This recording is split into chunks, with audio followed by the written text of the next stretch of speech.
Hey boys, good morning. Early, super early zombie Eldritch pouring in. We're here with more Karaz-a-Karak campaign. Here, this one is gonna be a long one. Numero 6, part 4. We are 6:13 and you can see it's going pretty great. Hey, huh?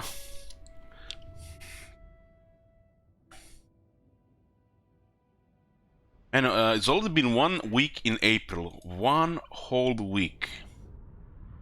Like, 1 whole week, man. Time flies. When I went to bed, it was snowing outside. When I woke up, there was no snow outside. Huh.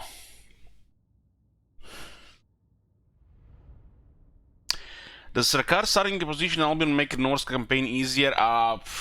Hard to say.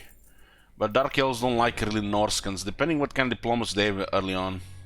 But could be, yeah. If you're talking about Wulfric. I don't think it matters for Trog. So, what's going on here? We have 4 provinces, they have 24 settlements. Economy is looking great, we are reaching tier 3 on some rich stuff. We are military allies with Karak-a-Zul and Barak-War working together, looking to confederate Karak-a-Zul. The moment is available. They do have distrust wars, but they love us because they have the same interest. Barak-War actually lost a lot of military recently. It looks like they lost more armies to the Skaven.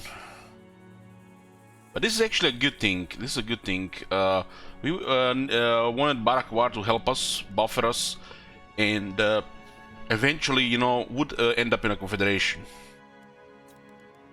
Honor to your ancestors. Still no green flag there, or yellow. And we have Karak-a-Karak in the north. We are friendly with them, but they don't want to give us military access. They did manage to get the installation of Drakenmoor before us, so we wasted a couple of turns there with a White Dwarf. But we had to go here because of Clan Ashen. Now in hindsight, we didn't have to go there at all. Ungrin would have taken both regions and would have probably already destroyed the stage here if the White Dwarf was down here this whole time as well.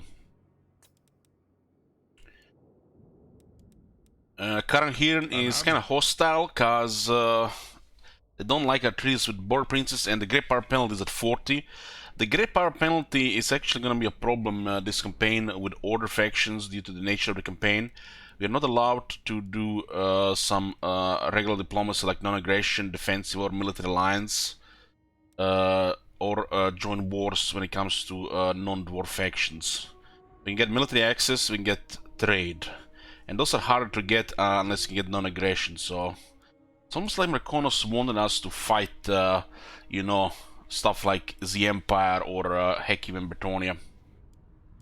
But the thing is, the trade out with Empire is generating nearly 2400 here. 2300, let's round down. So, the smallest amount for a gift Friends of the Empire is, if they have money, it's 2000. This will give us 10 points. Each turn it lowers by 1 point, but it also increases by 1 point. Somewhere in the middle, it will generate 5 points, and then it's gonna start deteriorate. So, as long as we're making this much money from the Empire, we can use this money to give them gifts, so it doesn't come to a war. As long as it says friendly here, it should be manageable. Yes. Who calls? Is it time? Should be manageable. We can also get out of our way and declare wars on their enemies. We can't join wars, but we can declare wars. We can also try harassing their enemies. One of these enemies could click and we might get lots of bonus relations. But we are going to be avoiding the war with the Empire, even if it costs us this all trade money. Which, why would we go to war with them if they are paying us over more than what small gifts costs?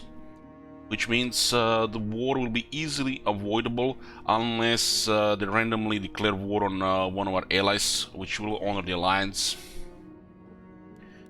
So we don't want to confederate these guys, especially Karak-a-Zul, at the moment it's available at this point. We are turning into a superpower, we are dealing with remaining Skaven, and we'll be fighting all the elves. We only had one battle against the elves so far, against Imrik. Our allies have defeated them also once or twice as well. I'm trying to avoid conflict with Border Princess and Reichland. These are our only non-dwarf friends. Only non-dwarf friends. And the only way we can avoid this, other than helping them militarily or with harassment, is currently payments, and offer payment and small gift. So how does this work? It says currently gifts given to the Border Princess 1. Let's say we give them 1 gift here. Affirmative. We get 10 points here, so it says 11 points. But since this is a second gift, it will deteriorate by 2 next turn and only improve by 1. So basically, without going into like a exact detail how it works, in 5 turns you will get up to +5 relations, and then the next 5 turns it will start to go down by 1, and you're gonna lose all of it. Which means that the gifts, a single gift won't do anything. A single gift won't do anything.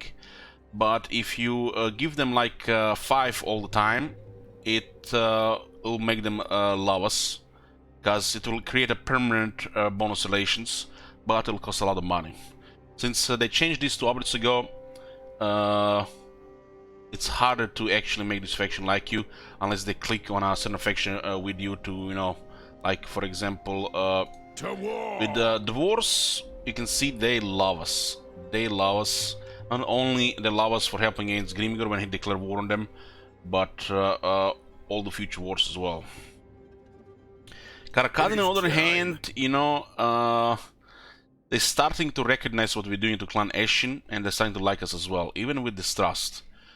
So these relations between the dwarves is gonna be more doable, but when it comes to factions like the Southern Realms on the Empire, you're gonna have to put more effort, or in the other words, you're gonna have to game it a bit more.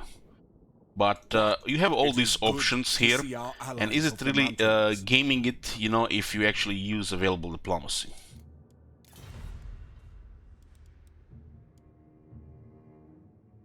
The developers really want to create a hostile environment for you between unlikely factions, but they made it worse between the likely factions in case of Lizardmen and some other factions, or Wood Elves and some other factions, which it makes both sense for the second campaign and lore.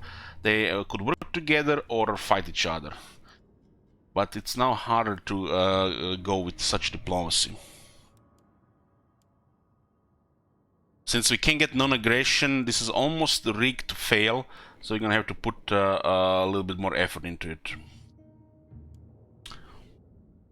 Yoo-hoo!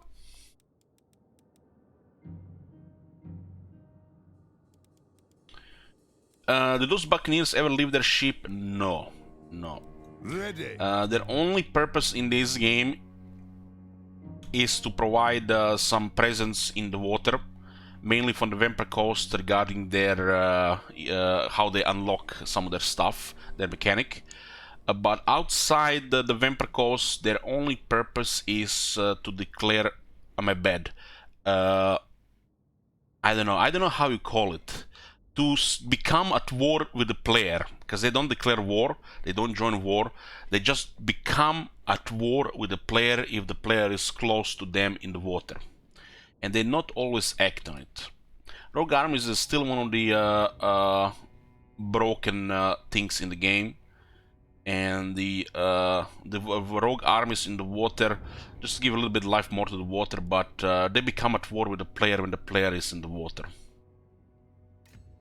This could be a horrible thing early on in the campaign, and later on it could be a great thing, get a little bit extra battles, loot. I think they should be in the water, but they should be attacking anyone that's weaker than them in their proximity, not just the player.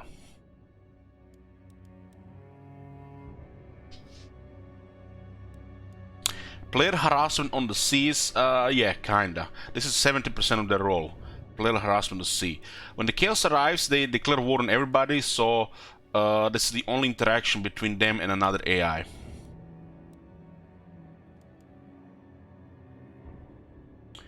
One day I would like to see them and the Dark Elves being a menace on the sea, because you know, in the words of the the devs, the ports are making too much money apparently, and they should be threatened by these coastal rogue armies. Why are these guys pirates if you know they're not doing anything, you know, pirate-like, the rogue pirates?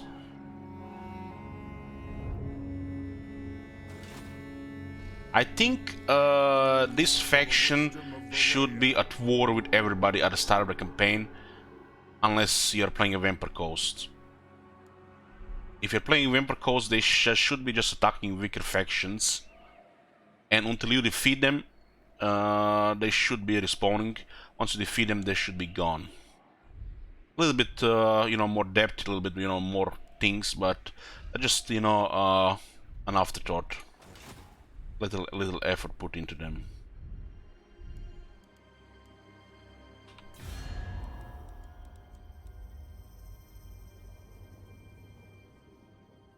Any chance you use a normal dwarf roll? Allowed to set a normal dwarf roll with good items, naval skill for overkill. Sure, we can do one this campaign.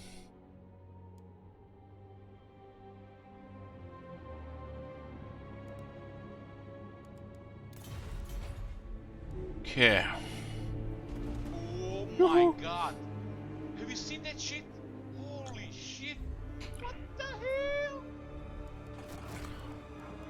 We'll find a Grimnir lore and use it for the next army. Right now, we're gonna use all our money to snowball with the infrastructure economy. And we're gonna keep going after the clan Ashen hard. Aye, it will better our cause. What?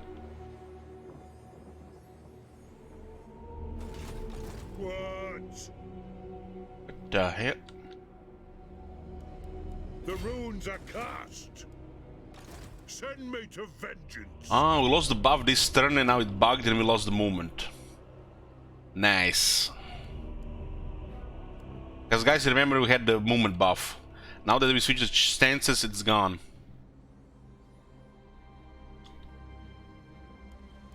For the Karaz-a-Karak.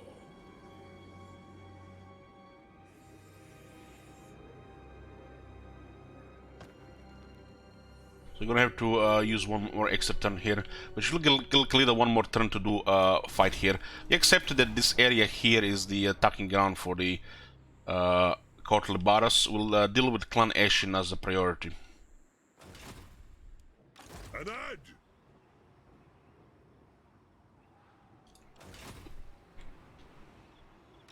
Sometimes you have like a pixel here, which is enough for you to get to the other side, but shame we cannot get next to the settlement. It does look like it's controlled by the Skaven. Our primary enemy right now is Clan Ashen. We're also at war with Karaz-a-Karak, and Karaz-a-Karak are almost finished. This is our second army here with Thorgrim, which is you know, your tier 3 dwarf army, since we have no access to tier 4. Although the tier 4 is about to be finished in the Silver Road, we are lacking money to upgrade everything, because we upgraded several places at the same time, which required over 6,000 gold. But the money will start pouring in now, huge amounts. And we haven't seen them yet, no. So what do we have here? We need Taskmaster, 5% more movement. And we need, what's it called again? How can I help? Pet Finder, so we can get a 10% higher chance to intercept the special movement.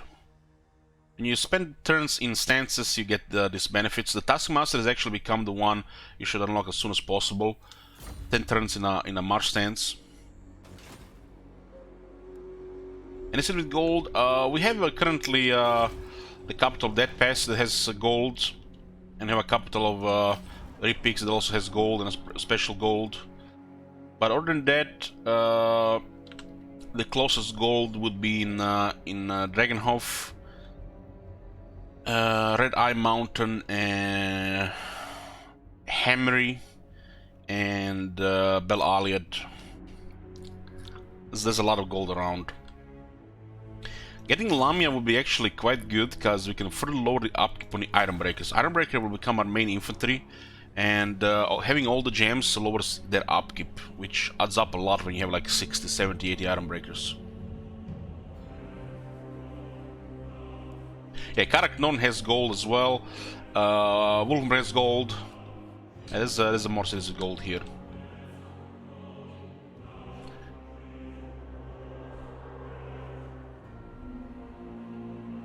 I have a feeling Grom is actually a menace on ult on this campaign, which have never been seen before. I have the forge fires glowing.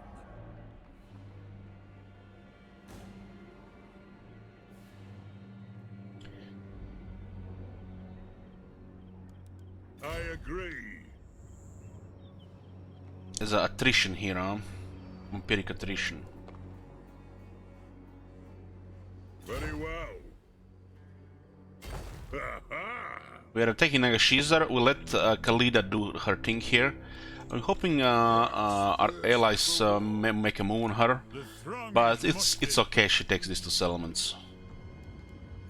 I think we can fortify bring Askrak here before. And Karak-Azgal has a tier 3 garrison, which is very strong for dwarves. These two are just are in a war zone.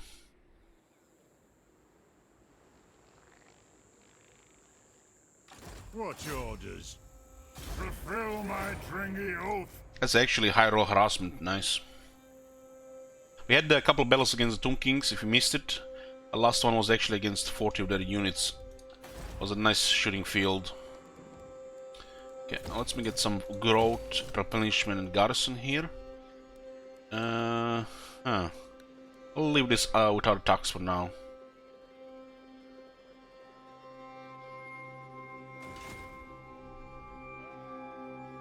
My anger. So this looks like one of the last armies in the area here. Master of Rune. This army has suffered high casualties in a nasty fight, and it's still trying to recover. No. We do have Gromwell coming down here. We have some miners because we lost some units, but it's fine. Our enemies shall tremble. Scrunch. We need to complete the Wolflands, which is a solid province.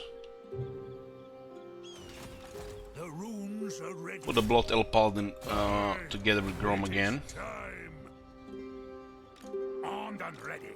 And I think we just marched towards the mount here. We defeated their military here. The Snitch just came from the south and we had to move.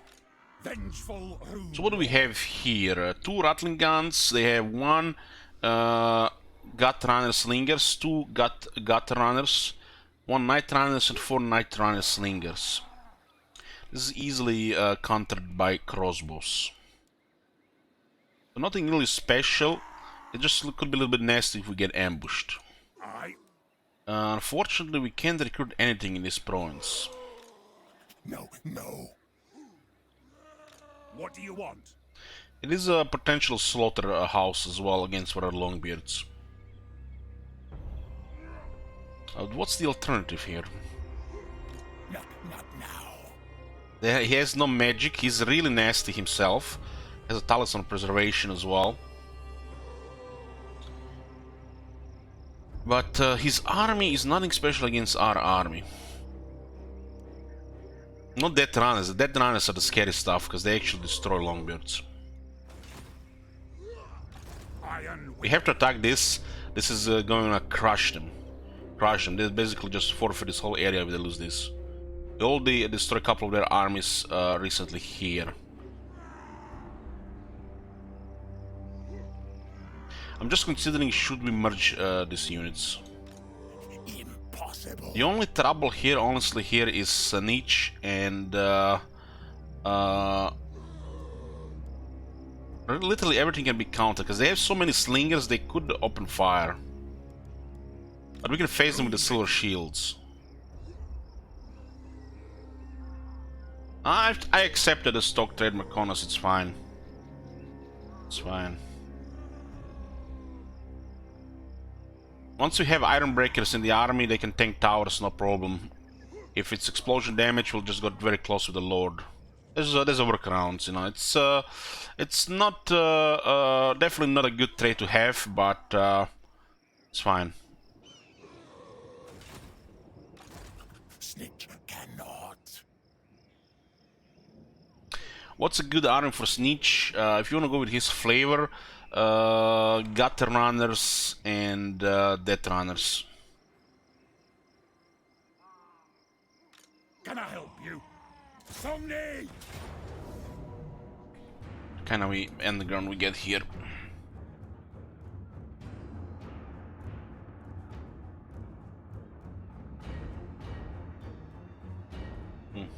It's a good one. It's a good one. But we don't have enough melee infantry to go the usual deployment here.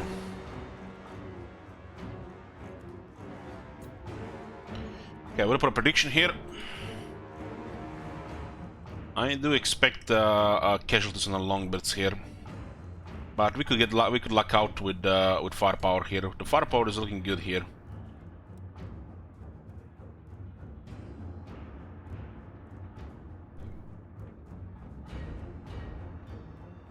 We'll put blue Pyrrhic Victory, red Order.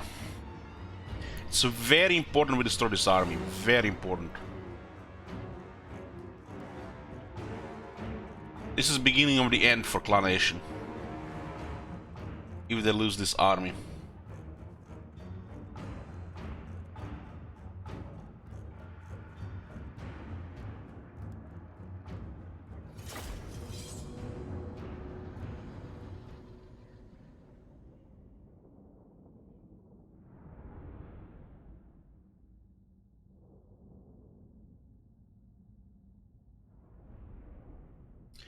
We can still expect a confederation between Clan Morse and Clan Ashen.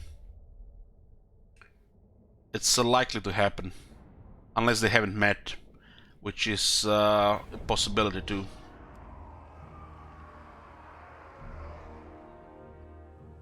The scary stuff to just a fresh tier 3 dwarf army would be numbers with several Death Runners. That's the really scary stuff. Especially if you don't have Axe Lord. Their slingers and runners have armor piercing, so they good damage. And they're not that easy to kill even with range because they have resistances, but we have a pretty good range. So this is a very nice underway, especially if you have the range superiority. You can counter their range, because you can totally deploy a wall here and then have a shooting field here. The longbeards is not in a great shape, and our longbeards' great weapons kinda horrible against their runners. They're also primary targets for the shooters. If you're wondering why I got longbeards' great weapons to just stun the longbeards, for a little bit flavor. As they get high veterans, they can do okay damage against a lot of melee infantry. But the longbeards are just better because they're tankier and they have shields. And I wish I had them now instead of the great weapons. But it's okay, we'll make it work.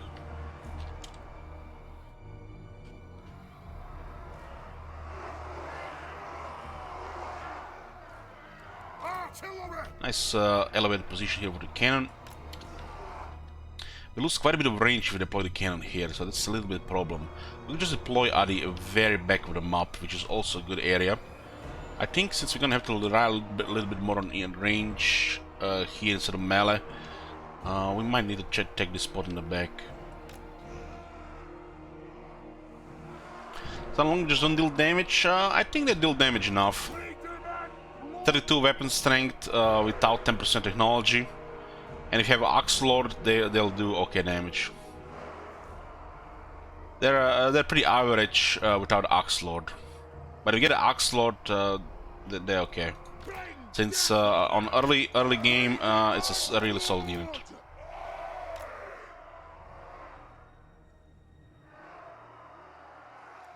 Ranged firepower ready! You can expect them moving all around here. Quarrelers! Probably gonna have to sacrifice regiments of their great weapons to fight off their lord. Our characters can get slaughtered by Snitch, especially the hero. We'll also just expose the shields, because we outrange them, and just shoot them as they tank the damage. War of vengeance! Our fire undimmed! Long We'll see where the Snitch goes, but Snitch should probably be ignored in this fight. We should not focus him. It's not easy to kill. defiant and unbowed! Brunberiki! You might not go for both of them if we are both ahead. Cannon! We stay put! The enemy has no artillery, so they're most likely just coming towards us. And if they head, usually get a brimstone gun in the army and make sure they're always coming to you. So you can always deploy wherever you want. 3 garage towers should be enough to crush their army. We have field engineers, so the rule of times are solid. The students also have some experience.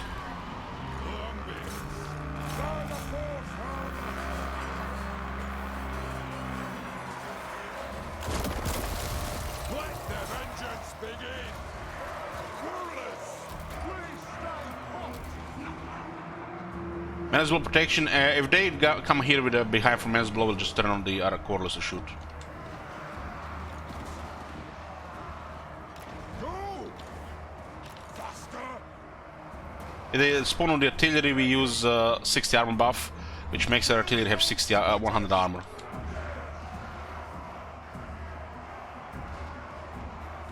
Thunderers!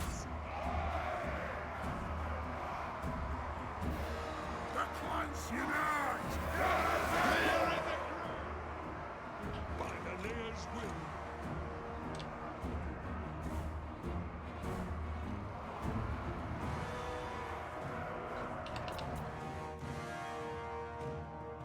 Take some time for the menace blow to appear, so you can all respond if you see it.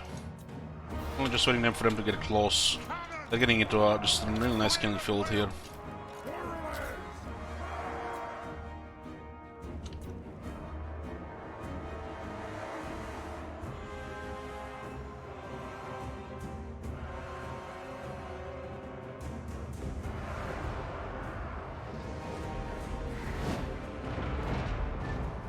Cannons are so amazing as they get high rank.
Deal with the rattling guns.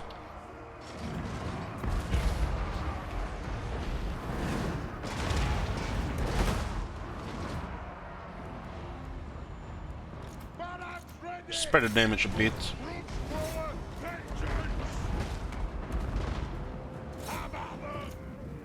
Axes out!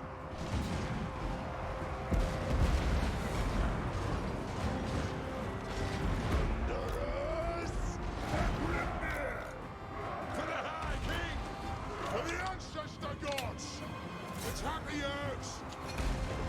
The I'm clan gonna shoot those guns before they start shooting. Yeah, let's ditch on the right. strike out! Hold on, I see some longbirds still with him.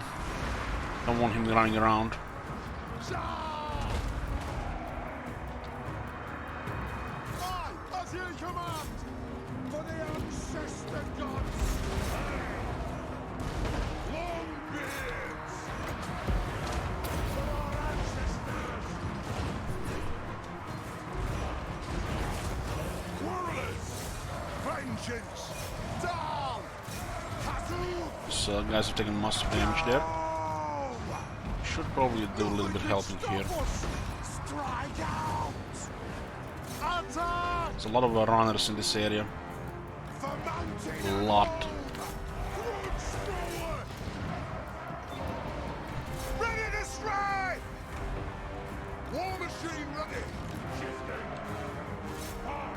Yeah, the range damage is the applied being that's been applied here is massive, really massive.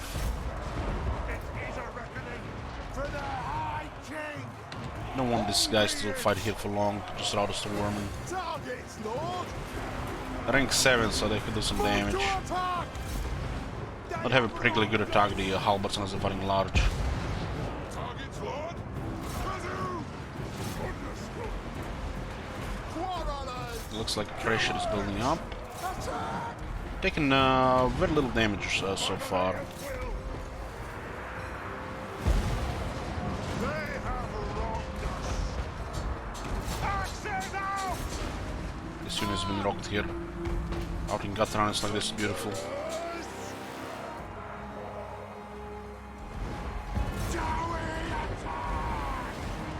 Make sure the rest of the range is wavering so we can route them easier. Joey, attack! There'll be a follow-up here, no doubt.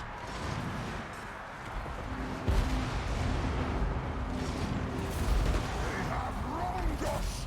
Attack the Urks! The underways are great battlefields for the Skaven, but it's they're perfect for the dwarves. Axes out, lads! That was way lower damage than expected. Very good range damage from the artillery. The callers did the rest.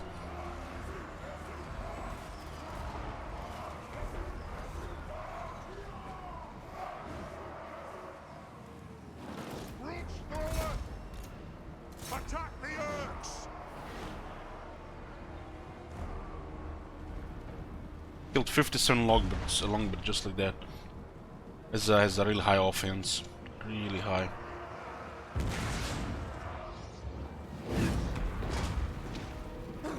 Save my own fire! One of the artillery units managed to lose ammunition at the end. Close victory. This is a decisive victory, but the game was close. Predicted by 62% of the chat.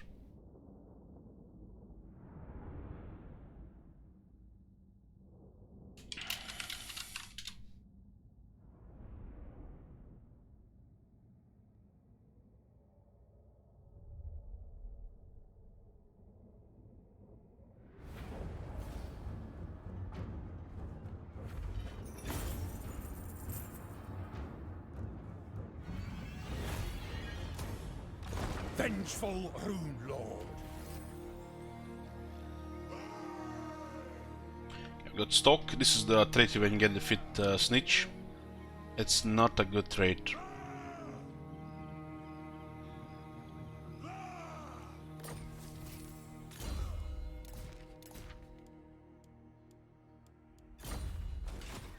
Master of Runecraft. Okay. Go for the runes. No, no. Yes. It looks like he's about to lose his last force here. For Karaz-a-Karak. This balance of power is highly suspicious. Opinions from the chat, what do you guys think on the auto result here? I think we ought to take it to see what kind of result we get. And I'm expecting 300 casualties.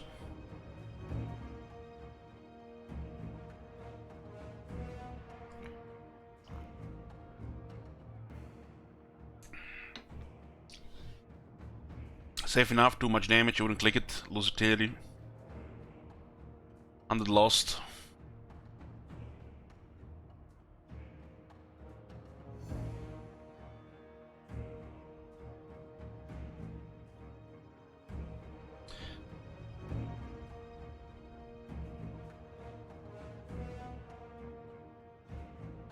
This is quite a weird balance of power here.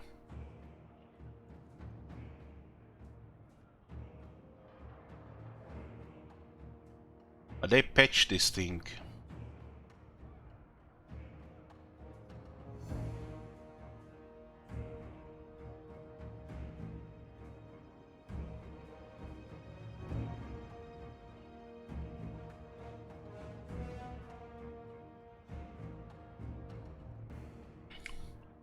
Well, every time they do a change to the calculation and we get something odd, we gotta take it for science.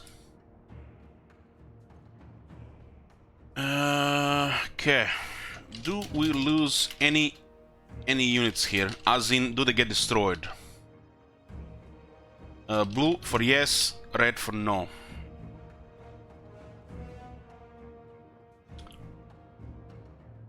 If what they done is true, I think nothing will be lost here, just about 300 casualties. But this is an odd one. We haven't had an example like this since they reduced the chances of damage units getting destroyed in the follow-up battles.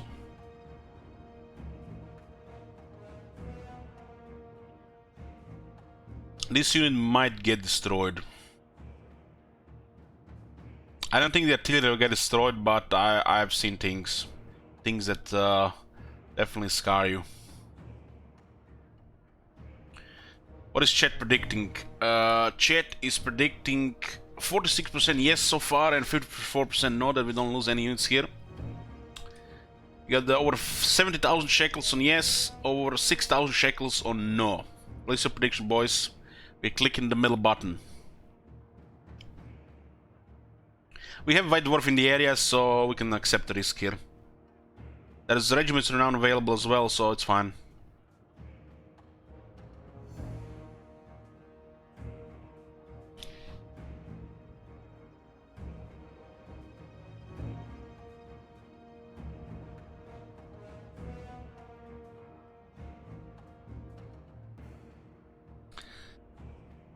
Gotta see what Haha is betting. Is Haha AFK here? I don't see Haha here. He's waiting patiently.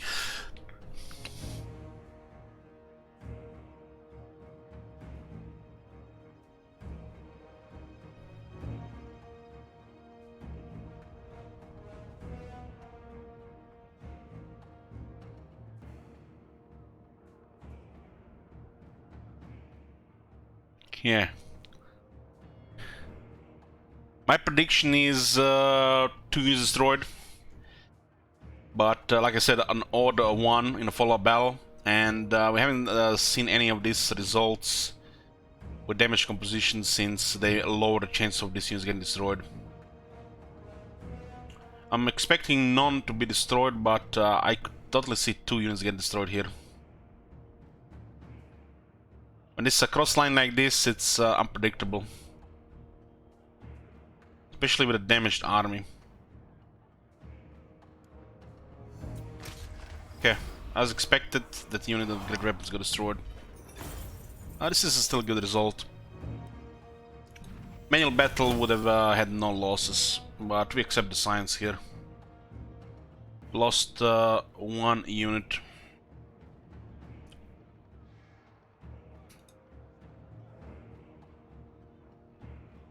It's fine. Setting off.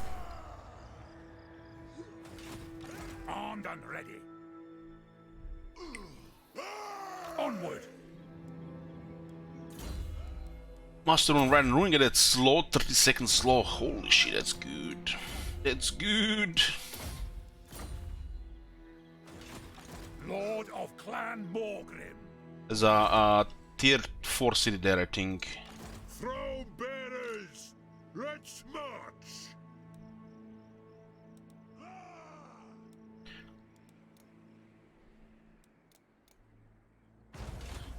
We're hoping for confederations.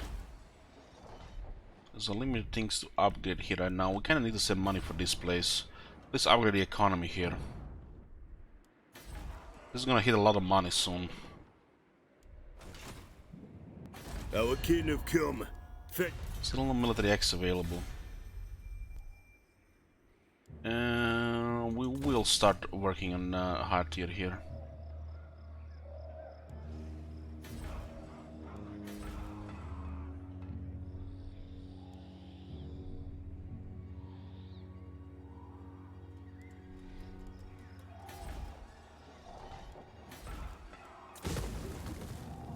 Industry there.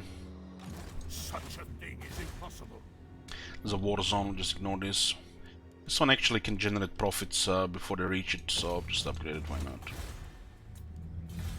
A little bit behind on the treasury to upgrade everything, but that's gonna be a lot of money coming in when we are a later third army. We have a lot of territories for construction, so it adds up. The garage, I think it's against Kalida, all else is good. Hero wise, all good. Master engineers will be available with tier 4. We're looking for more Grungi guys. Our next lord will be Grimnir regular lord. Yeah, let's go.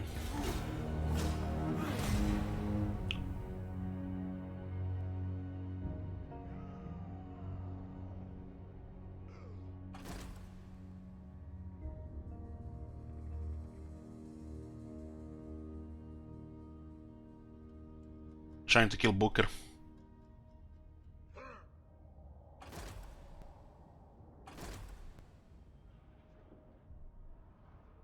Karaz-a-Karak Zul is ideal now if it's available, since we're pushing Clan Nation into the corner.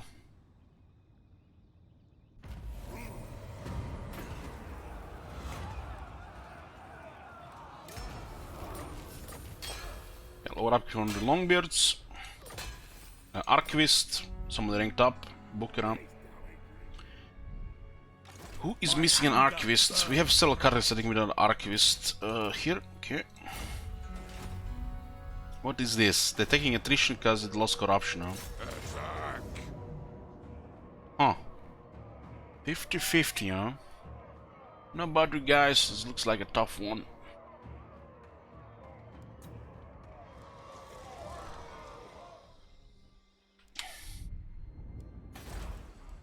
Okay, this is hitting big money next turn. This will be upgrading gold again next turn as well. I guess the contract, some of these things could wait a turn. Yeah, this is a lot of money here. A lot. But we are getting the next tier of units, which is our best tier as well.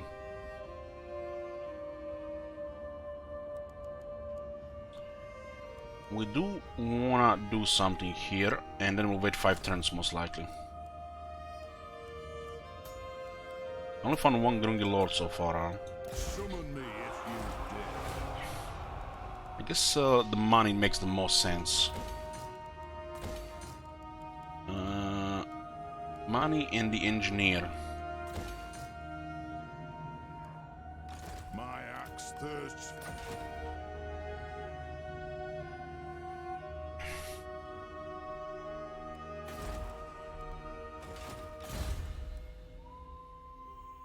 Booker is having some trouble here. This one is trying to kill him. For clan honor. We have a Grungi not Valaya here, so he might get killed. If we had a Valaya, he probably would have been ignored. But we should not risk Booker here, just assassinate him instead. 71% failure. Yeah, looks like Karak-Zul is coming to help here. Send me to vengeance. Okay, let's go for Nagashizer. Move in. Master of We have Darkhold in range. Clan Asian military crushed. They are recruiting new staff though. You know who I am. Attack! We take Mount Greyhawk.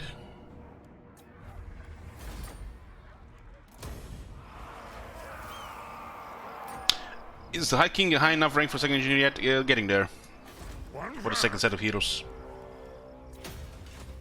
Can I help you? I think this makes a lot of sense. I don't expect any military close. Thumney!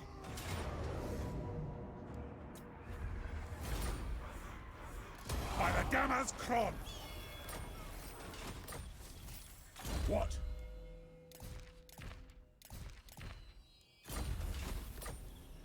Vengeful Rune Lord. Because this is more than one turn, and this is unpredictable. If they have an army in the range, these guys have not taken this settlement here. Is a little bit weird, but I don't think there's anybody close. I would say the remaining military force in this area, due to Imrik kind of blocking them from moving out of this corner, since he's taking Big Barter. Lord of Clan Morgrim. But we're not gonna leave it to chance, and we'll recruit the No Gremlings here. If they surprise us here with some random forces, this one should be enough to win the fight. The regiments of renowned Ironbreakers, which have 20 extra models.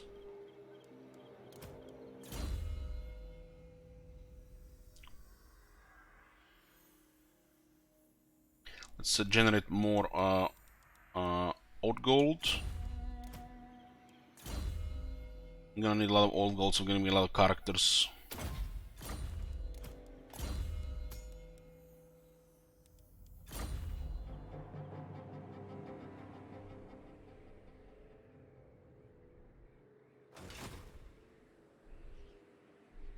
Imrik was moving around as there was an overwhelming military towards him. He was getting around it and attacking weakened settlements. Fearless and unbreakable. Okay, regarding technology, we'll lower the upkeep on the Longbeards. We don't really care about this technology.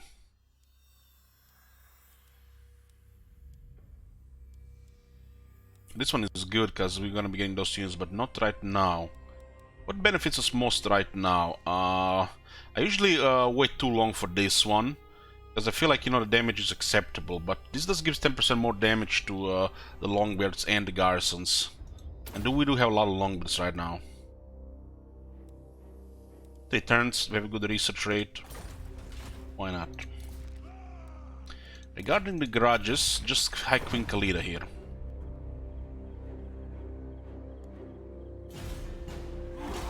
Didn't get a grudge against the vampires in the March of Madness.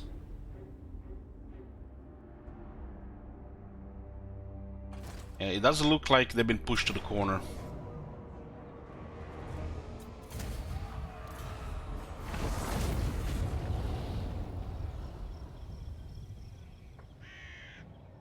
We had to forfeit defense of this area to clear Clanation in Broken Teeth, take Nagashizar, and then go back to defending this side.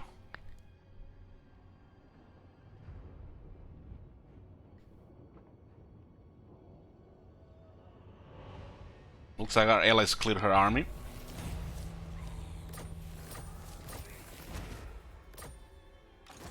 Come, King. They're looking into confederations as well. Ready. Come, King. What? Welcome to my throng. Nope. Nope. I'm not sure about an alliance here. I don't like that we broken trees with Reichland. These guys don't like we have trees with Karak-a-Karak. It's a little bit off. Gotta be really careful with isolations here. One of these trees broke, it's gonna be hard to recover it. Rune Lord. Anad. Challenge me and witness vengeance! Looks like Clan Morse is doing stuff down here. They might have not met Clan Ashen. They're doing pretty good in this side of the map. Our income has increased quite a bit. We got the Bryston Mine. Massive increase in income. Get some trade buff. Get some more trade resources. And lower upkeep for artillery all armies. Plus you get a garrison. Excellent, excellent. We dropped the wall here to get more growth so we can get tier 4 earlier.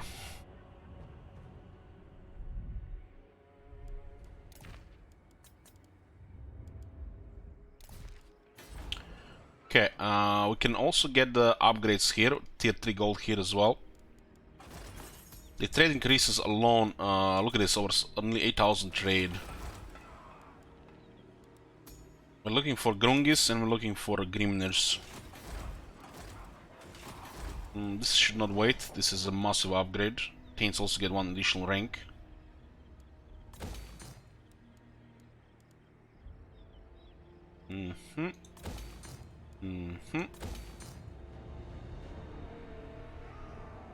Hey, cookies.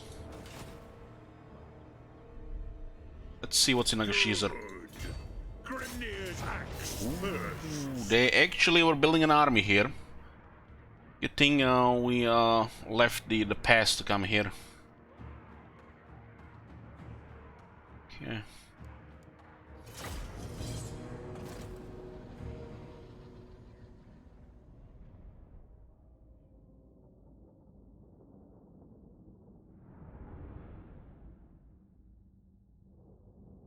Does this mean that they're gonna have one less army in the east because they started building here instead?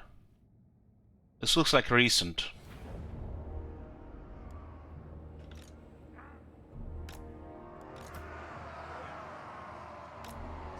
Cannon! We demand blood! War of vengeance! Longbeards! Quarrelers! Let the vengeance begin! Quarrelers! Killers! Yeah. Runesmith! The clans unite! We stay put!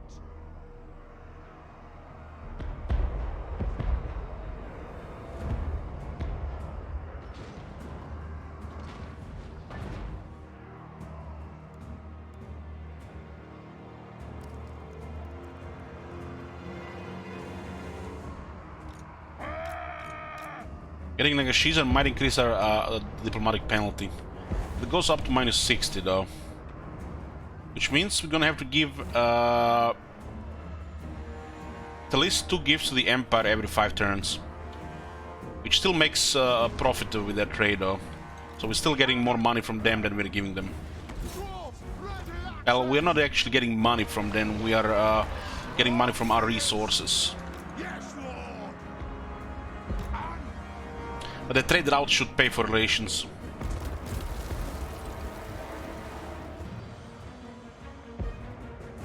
War of vengeance! Understood! Bring everything! Attack the Look, there's a war bomb here. Charge!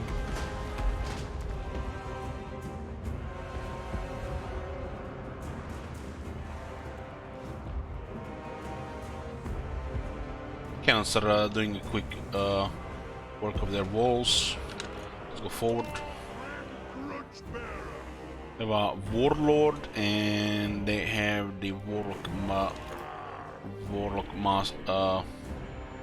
what's it called? The warlock engineer. Same as the last campaign, we are building Thorgrim for damage. Regarding his gear setup, it's kind of pointless to make him even tankier, because he has all the absurd tanky stats. So we're getting stuff like Scepter of Stone, the Starbreaker, so he does as much damage as possible with each swing, and has also a lot of damage to regeneration, which also makes it viable to get his hiking skill, since he'll not be healing. He'll be relying on replenishment, but he'll do way more damage. Let's be about that! Ready to spell! Karaz-a-Karak! Move now!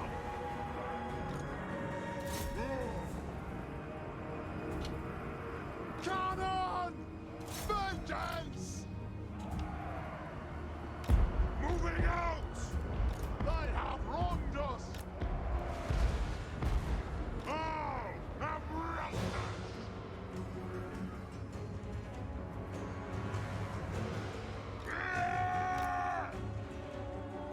Let's send our crossbows to kill that one on the wall. So the warp lightning is taken out of the equation, and we can send all the longbirds to melee fighting.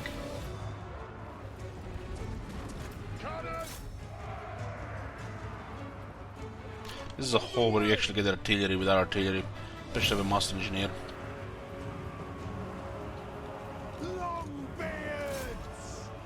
Sending the Longbirds on the wall into Grinder. Nothing can stop us. To the forge. You can also go with the Temerity Sword and just make sure this guy gets killed when we start shooting.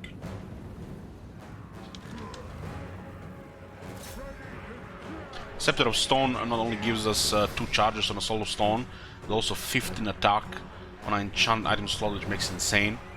5 defense and regeneration is like, you know, it sounds really powerful, but when you consider what you get this for a Dwarf Lord, which are only very tanky, this is just crazy.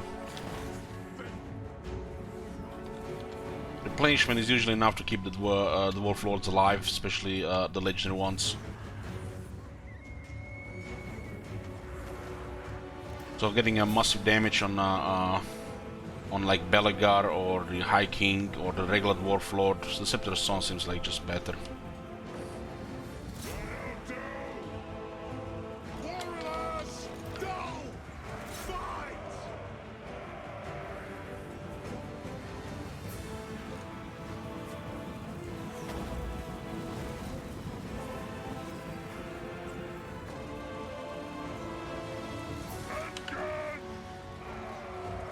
Anu!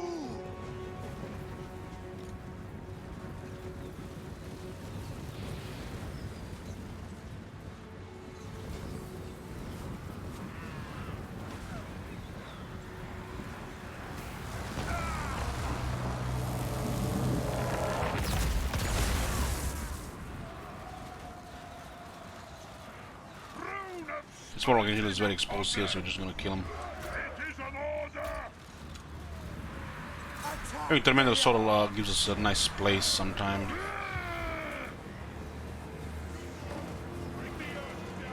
Ready to serve! Go! Apparently we don't see him here. Attack the Urks! Are we hot? Strike out! That'll do!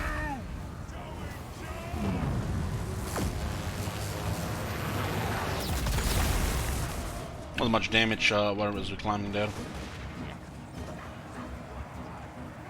Ashbangs. How's my day? My day just started. My day just started. The runes glow!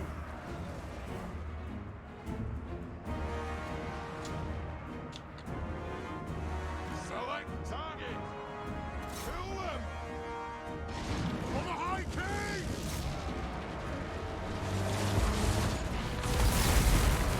Longbeards! Ready!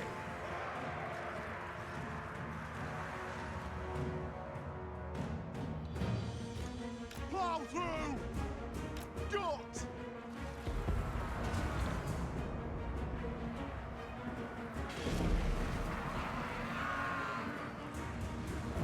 Bring them down! The clans unite! Longbeard!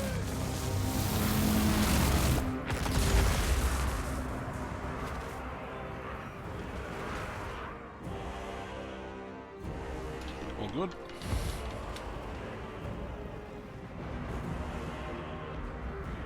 Killers! Down! We'll stand the wall here for a bit. We'll send Torgrim in first. Someone's ready. Longbeards! Range fire! Range fast!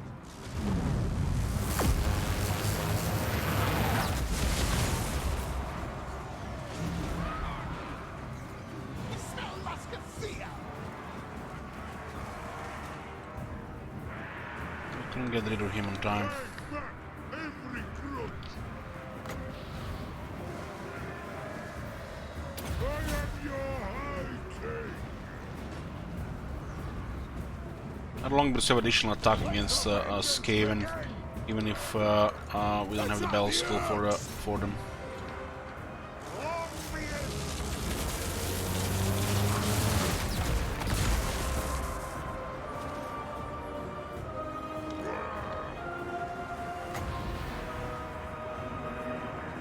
The door back towards the end and Torn got in anyways.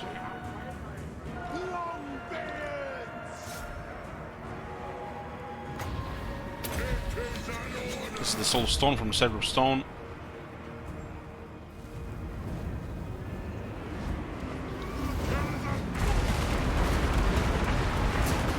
You can see how could be very good on Torgrim or a Dwarf Lord, which are usually surrounded knee-deep in melee infantry. The might of Karaz-a-Karak. There is no great. Kill them for the High King. It is a reckoning.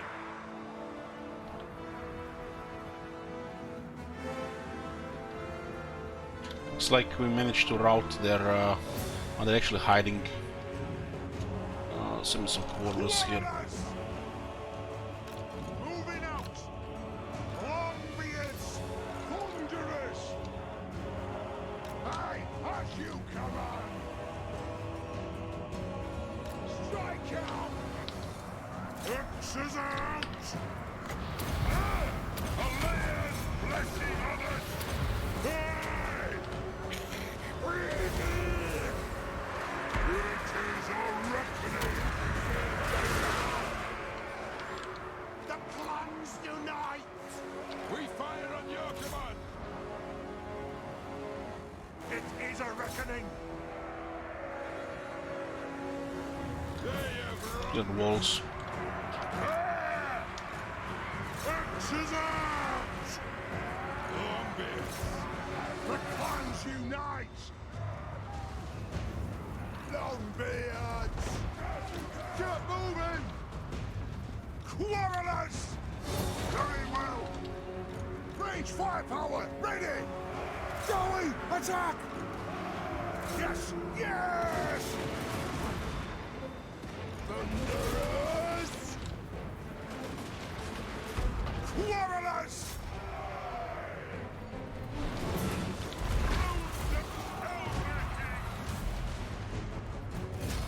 Okay, got Nagashizer. This is the province Broken Teeth. It's gonna take forever to grow up.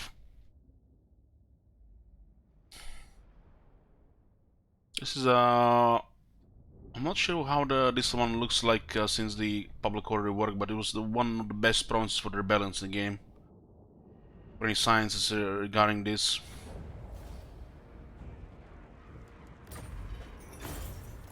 Thaglam!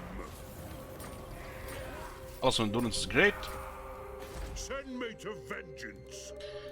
This is the Grey Halls of Nagashizer. Some income, immediate appearing traditional armies, leadership against the undead, double experience fighting against the undead, but area is super corrupted.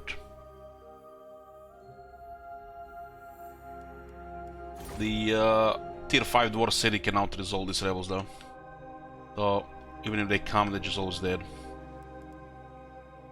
This is apparently in the lore supposed to be like a labyrinth of countless undead here. The most dangerous place in the world.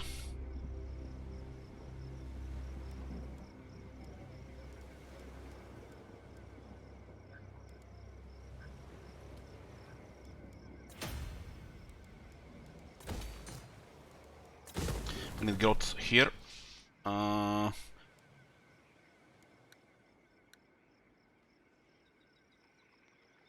We're not gonna stay here, we're just gonna get a wall up. I am the White Dwarf.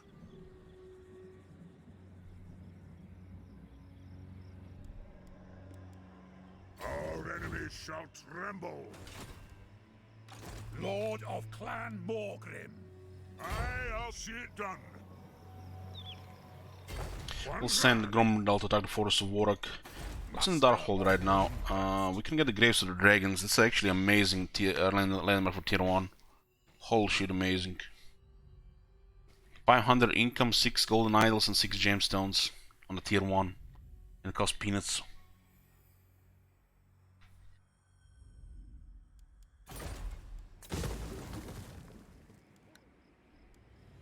My anger burns bright. Safest thing to do here is just underway here. Vengeful Rune Lord. We could have also moved forward and fortified, but underway gives us a better battlefield.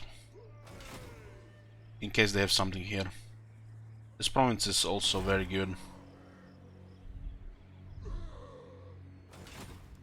I think the pig battle will block the advance of the Asian to come here again. They're down to 4 settlements. 1, 2, 3, 4. I answer to clan and hold. Beijing Keep an eye on the movements here. The slow rune. We'll also just go around here.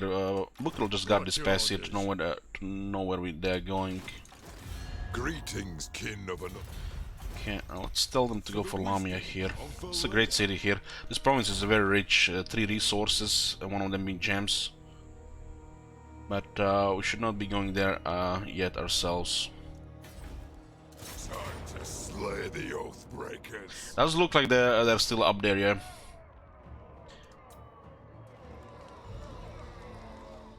Such a thing is impossible. Okay. Need to pay attention to Confederation now every turn. Talisman of Endurance. Iron-willed. Probably best here. We need more tankiness on this one.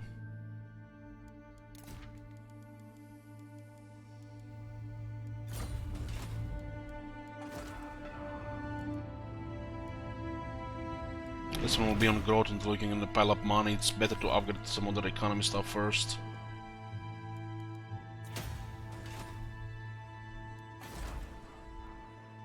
We have overdone the public order here. Max, even with the current -12. So get max growth. We're gonna have a 221 growth here.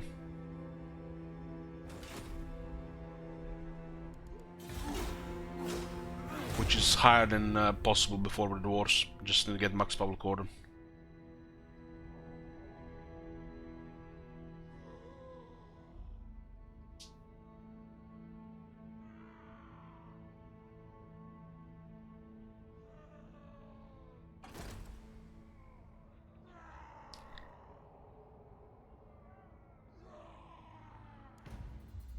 Oh, mighty lord, the fates have surely selected you for greatness.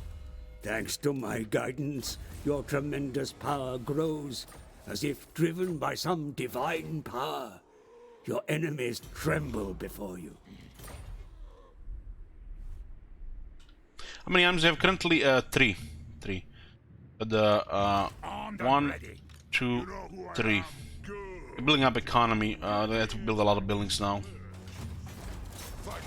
Yeah, we don't have to sell it out here, just out of this.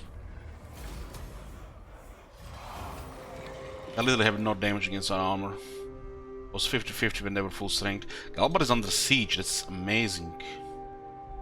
But what happened to it in the first place?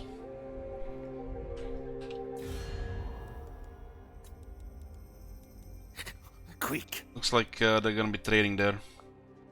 Okay, this is getting much worse now. Welcome, oldest friends of the Empire. Right? Friends of the We'll Empire. keep this over 30. Come, as you say.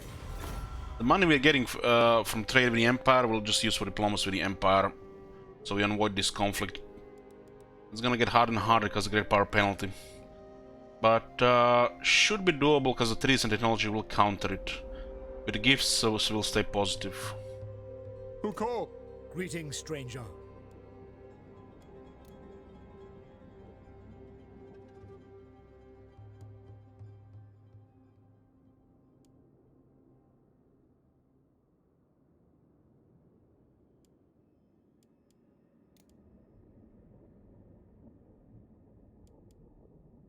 I'm not sure what you mean, Grandpa, Grandeur.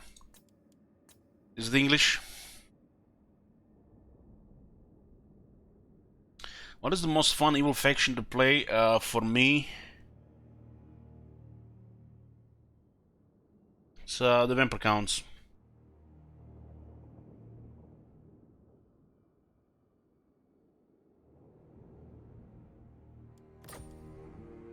Affirmative.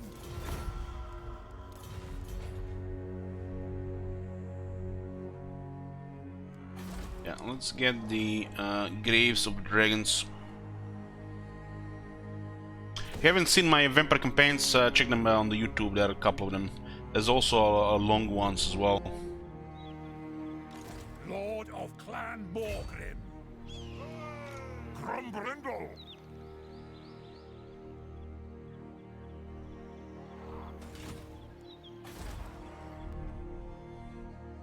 What?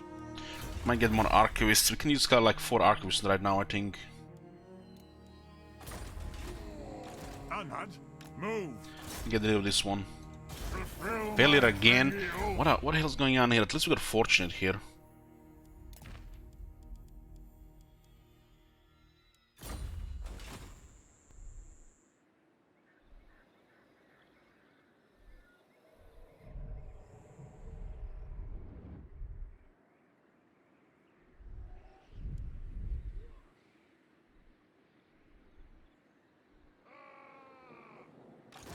What? The dwarfs need me. You have my Let's see what's here. I'll get on it. Looks like there's no military here. By the They are bringing an ancestors. army from the other side though. No, you failed. Yeah. It looks like this conflict here is not going well for them. And since they're moving an army here, it's gonna get even worse. Never wrong. Clan Nation is in doo-doo. Doo-doo-doo-doo-doo. Ready?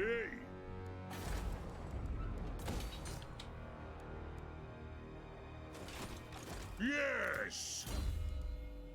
Ancient bloodline, huh?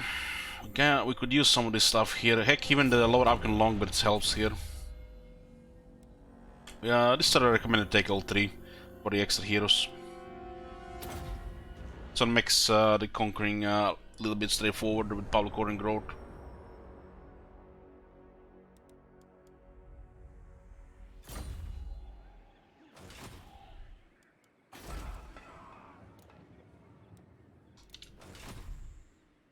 The axe thirsts for war. Dowie from another hole. Yeah, keep an eye on the Confederation here. Carnahin has gotten Onward. destroyed, huh? The Empire is going hard on them.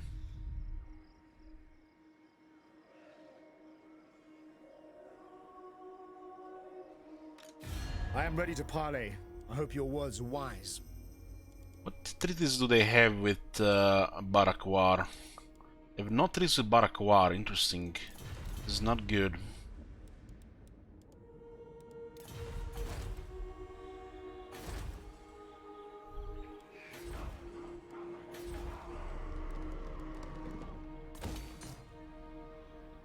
I think declaring war here is the way to go. Dare approach a lord of the Dowie in such a manner?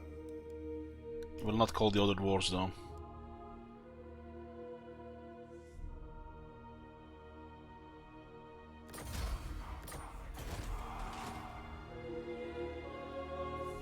Might get a little bit more units now here.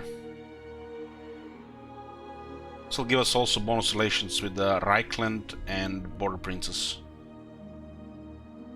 They do like that we actually have treaties with Barakwara.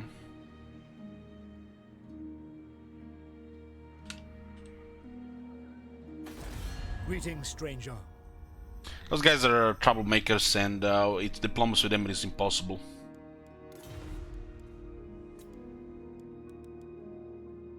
We're basically not gonna fight them. We're just supporting the Empire and the Border Prince against them. It's basically just a little bit moral support. It's almost like we denounce them here.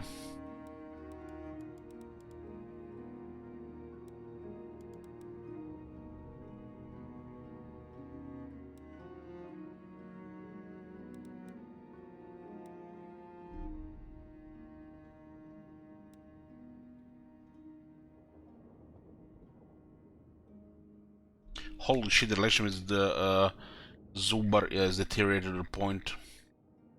Broke the treaty with Reichland. They're still remembering that we broke the treaty with the non-aggression pact there. There gotta be hold grudges system, as they're caring for this right now. They do appreciate we giving gifts to the Empire, so that's a good thing. If we don't do anything, something about it, this will break. Honor to your ancestors. Luckily they have no money, so they're easy to gift. Oathbound. On the other hand, Karak does not like them.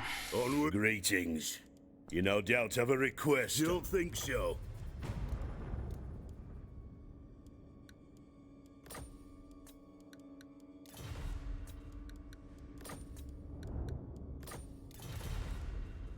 He still has his trust dwarves. Yes? These guys are at war with Karak, and we just declared war on Karak. We haven't gotten a single point of diplomacy here, not one.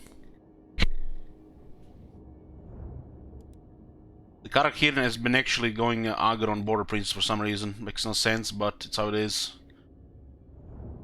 And the Reichland is going hard on Karak because of various reasons as well. We are not going to do anything about Karak, attack them, harass them, but if they attack us, we'll defend. But just like I said, providing moral support to our friends by declaring war on Karak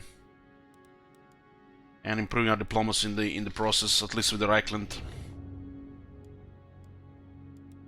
Great power penalty is still at -50, so we're gonna have to manage this. But we got some trees going and 30 from diplomacy, so should be manageable. You dare? I think the Islamian Brotherhood, we should declare war on them. This area is not fortified though. The Karak might declare war on them. It is time. Anyways, doesn't really matter.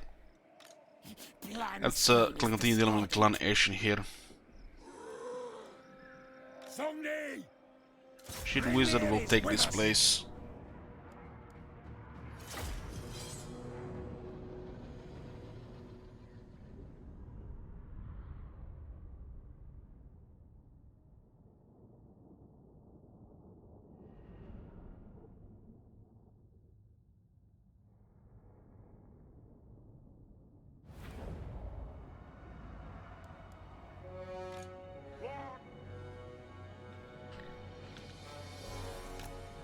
Less than hidden last time. Crush thrower. Ready. Be it ready. Artillery. Cannon. Ready. Quarrelers. Vengeance. War of vengeance. Yes. Good Lord. Strike out.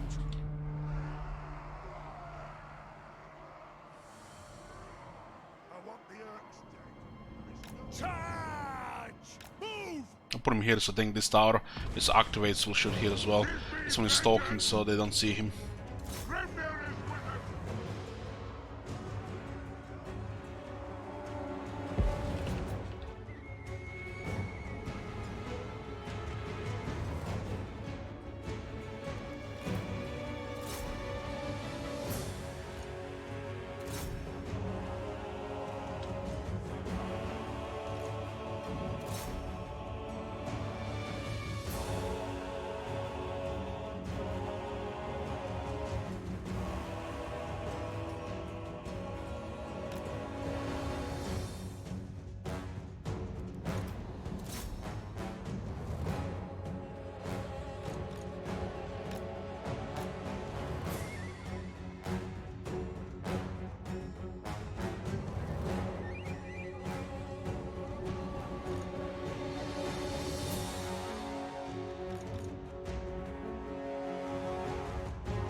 is a reckoning!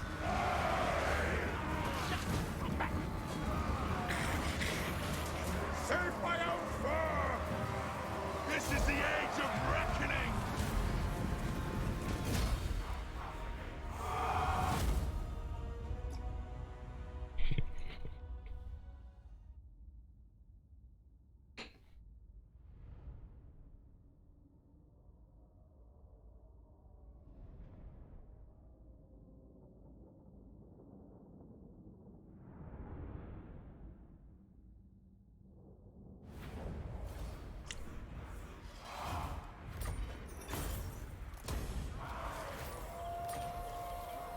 Vengeful Rune Lord. An army here, nothing special though. Disappointed. Rune Ricky. Rank 12 on Shield Wizard. Going for the Master of Negation. Over the defense here. Rune Lord.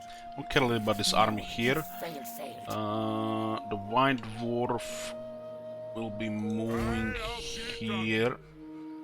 Kind of hard to say if they will go here or here, but this one here is more vulnerable. So if they send an army in this area, they will definitely send it up and not here, since there were two armies in the area here.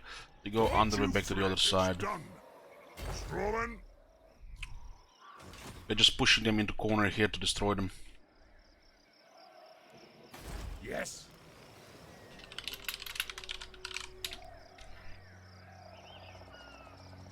This place also is a landmark with some income and cheaper construction.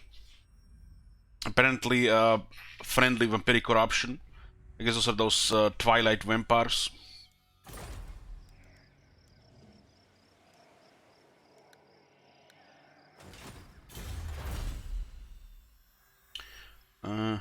Get the damage.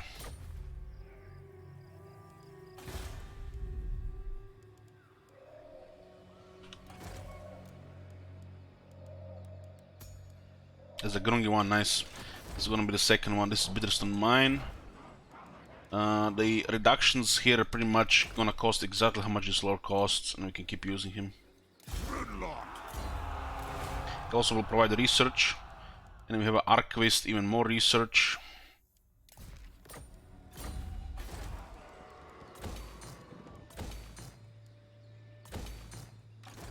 And we can use him every 5 turns like this. Because when you send him back to the pool, he'll be available again in 5 turns. It will be updated. 5 turns.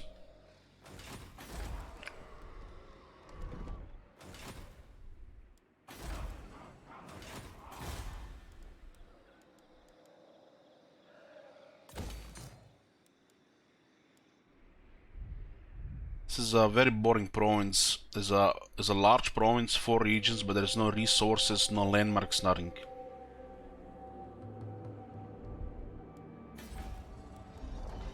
We need a lot of money to build up the dwarf fortress still.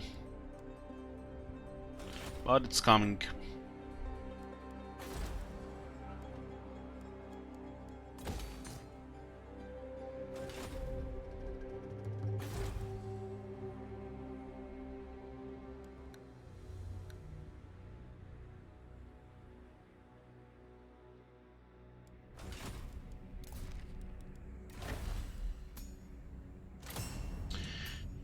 $200, huh? Can get Iron Warden's Hammer now as well. I'll get a Gatekeeper Hammer. I prefer the defense and slows. There's a double slow here, Frostbite and the Chilling Order. If I get a Dwarf Lord or Belegar, I guess we'll go for the Iron Warden Hammer, but this one is fine as well if you don't have Marble.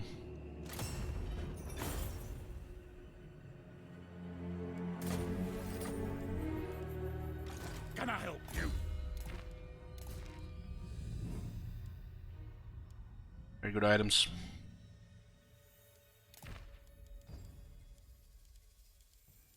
Banner of Eternal Flame. You know who I am. It's perfect on this unit here. because this unit will apply power of dragon back, will make the enemy unit flammable and slower. Quite deadly. This is the best Slayer when you put a banner on. But it's unique, you can level 1. They also have natural physical resistance.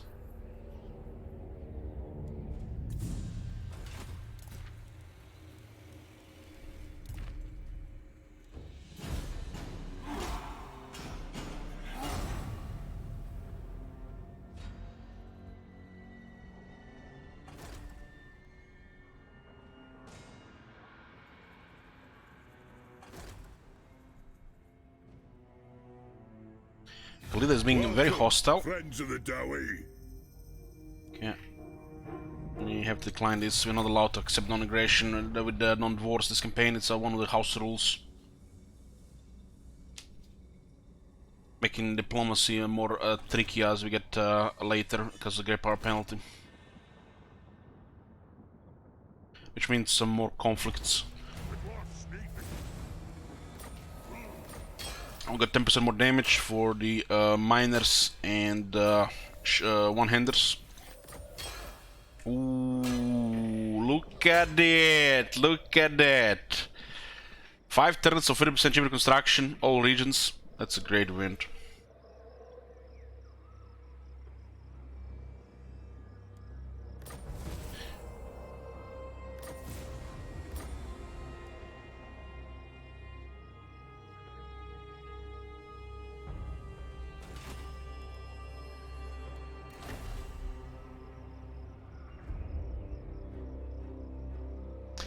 The Trollslayer X has flaming attacks.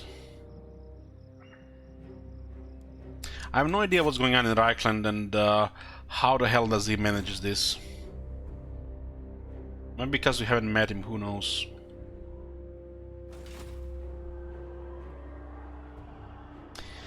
So this is interesting. We're at war with Karak-Hiren, who was very much the arch nemesis of Border Prince this campaign, and the Border Princes don't give us a single point of diplomacy for this. It's like it doesn't exist on the table.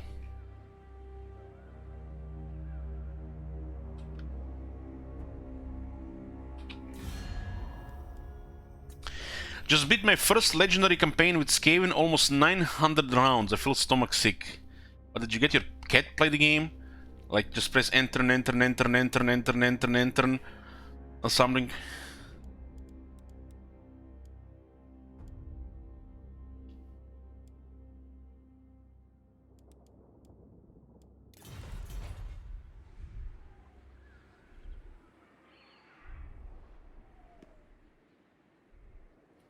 Min-maxing Undercity, obviously.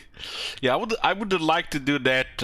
I started my Undercity simulator game with Clan Skryder, but there was that bug with bugged hero lords, so we had to stop. But next year I'll try the Undercity simulator. Hopefully it's not gonna be any issues. Check for confederations. Red. Aye. Welcome, Red. Dowie. Yeah. And what can the Dowie do? Red. I don't expect the Zuba to confederate. Our kin have come.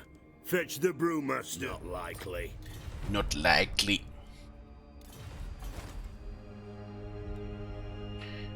Okay. The axe thirsts for war. We need to get rid of this guy or he might get rid of us. I challenge the earth. Third time with charm, huh? I forbid. Asaf is the god. She really is focused into invading the Blightwater. This is forbidden. The High King acts. Throne bearers, move! My servant fails me. Throne bearers, let's march! Rank 9 here.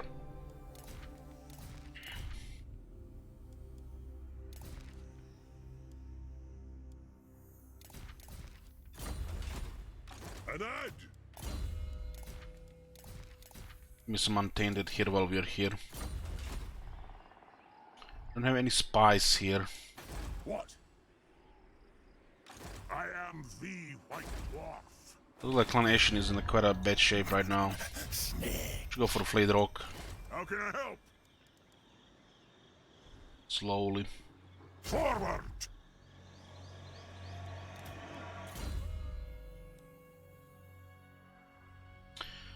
Got all the good stuff at the top.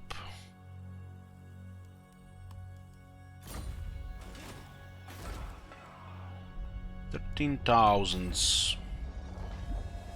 Economy has currently priority. What do we get here on the second tier 4 building?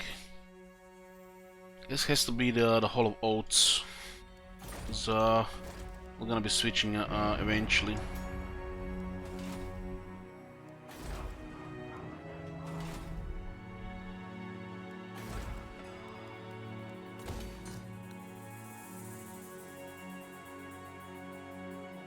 This is fine to go negative growth now.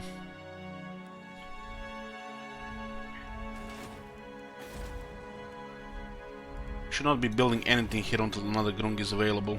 2 turns, we'll save money until then. Build other stuff.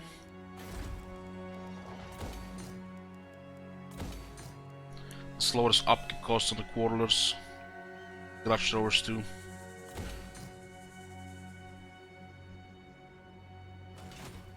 Iron-willed. Plan scheme is discordant. Armed and ready. No, need my warp token stash. Hard to say what this guy's gonna do here, but there's also some fog war here. Which is unpredictable what kind of movements we're gonna get here. Safest thing would be to send this one to spy. I'm moving. We'll limit the unpredictable stuff here. I do. I'll cast the runes. No, Gracie, never wrong. Okay, let's see this. Vengeful rune lord. So the Iron Breaker's also got a damage buff, 2411.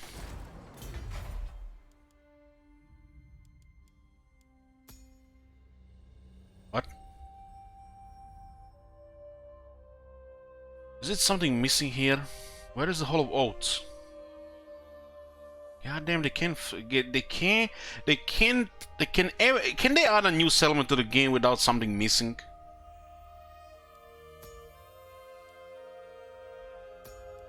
It seemed like this area here, they forgot to add a garrison building. A mountain without a garrison building. It's going in the book.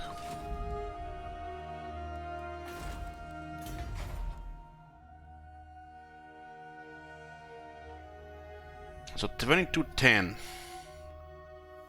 And the Ironbreakers have a pretty solid damage to defensive infantry.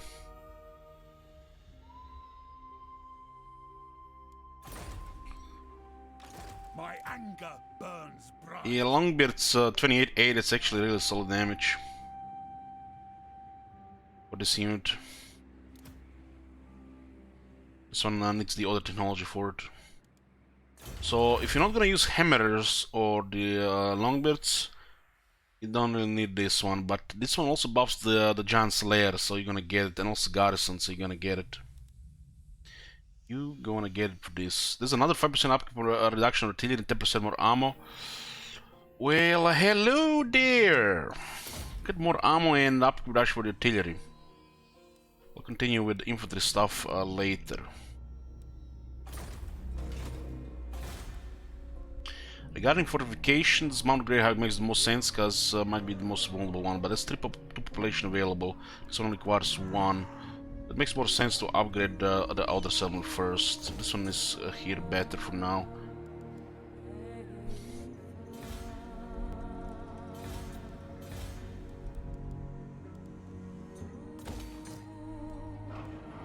We need loads and loads of money right now to build everything up. We have 27 settlements, and one of them hit tier 4.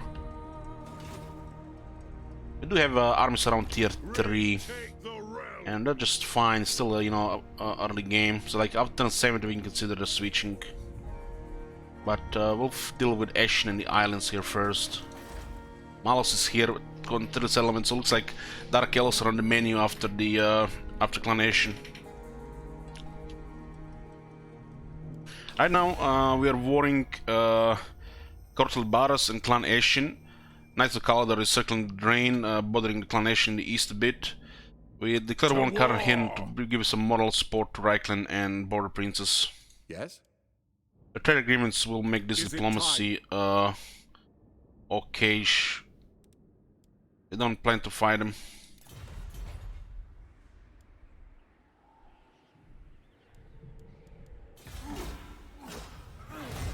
Got a Pathfinder and Torgrim.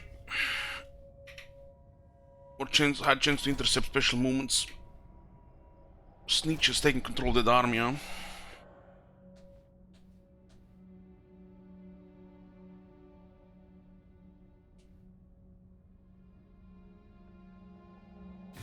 Greetings, honorable ally. I think if you have it at around 30, they will not break the treaties. Unless they become aggressive and unreliable. You cannot accept non-aggression though. One of the house rules. Only full diplomacy allowed with the dwarves. We have optional some limited diplomacy with other factions.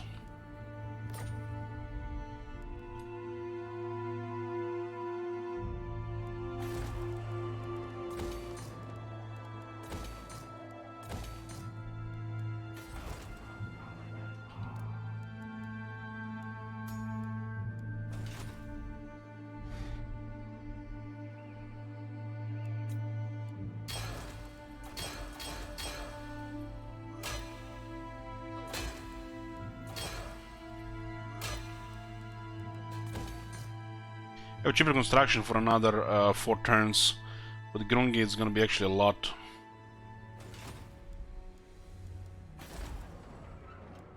Okay, check for confederations. And what can the Dawi... It... Come, kin. On... Dawi from another... What? Welcome to my throng. No. Okay. Relations with the men is good. For the wisdom of Valea. Gotland. Looks like they're going here. Good. Grimnir's axe. No fight, bring it on. Ooh, 2 extra stuff here, huh? Send me to vengeance. I have extra garrison here, so it's good. What do you want? Snitch cannot. Moving. Looks like there's an army here fending off Skaven. Most likely Skaven trash. Who I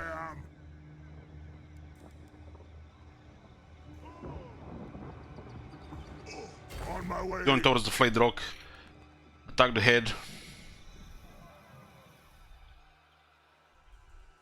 We are doing it sometimes how you might have just missed a turn or 2. Our research is very good. We don't have to, you know, care about it every single turn. The research is very good.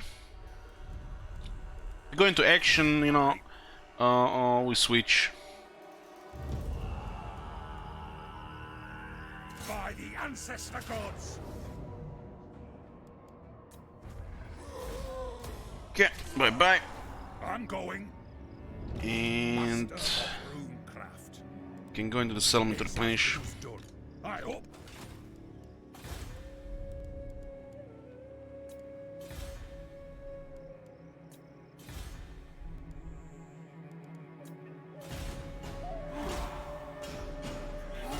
Your World Mouse, we haven't met him yet. But we're about to declare war on him as well, yeah. Okay, we're gonna have a battle here, but first, short break. I'll see you guys in a bit.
I'm here, boys. Let's continue.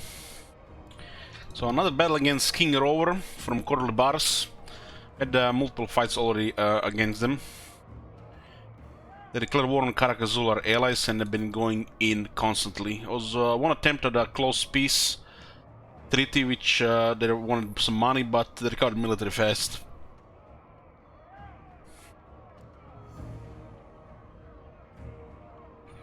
Three Tomb Guard, 4 archers, 1 skeleton archer chariot, 2 Tomb Scorpions, 2 sharpshooter, 1 great bow, and 1 catapult unit. I have 3 cannons, 2 thunders. Thunders make short work of Tomb Scorpions if they're not interrupted. Prediction, sure. Blue for a decisive victory, red for order.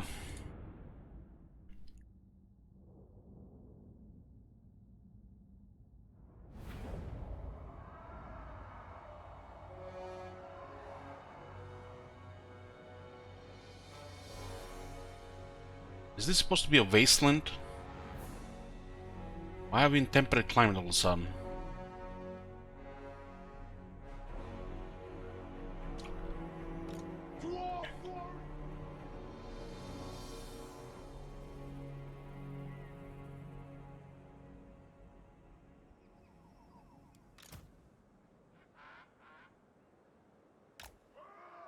Closer to our reinforcements. We'll just hold this area here.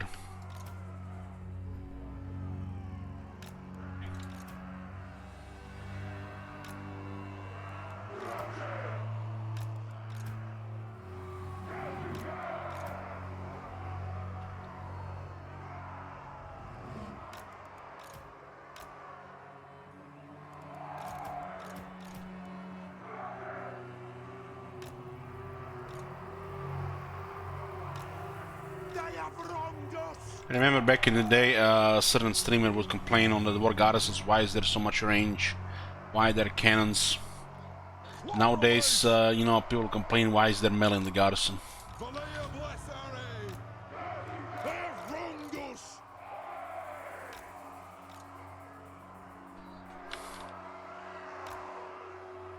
Don't have to worry about the other side. It's probably this miner here should be here, so they don't get around. And we'll just hold this side here with this one. Did I move the wrong unit? I did.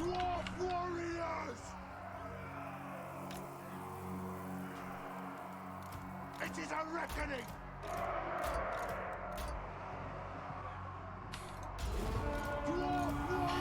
This in the good by the end. Golem is coming around. It's gonna be like high ground here.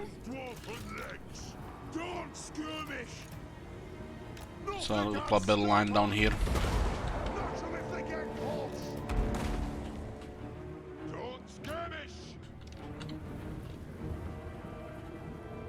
Don't skirmish. Cannon, get moving. This grudge must be satisfied. Thunderers, Kazook. Nothing can stop us. We stay put.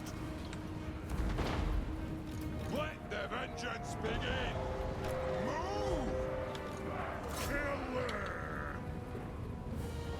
Get in position. Your grim grudge bearer. There's an artillery unit in the far right side. Nothing can Let's stop send us. these guys here like this. Strike out.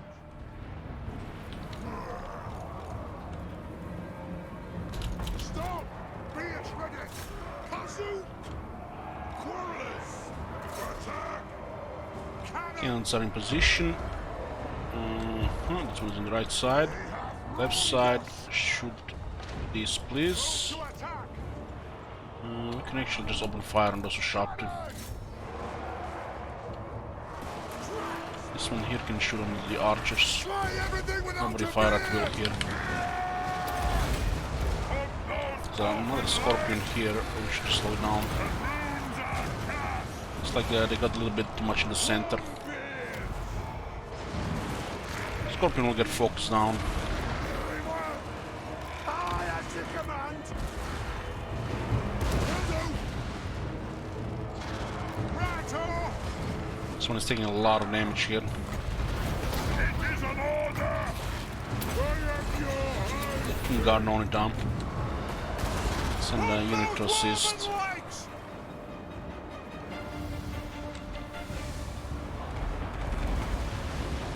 Thunderous.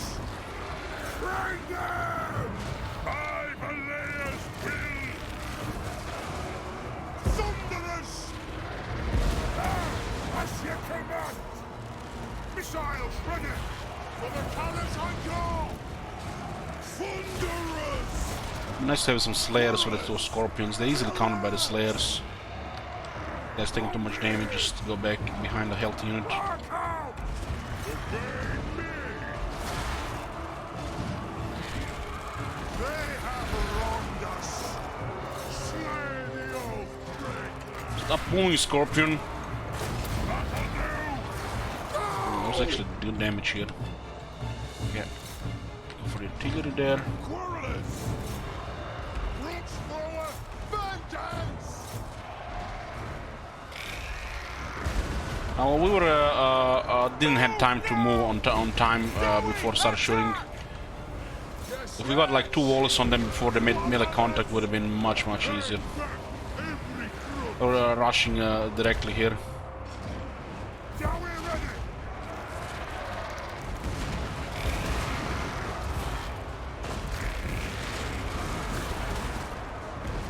For the High King!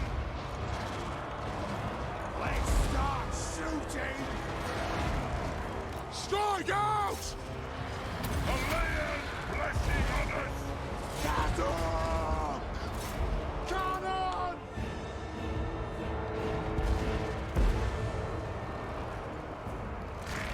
Right fire! Right fast! Thunderous! Attack the earth! For the devil's cry!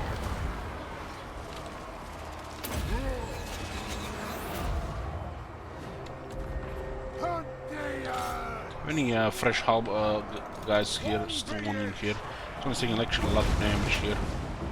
For the Karaz-a-Karak! Arm losses. It's actually not arm losses, just muscle leadership hit here.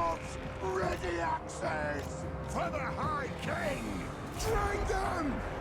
Cannon! My god. Okay, arm losses coming now. See that shit? Holy shit. What the hell? We'll clear that artillery there with miners as well. Oh, have wronged us! Considering we missed like 2 volleys while moving forward, it's a pretty good result. If we had them at a much further distance, we would have destroyed the third of their army just before they even get close. They just rushed our reinforcements here. Decisive victory predicted by 54% of the chat. That was the blue option.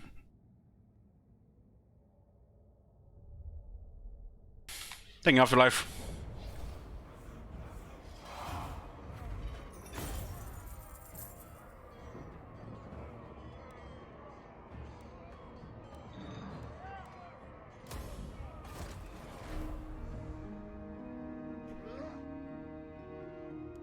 Legion Plucker Pendant.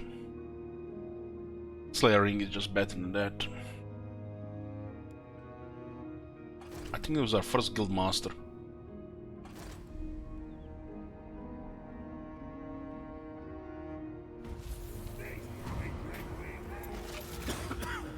Yeah, go, why not? Let's see how Clan Nation doing. Sneak. Barely any military left. Karaz-a-Karak has recovered the military a bit. So, it is good to see our allies of the mountains. Affirmative. Okay. Yes? We need to keep this over 30. Greetings, stranger. Affirmative. Okay, power penalties are -5th right now. Clan Morse is expanded once again. To war. I am Iron Fist. Some call me a king. You are welcome here. Never. He's in such a safe position here. It is. Are we from another home? Yes. Greetings. Get engineers now as well. Aggressive and a tactician and an engineer and a tough. Gotta be some of the worst traits possible here.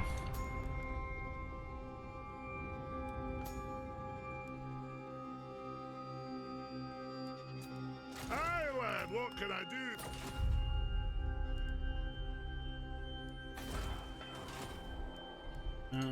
Lord-wise, there's a Grungi available, so we can start continue building. We have Arabi Sandstone, another 3 turns. Switch this to construction.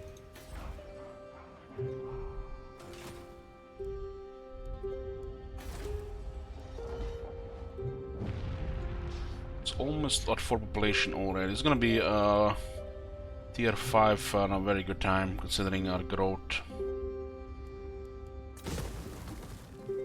Okay, we'll continue building there. What makes Barakwan and Karaz-a-Karak not want to confederate? They're in a pretty good situation. Doesn't even have any strong enemies, they're supported by allies, good military. So we just have to be patient.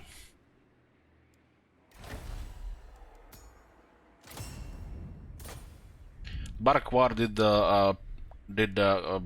was an excellent buff for this campaign. We were allowed to do much more than possible in a shorter time because of that. Move. How can I help? Moving out. Going directly for the capital here. Barakwar does not distrust wars, but Karak-a-Karak does, but they both love us.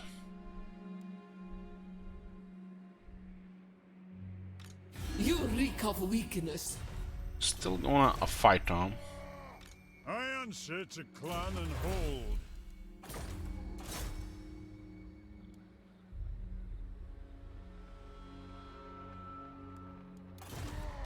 My servant fails me. Damaging this army will increase their odds of winning here. Look at this, guys, look at this. To war? Hates Tomb Kings. Tomb Kings are undead, by the way. A tribute causes fear when fighting against Tomb Kings. Do not betray your king. This unit frightens all enemy units, reducing their leadership, and nearby is also immune to fear. Fear penalties do not stack. Undead. This unit is undead, does not rout, immune to terror, becomes unstable when leadership is low. For clan honor. It's been in the game for years now, by the way. Years. Years! Getting another archivist here. Retake the realms. I'm gonna put a guild master on somebody else. Armed and ready.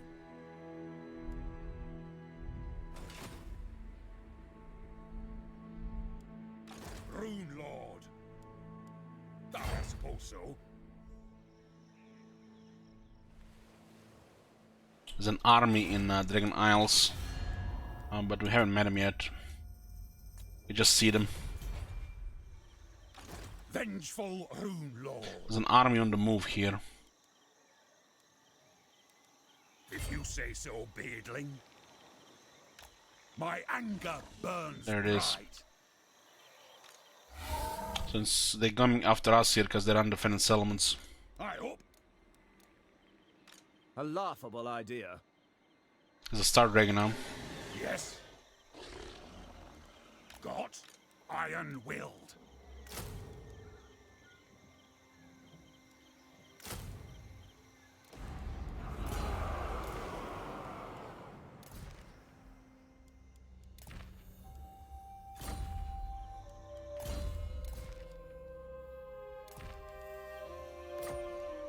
Pretty good Girdle Wizard now. He might just go for Darkhold here.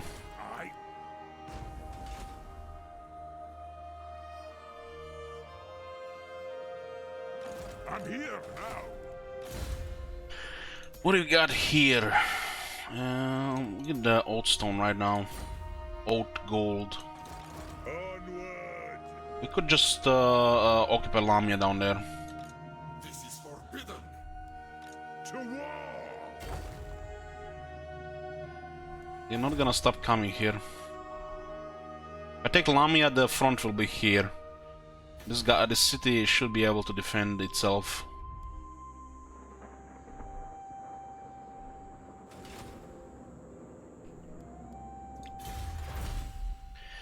Okay, keep getting the artillery reduction, and this is fine. We'll continue upgrading that as well. Not this turn though. Ottoman growth 8 turns. I grow building for now. This building's not gonna be upgraded right now. This is also fine right now. This looks it for this turn. Making a play on the Clan Nation capital. We're gonna have to deal with Imrik again. Actually, Imrik himself first time, but his faction again. And we're dealing with Quarterly Baras here, so 3 factions at the same time while we are upgrading everything else. There's buffers everywhere around us, so this is all safe as long as they're happy with us. But as we expand, the tensions will increase. Right now, finishing off the enemies here and here. So we'll clear this area here and stop the war with Quarterly Baras. Conflict clan action is inevitable. And this whole area here as well.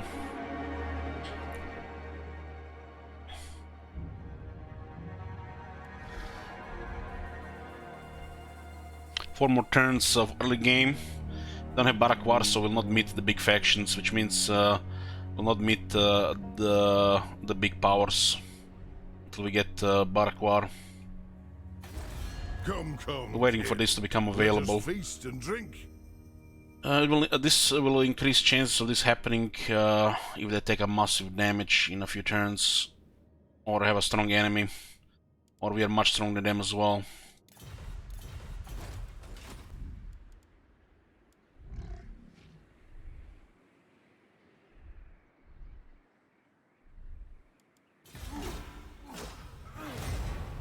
Counter Clan Angrund.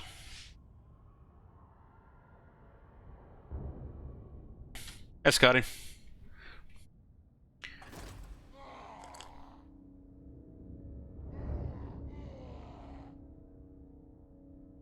Ogrim is just basically defending Blightwater. This defense is expanded to Broken Teeth as well.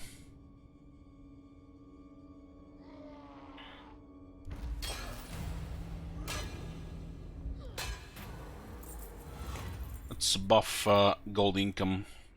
3.7, 14. Beastmen just spawn here. Let's see Clan Angrund. Holy shit, they're hostile. Iron hammer. Oh, this is one of the reasons they were World Border Princes. They also distrust dwarves. They didn't have a good RNG with dwarf diplomacy in this one. The reason why Barak-War and Karak-Zula are doing good is because of us. Don't let get fooled. This is some kind of RNG here. It is because of us. The RNG here is Karak-Kadrin doing well. That's the biggest RNG here. Ready. Clan Angrund being hostile like this, that's actually pretty bad. This is pretty much war. They like Empire, but they're fighting Border Princes. This probably will cause war with the Empire. This is really bad.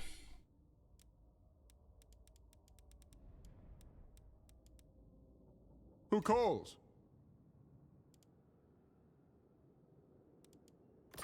You have a proposal? We are willing to hear it. These guys don't even have relations with the Empire. But they like Empire. A bit at least. This action does not have Looks my like consent. Reichland is starting to dislike the Border Princes. This is a whole big mess gonna be happening here. We might need to break treaties with Border Princes.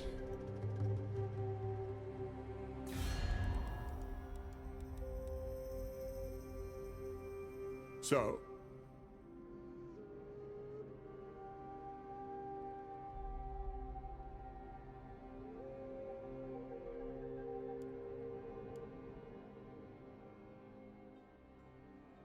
If the Empire will start disliking it further, we're gonna have to do it. Our main non-dwarf friend is Reichland. And we have to keep this over 30. But it looks like the Border Princes are having a lot of hostilities at the border here. Including Clan Angrund. Yes. They're all distrust war, so the money will not make them happy alone. Only true vengeance will make me happy. Is that what you offer? Very well. We got only 10 here. If they didn't have distrust wars, we got 20.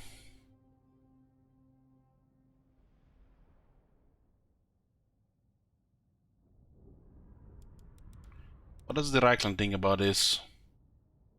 Oh shit, Reichland yes. looks like the Empire is going they don't like the everything gives to Clan Angrund.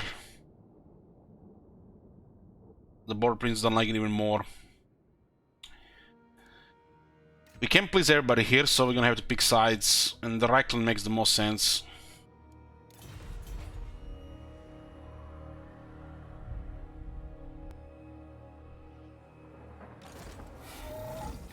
That way from another. This is interesting that nothing has happened here. I have the forge fires glowing. It shall be done. Chief assassin. We got a little clan nation so we can clear Imrik and Malus. Aye, This is a conflict that's inevitable here. and now, welcome down.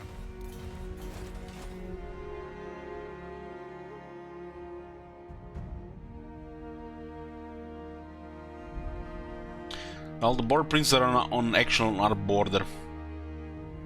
They disrupt trade, we lose nearly 9,000 gold per turn. So we can't do anything about Border Princes right now. Because this is guaranteed gonna happen unless we get lucky. Because there's no armies in this area. So pissing off the Border Prince right now is out of the question. What?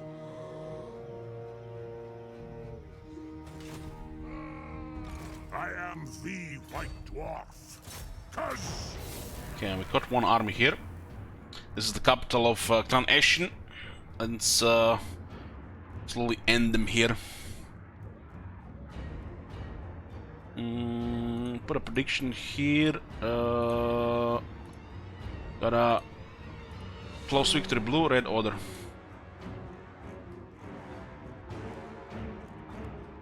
Lightning stack to lower the leadership.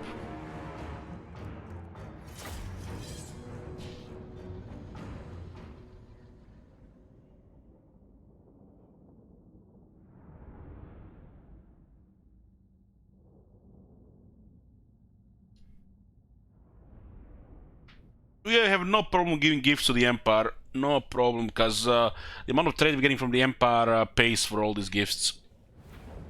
Since we have a lot of resources.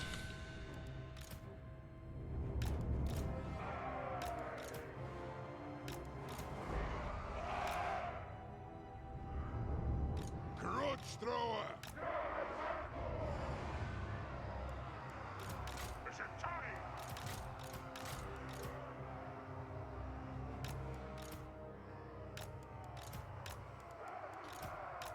And it's just extra troops in this army. This army hasn't seen much fighting in these territories. due to going north first, because they control the southern Darklands. For the Karaz-a-Karak. Once we did Clanation in Malus, we can send one army at a time back home to get the tier 4 troops. By my beard! One Kazak! Go! Go! Through marsh and mountain!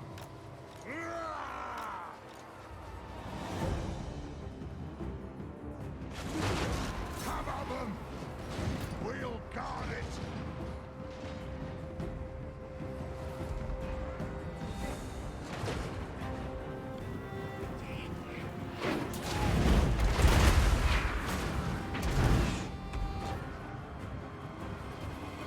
Gyrocopter!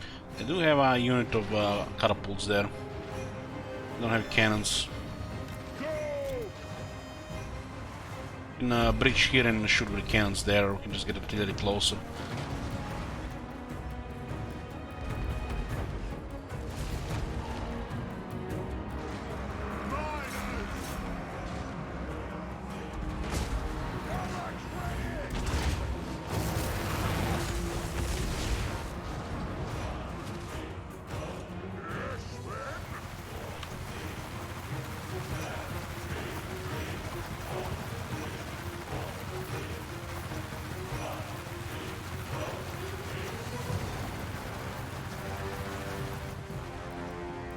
Gyrocopter! Gyro! Axes out, lads! It is a reckoning! Clash Horse on the left side looking pretty damn good. Longbeards! Artillery ready!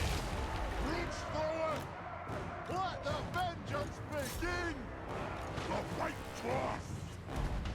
Make it pleasure!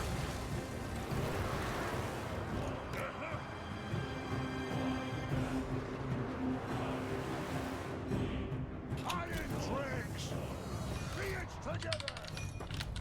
So what are we gonna do here? I mean, there are no runners here.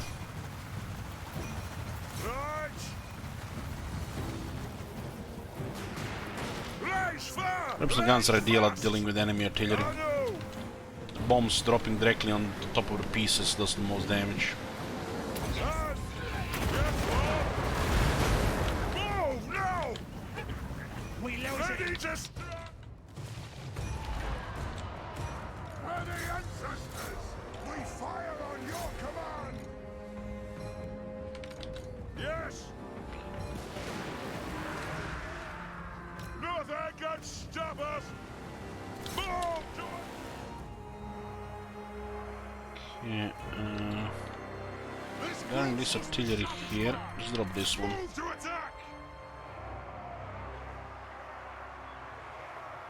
Longbeards! Strike out! Range far, range fast! Select target! Edge! Plow through!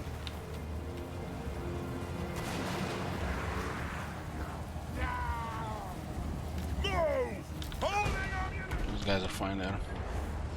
Let's turn the tide! We have White Dwarf on the wall.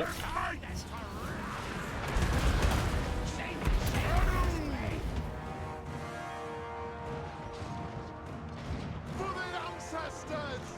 Let's send Longbirds on the wall as well. Strike out! Yes! Yes! Yeah! Go! Strike out! Aye! So Warlock Master here. Okay, there goes the 4th artillery piece. What now? It is a reckoning. And the Blood Elk Paladin on the wall as well.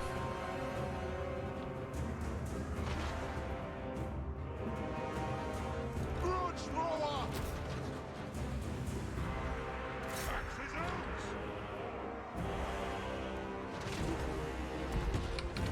They're shooting here at range. Get some katana slingers here.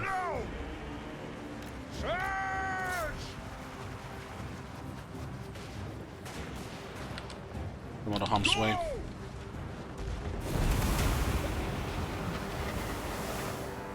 So, Lake Priest here. And a Warlock Engineer as well. Power of the ancestors.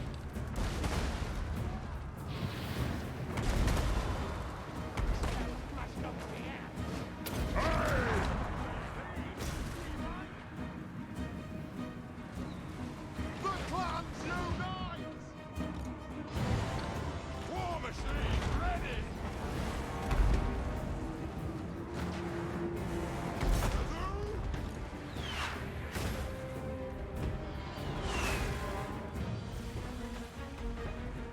Alea's blessing on us. Kill them! And have him fight with the White Dwarf.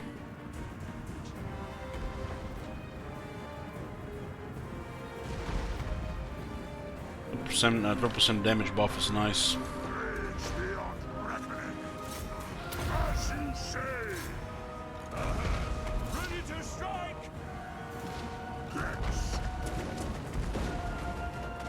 Is it time? Attack the earth!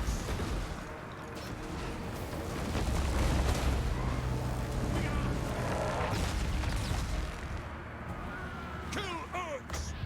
Aye, it is an order! Should we run, flee? Fight another time! How did you beat Priestess with Warrior?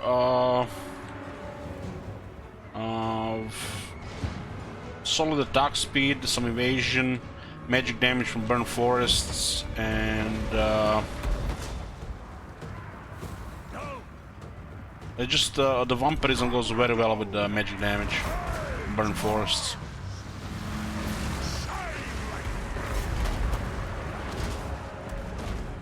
Burn forests are the key for the vampirism. Yes, then.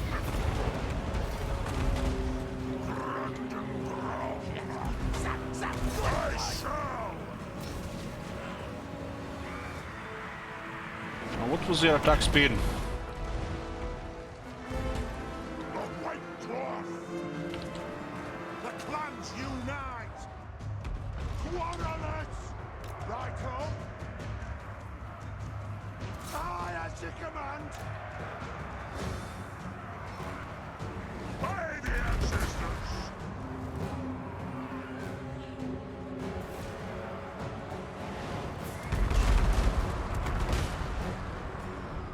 Evasion also helps in that fight as well. If you also have problems with warrior defeating bosses, you can put those mercenaries to help. They can make all the difference, especially if you have two. Dwarfman might! Slay the old breakers! Right? Aye! Move on!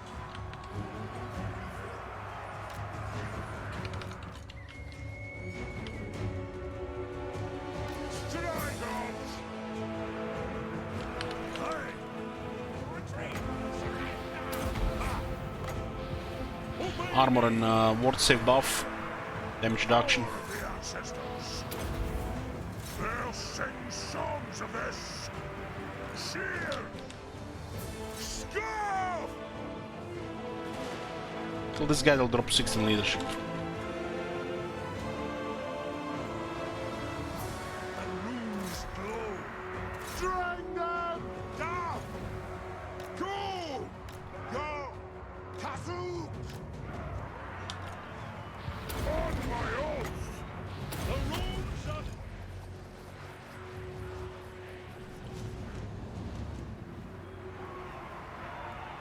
Artillery ready! Longbeards! Move now! Fight! Runesmith! Longbeards! Obviously get iron breakers when we can, because they're just better longbeards. And they have better battle skills. We don't have any battle skills for Longbirds or Dwarf Warriors this campaign. Longbeards! The Ironburgers will get all the toughness and more. They'll have more health and they'll have explosives and they'll have way more damage. They're just elite Longbirds with explosives.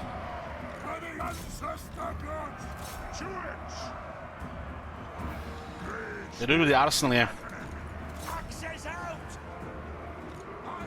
The only reason we're using Longbirds because they're tier 3. And the Dwarf Warriors a little bit too pushing to just wait for the other ones.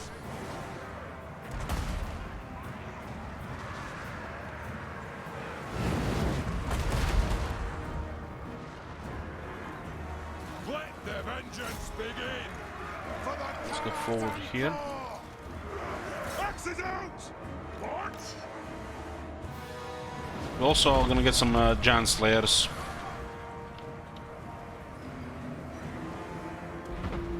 For the ancestors!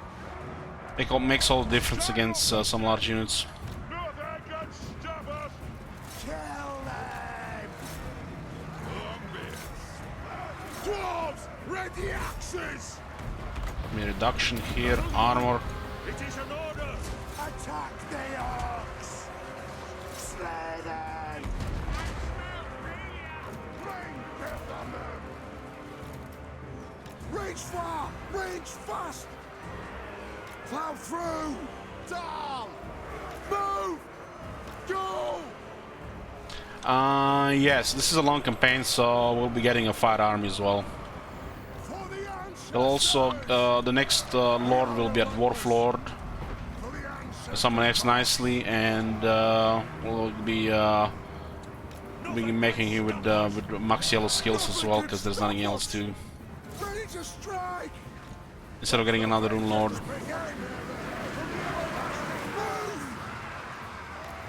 We got one army with extra guns, one with fire, and one with extra flyers. What makes Dunlop better than the regular? Because of the support abilities.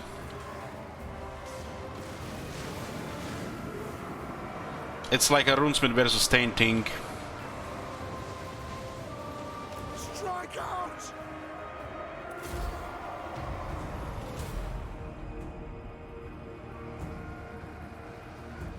You always put the runesmith in an army if you have them available. Or one runes per army is a must. This ability is, I mean, look at this, plus 30 armor, 22 ward save, 25 seconds, cripple one enemy from approaching you to shoot him to death, scouting from old gold, pseudo melee expert. What's not a lot about the runesmith? It's just great. Well, you get 2 slows. One slow is stronger, so there are 2 different ones, so you can put one on the same unit. You get stronger version of Rune of Negation, stronger version of Rune of Steel. You get basically more support abilities, which are also stackable. The only thing that doesn't stack is the Forge Fire, because it's the same buff. You don't keep them together. The runesmiths no longer have to be next to the units. They could be, look at this distance. They can be this much away from the units.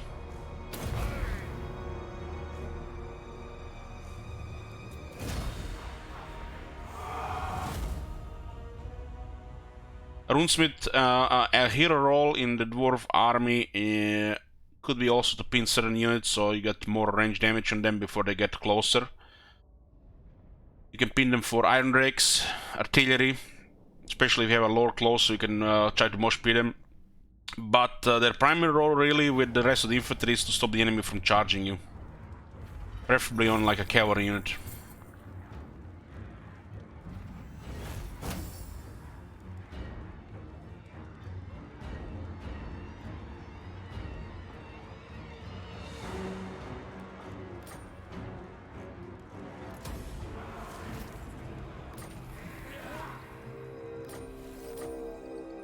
The dwarfs need me. Oh, there was a tier 5, nice. Ooh, We got some boys here. You know who I am. Some giant slayers. Fearless and ungrateful. Give me the walls, industry. The rest is pretty good right now. We'll keep this. I'm here. We'll get auto forging. This time we don't have Ox Lord because we didn't have to be stuck with miners. The Dwarf Warriors and Longbirds don't really need it, especially if you get Longbirds before like turn 35. And not blessed by growing, so we have 4 extra skills. We didn't get extra skill yet here. We'll get Green Heirs. And the hard to hit is the goal here. He's already a really strong fighter even without the extra stuff here. Oh my god. Have you seen that shit? Holy shit. It's always better to get extra battle skills than just get a Dwarf Lord with the yellow. By Dwarf Lord I mean pretty much the legendary lords and the regular Dwarf Lords. Or the Rune Lords you want to get their skills. You can see 60 armor here. You can see 30 seconds slow instead of 15. And you can see 44% ward save for 18 seconds. The Animal of Doom also grants the Rune Lord additional physical resist, which makes it even tankier. Makes him larger, which is better. And gives additional 15 magic resist to the whole army. Which puts the old dwarves to 40 magic resistance. Lord of Clan Morgrim. Bang Bomblem. Aye. If you want more what I was saying about in depth about lords, watch the last Jibber Jabber. Find the dwarf section. Grumbrindle. I am the White Dwarf. We're talking about the regular lords in the campaign.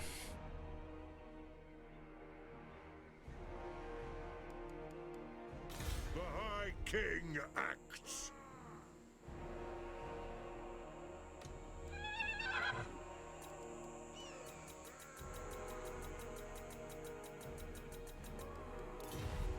Throne bearers. Let's Looks like they're all getting an army here. ready. My servant fails me.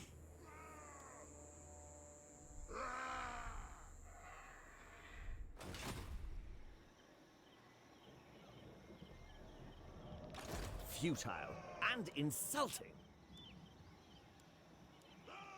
I should hurl you into the fires of Vol's anvil, wretch!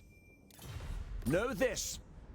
I will not remember you once I have slain you.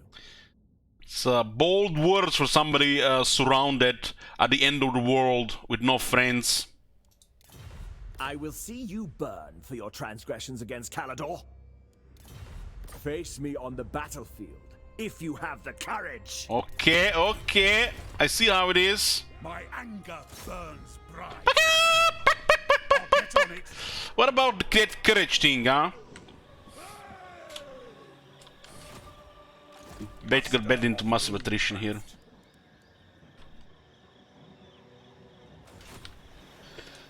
Armed and ready. I Far beneath an archmage. Beyond even quiet. do. What do you want? Rune Ricky. I cannot rewrite reality. He moves first, so we can march towards him. We need to be adjacent to the here. It looks like A laughable idea. if he attacks us, we have the adjacency here. But they have to go forward to attack him. What? Vengeful Rune Lord. It's as good as done. This is a little bit risky here. On my way. I hope. Okay. Should be fine. Rune Lord.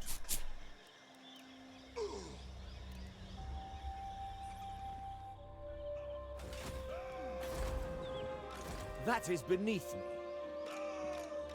Can I help you? Man, I thought he had a better army. I guess he's been stuck with lower tier recruitment. He's been constantly switching cities because he was on the run from the clanation. The fact he got pig bartered here and pushed them here was great. I have the forge fires glowing. Yes!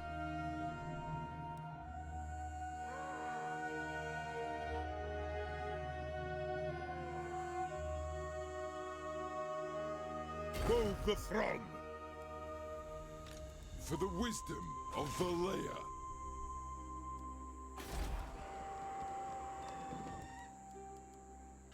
Okay, what's available here? Looking for a Grimnir Lord. There's a Grungi available, a new one, that's great. We need more Grungis. Shame we can't recruit them immediately on turn 3. We do need more gold for that. And more Hall of Oats. This is switched to construction, yes it is, 10% cheaper. Get the Grungi to lower it by under 50%, a little bit more research. And we do have also event for 50% cheaper construction. We could also get another 10% here, which should probably be a thing, so we can start piling up treasure, get extra armies. Of Clan Morgrim. Get a Hollow Oats here. Get me the ranger outpost here. Ranger barracks here. And we'll upgrade something else here. Okay, we have 2 more buildings. My anger burns bright. The throng is mustered. Throng You is may master. speak. Throng. How much does this one cost? I answer to clan and horde. 500. Honor to your ancestors.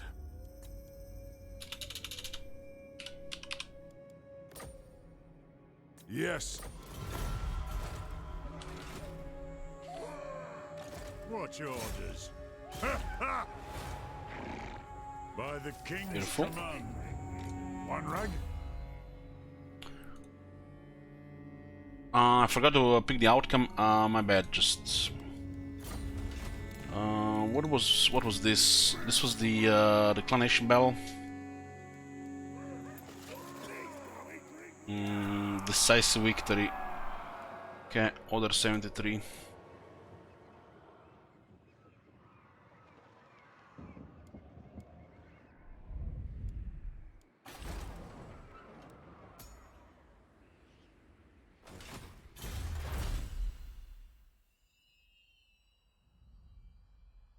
Got cheaper tier with more ammo. Why not get construction duties? Actually matters a lot at this stage. 10% cheaper construction, especially as we're hitting tier 3. Will add up so much. More income from iron mines, gold mines, and stone quarries, 5%. We do have 2 gold mines. I'm not sure it works on a special mine, but it could. 3851 there.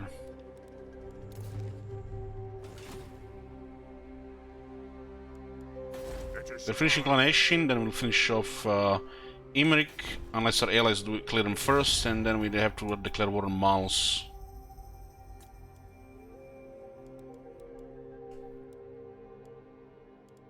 This is tensions are brewing in the west, and we might end up fighting Belagar.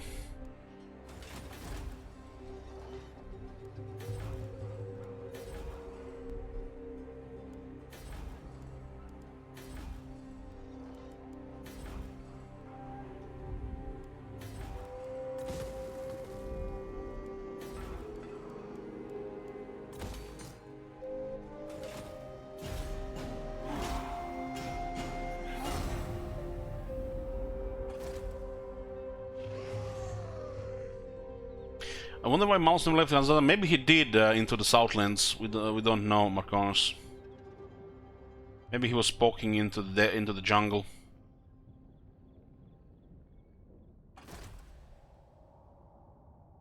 Holy shit, 2 armies.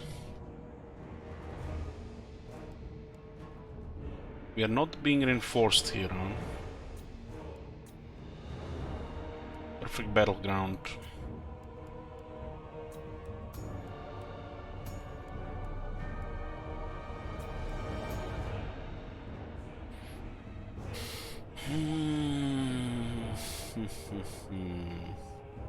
What if they're two behind us here? Holy shit, it'll be a disaster. Not worried about this one. It's marching and the army is not good. They still have characters though. Khalida is still on foot from the looks of it. Two Tomb Guard, and if you've seen the battle before, the Tomb Guard with good hell fighting Longbirds, it's even. Because we don't have a battle skill.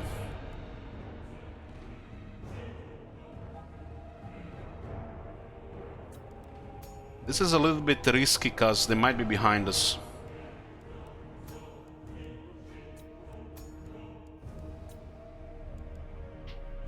Bumblum could get killed here. We just got more ammo for the artillery. If they're not behind us, it's good. If they're behind us, it's really bad. Like disaster level.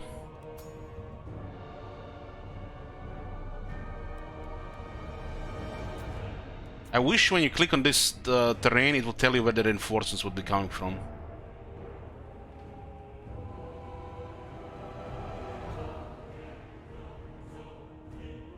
We cannot win if they're behind us, because our weaker side of the army in melee will get exposed. Would be a nice battle. They're all ahead of us, right?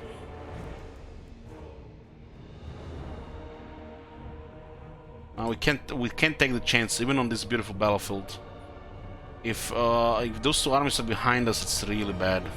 But the thing is, we are underground and they should all be in front of us. Because there's only one way in. So the underway should have a special rule. But how the hell did they find entrance to the underway from the other side? You know what I'm saying?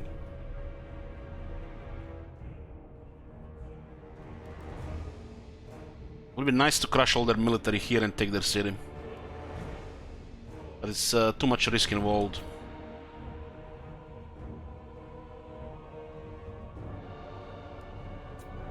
We are going to retreat.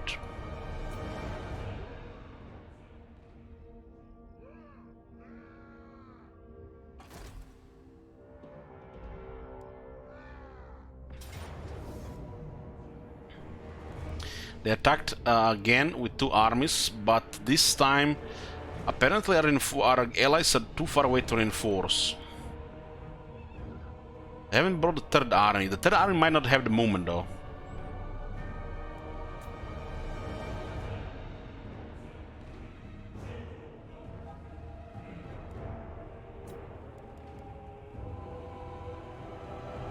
And Khalida has been really relentless regarding attacks into the Blightwater. Really relentless. Ever since she declared war on our allies. Let's put a prediction here.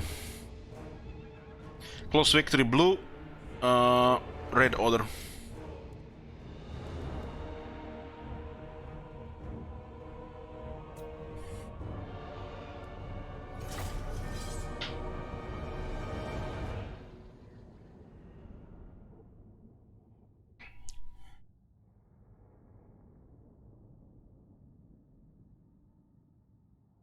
Should be good terrain.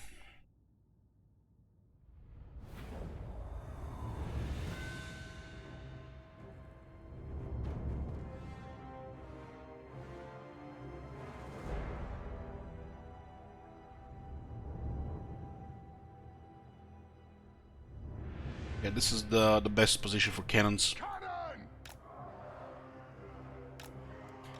We fire on your command! Roger! Cannon! Might not be able to open fire on them immediately. I kind of want to open fire on them immediately.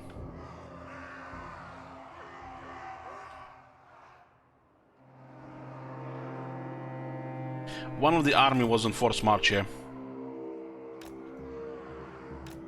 And we have more ammo than before. This technology. So who has the banner here? This unit? Which the banner would be marked on the unit card? Or on the actual banner, so you know who is having the banner. Because this unit can buff other longbirds with better attack and damage. Let the vengeance begin! Longbeards!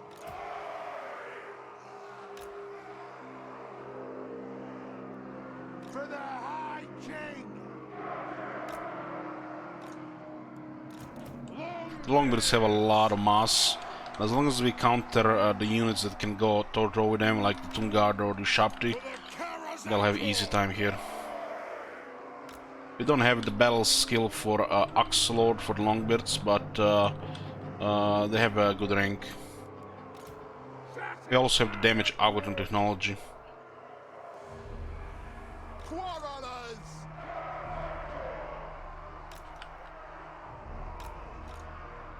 It is a reckoning! Quarrelers! Vengeance! Let's start shooting! This is just a standard tier 3 army for the dwarves.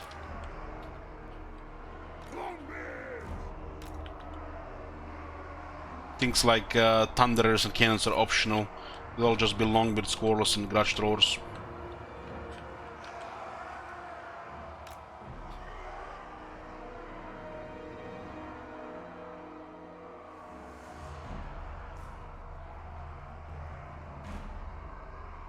For the ancestor gods!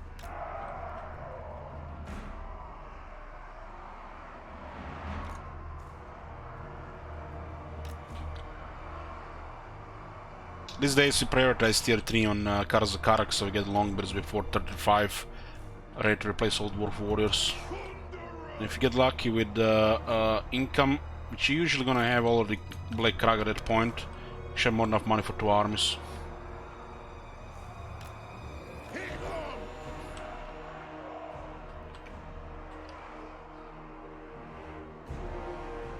We do have a Tormentor sword here, Clans unite! which makes 2 thunders in the center an option. The clans unite! Longbeards! Bring them down! Longbeards! They have wronged us! It is a reckoning! Aye! This one doesn't need guard mode. I need it against the sharp spawn. Of Karaz-a-Karak!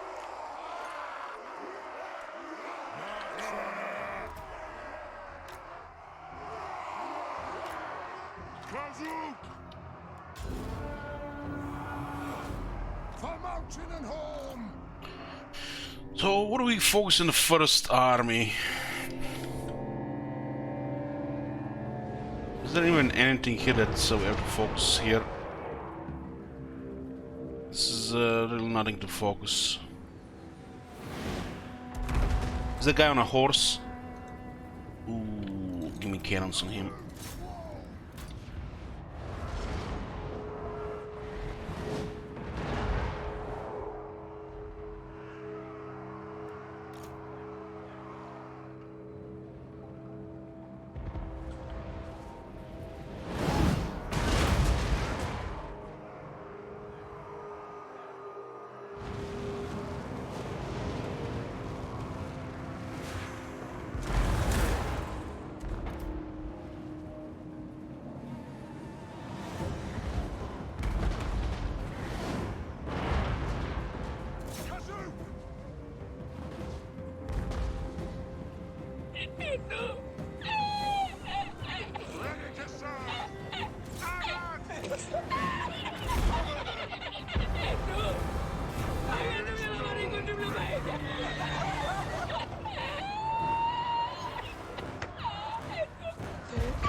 This is really weak to cannons, so we can focus fire on him.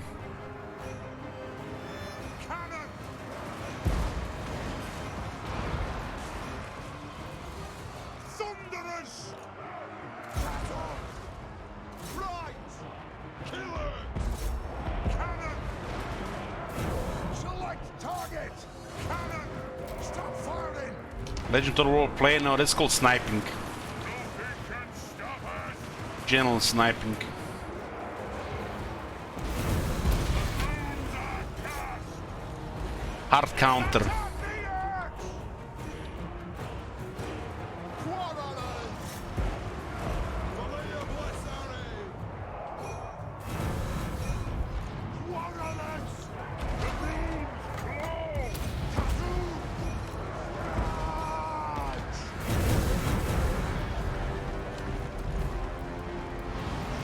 Understood, Lord. It is an order. Quarrelers. Righto. Axes out. Little shot in the back.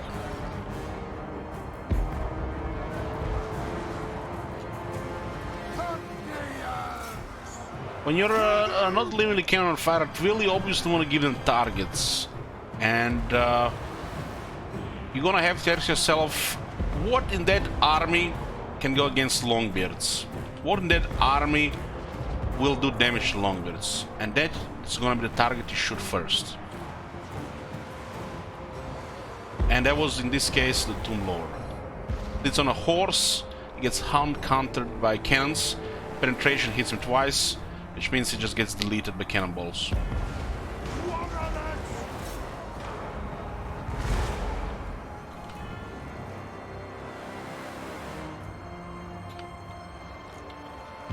Runes of spell breaking. It is an order. Let the vengeance begin. Stop. Down.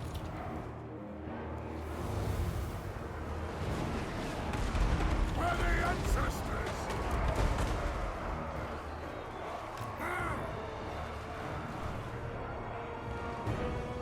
Runesmith! Quarrelers! Let's be about this! Grudge thrower! Longbeard! These guys are taking damage, we'll put him on a safer spot information. Got a health unit here, so we'll go back to the center with guns. Move! Aye! Yeah. Plow through! On! High King Thorgrim Muchbearer! Cannon! And attack the earth! Grudge thrower! Axes out!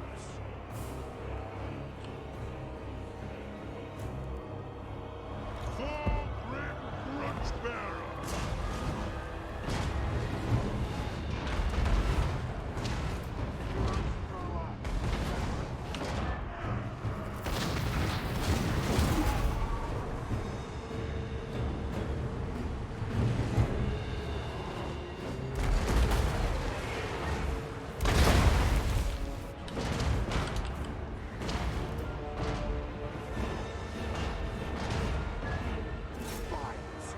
Yes! Fight! Vengeance! Aye, as you command! All have wronged us!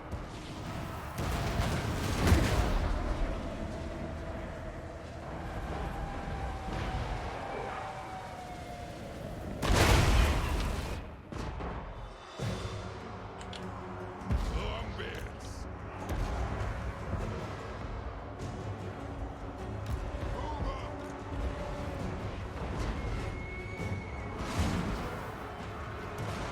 Thunderous!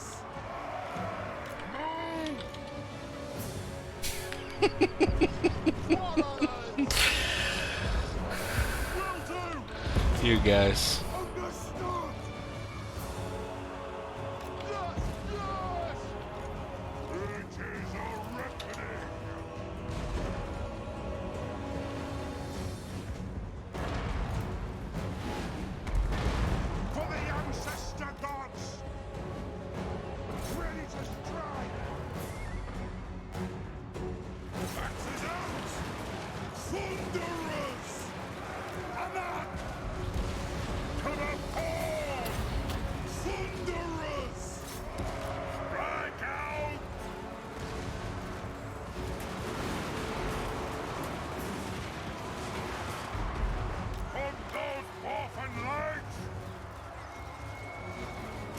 reckoning! Kill her!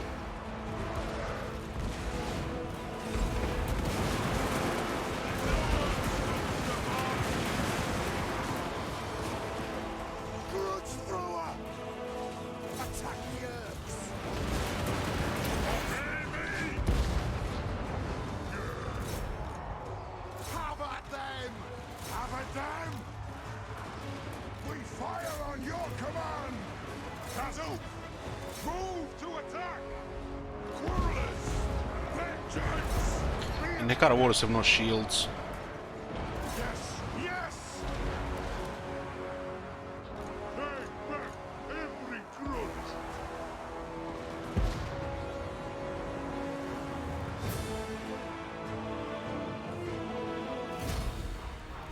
Close victory, man. They nearly had us.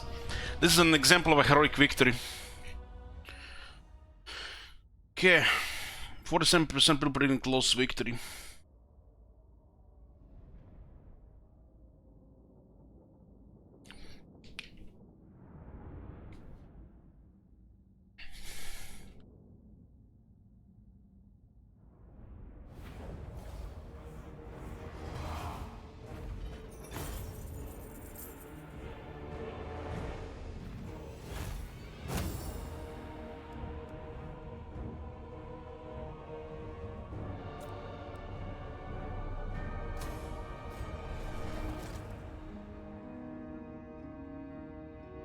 Counter pirates was awesome.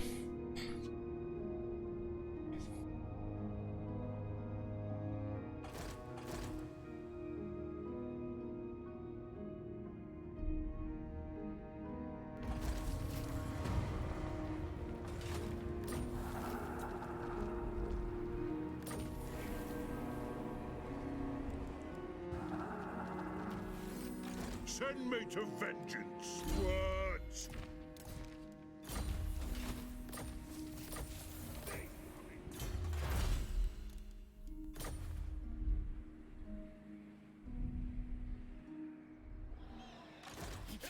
How did this one get here?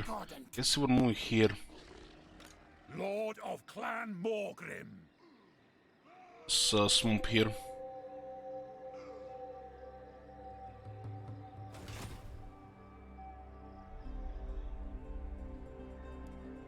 The dwarfs need me! Don't have an engineer here, huh?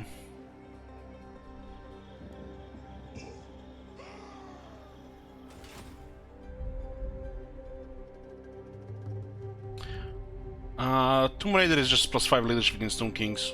Yes!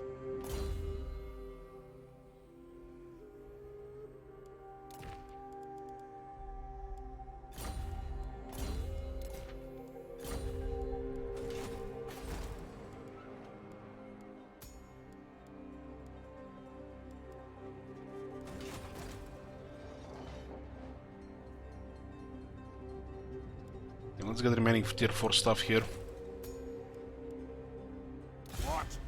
RB Sandstone last turn. This is just one on the bench. Perfect for Archivists, Guildmasters.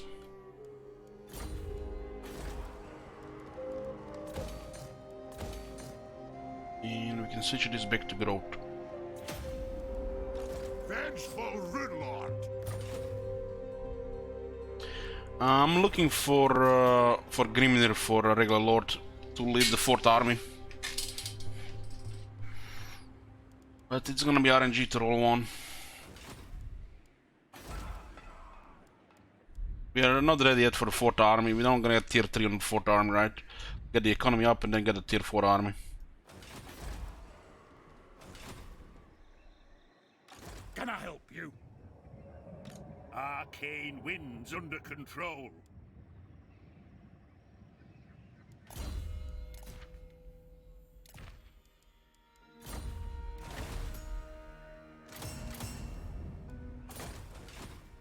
The runes are ready. See if there's anything here. Fine. This way looks better.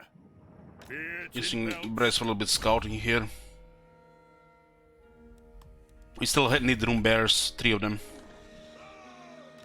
Far beneath an archmage. Does look like this army will go for Darkhold or the Mount Grey Hag.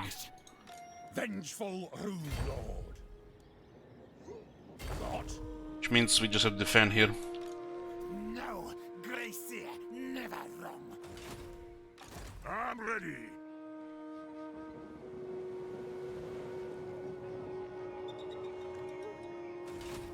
How can I help? Grumbrindle. I'm here. Gunning traits. A Taskmaster Pathfinder. You still get Ambusher for the resistance. 10% defense. You have my axe. We can attack this next turn. You know who I am.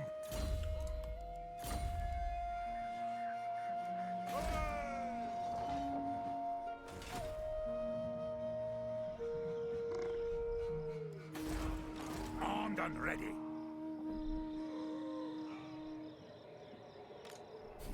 No. Dowie from another hold arrive. 'Tis a great day. Okay, let's see what's going on here. Aye, Trying to get a am I military fit? access here, Some but call me a king. they're not You are budging. welcome here. No.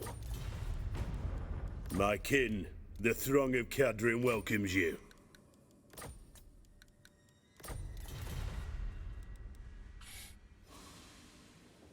They are forgetting about broken ties with the Reichland knowledge and improve relations. They do like us, what we're doing to Clan Nation.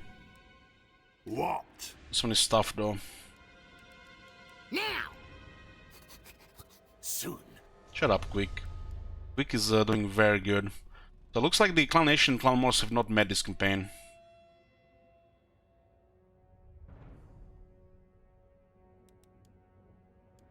Ready? Aye. Let. Aye. Come, kin. Aye. My throng stands. It. I do not trust your clan, so These guys are still kicking on. Aye. Let.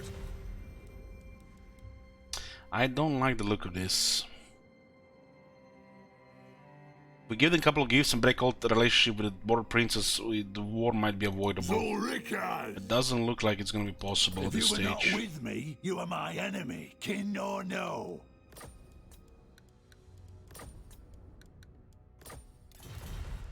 Why did the hell the Clan Angrund and Karahin had to go against border prince this campaign? That's unusual. Belgar hates me primarily because of great power, distrust dwarves, and we have treaties with border princes. He doesn't really care much about our war with Karahin. But minus 50 great power is the main reason. Then the distrust dwarves, second reason. Third reason are the border princes.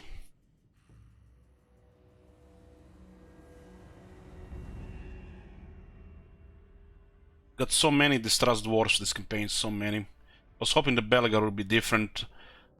The gifts are easy if they are not distrusting dwarves, because each gift is worth 20. In that case. I'm just wondering, in this case, does it go down by 2 or 1? Let's just confirm this. Grumble, so make it sure. So we get 20 here. Will it be 19 next turn or 18? Should be 18. Let's see. 18 per instance of gift. The Empire. This is so inconvenient. So inconvenient.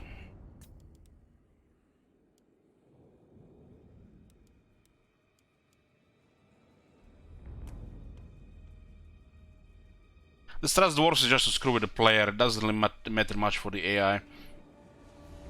So it makes it a harder dwarf experience. It made sense before they bought the greenskins. Now it's just bad RNG.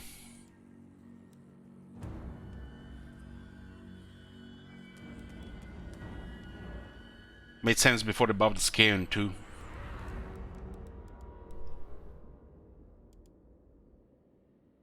By the comet.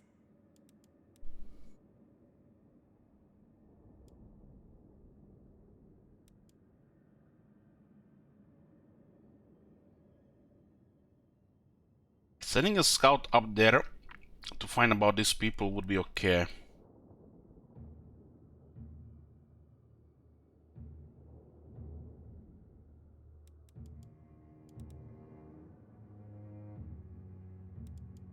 Well, this is definitely tangents of building there. We are trying to, you know, prevent big conflict.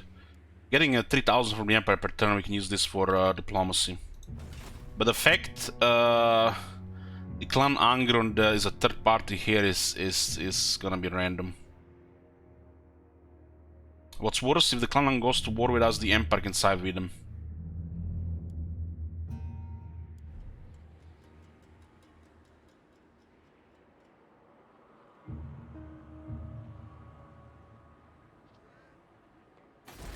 Come, come, kin. Let us feast and drink.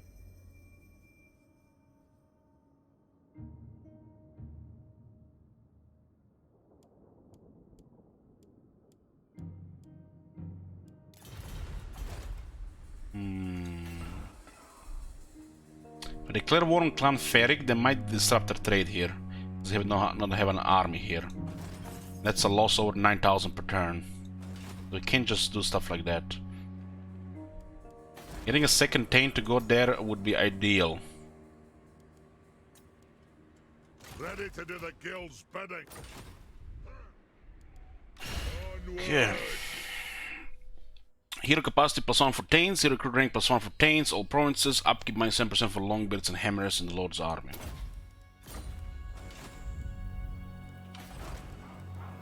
But we can't recruit Tain for another few turns. 3 turns for Hollow Oats. Retake the realms. The clan honor. Using guild routes. This is forbidden. My servant fails me. Asaf is the god. She definitely has it against us. Aye. Very well. March.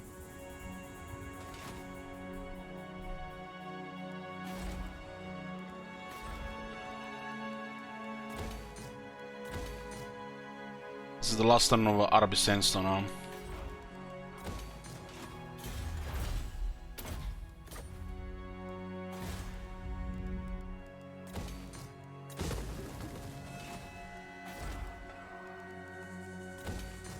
Okay, get all this up.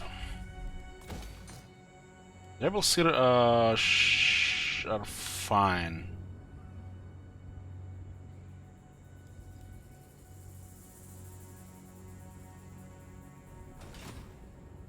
Throne bearers. Let's march. How much is this making? 700 per turn.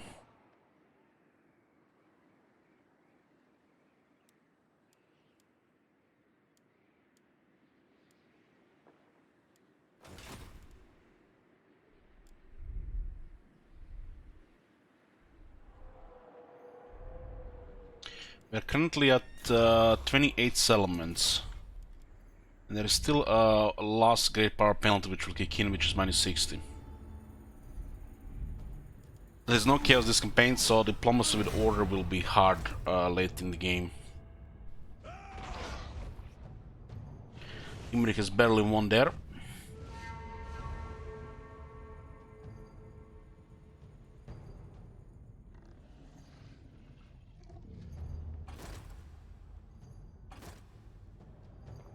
This could be the Confederation age that we needed.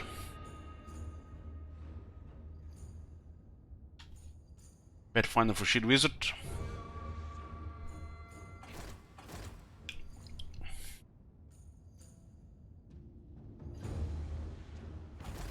The High King acts.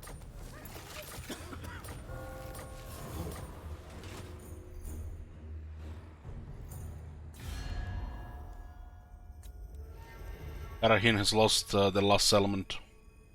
It's been raised, most likely by the Empire.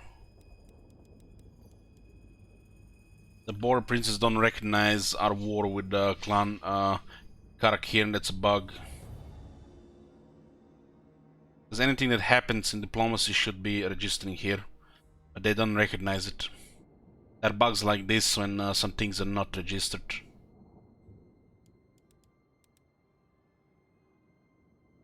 But it could be just a feature, you know. Sometimes this game, you know, bug and feature are, you know, the same thing. Maybe they haven't met them. Karak was the main enemy of Border Princess in this campaign. Clan Angur was probably invited by Karak. They've been fighting the whole game, Gatner.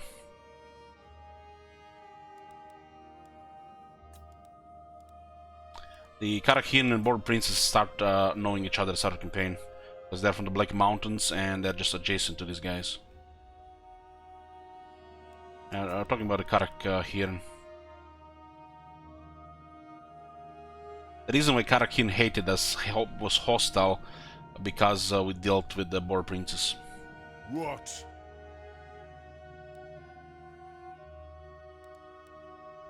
The Empire does recognize it though. We got 4 points initially and now 2. Oh, look at this, boys. The Empire has got treaties with Zubar, and now they recognize our treaties with Zubar as well. Nice. It shifted. It'll be easier to avoid conflict here now. Both the Zubar does dislike that we cancelled treaty with Reichland. They didn't care about it at the start because they didn't have a relationship with the Empire. But now they have the relationship with the Empire. They dislike that we broken a treaty with Reichland. We had to break a non-aggression turn 11 since the house rules. But they will forget about this after a while.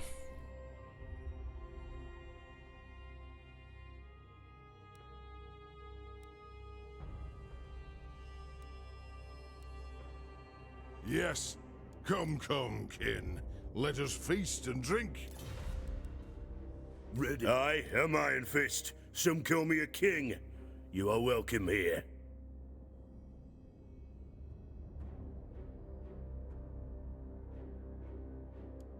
Won't happen. Won't happen now. Ha! Dowie from another hole, Anad? So it went down by 2 points. So it's still 10 turns, but you get a lot more. So you get +10 instead of +5. Aye. Since it's building up and it's going down at the same time, it'll meet in the middle, so it's gonna be +10 before it goes down to nothing again.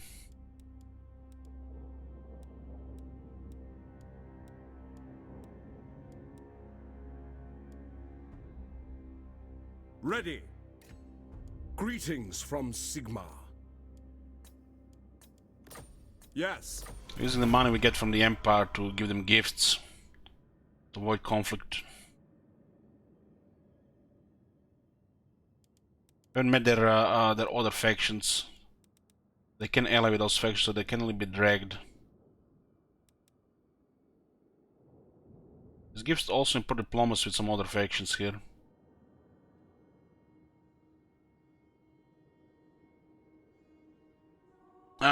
Campaign is to destroy all the elves, Manuel. Build by the Silver Tower. Don't waste my time. They're also siding with the Empire here.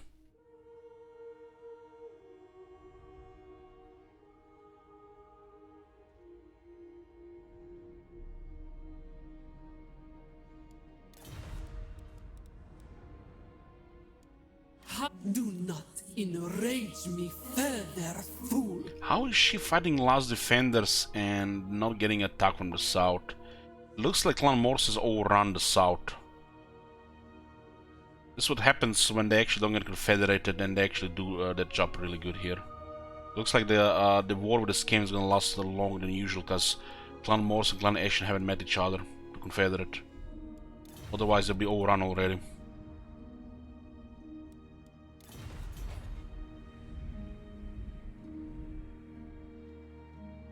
I am the White Dwarf. Foolish, stupid. My anger burns bright. On my way. There's an army there.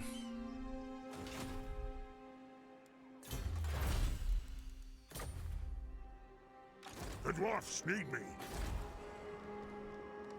Beyond even quiet. Even the Lawmaster could not. One rack.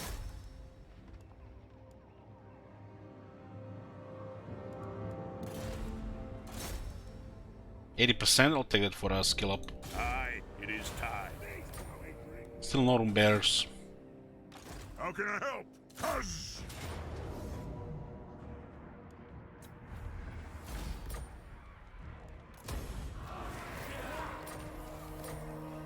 Fearless and unbreakable.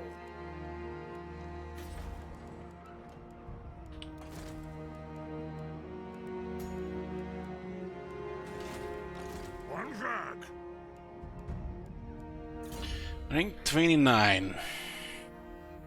Get me the Grimnir Heirs. Above the Giant Slayers in the armor right now.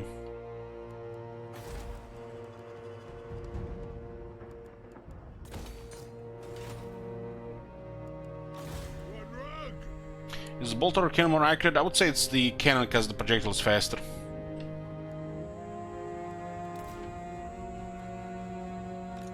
Good. Grimnir's axe thirsts.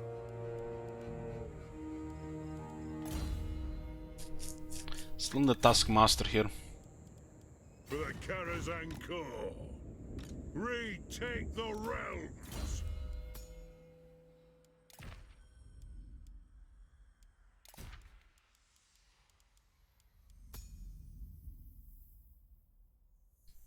Cannon is just a better bolt thrower, don't spear me.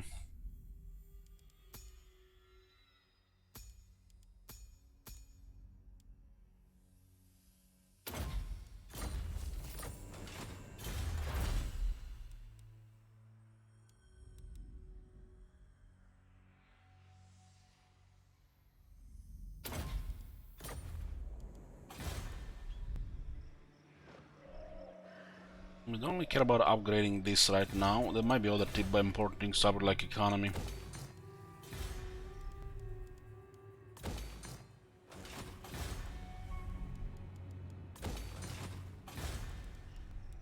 This one is gonna need Grungi for 3 buildings. Okay, get a cheaper construction.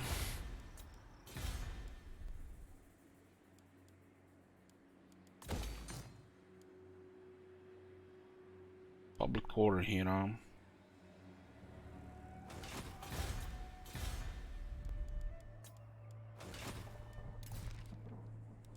Also looking for heroes. Grimnir Engineer is fine, but I would like to get Velaya. Aye, lad, what can I do? You can be picky right now. I'll say for the Starbreaker for the High King.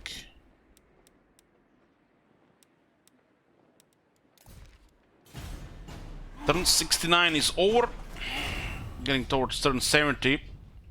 Which is like I've like seen like the official end of the early game. Complete early game.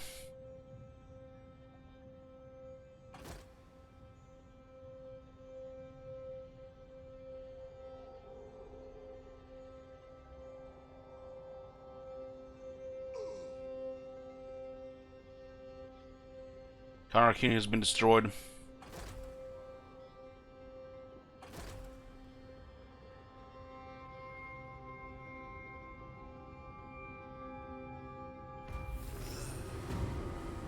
Turn 70 there's an Age of Discovery.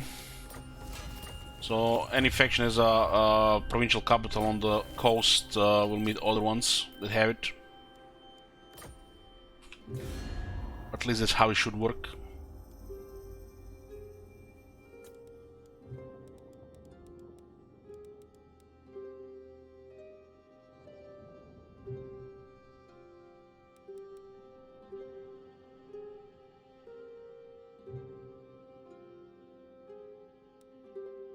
Red.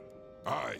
Let's see I what. feel like the moment we confederate one of these relationship with Karak and Zubar will deteriorate at the point of war. To war, my kin. We really need this the military throng of access here. Catherine welcomes you. Enough. What does the Empire think about Karak-a-Karak? The nation calls. -1, They like Zubar more than they like Karak-a-Karak. Ha! Dowie from another hold arrive.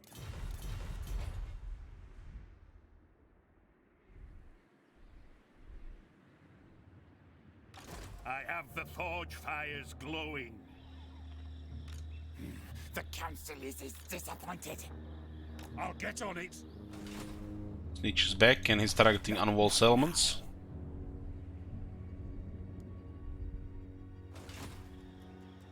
What?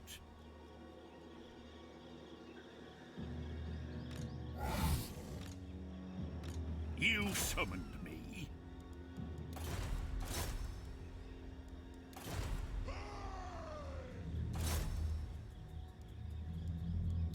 The chances drop so I cannot much rewrite reality. because of this. The Layer's will binds me to you. Man, so many heroes this game. Slay the Urk! With another guild master.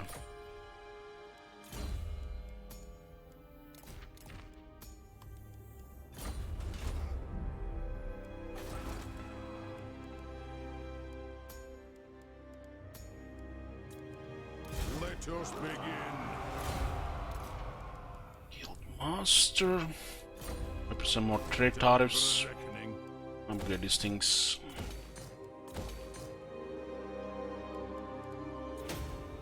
For the wisdom of the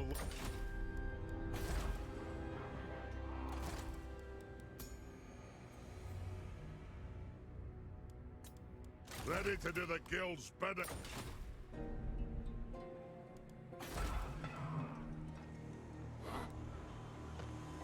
These guys are preparing for an attack here. Thirst for war. Greetings, Kinnaman of the Hold. What can I do for you?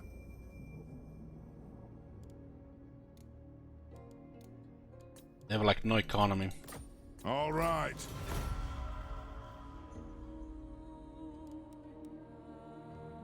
What?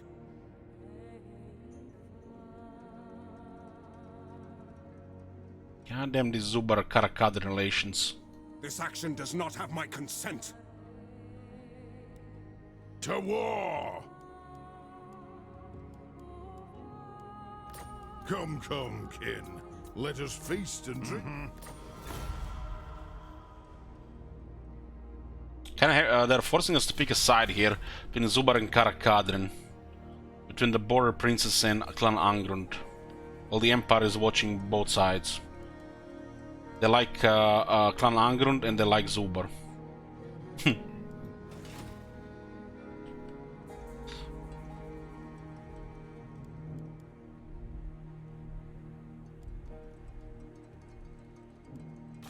edge! Aye, I'll see it done. It is time. Let's end the clanation. To war! Kinda stuck fighting her Careful here. how you tread. Only way she can go here is here now. I agree. It is time. Come from salt mines, pottery production, dye makers 5%. It's minuscule increase.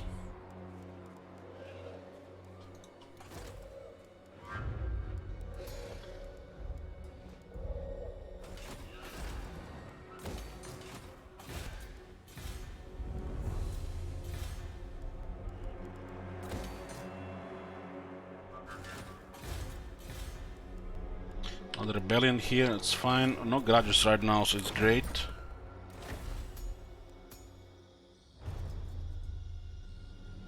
Let's get another weapon here. Starbreaker, 2 turns on.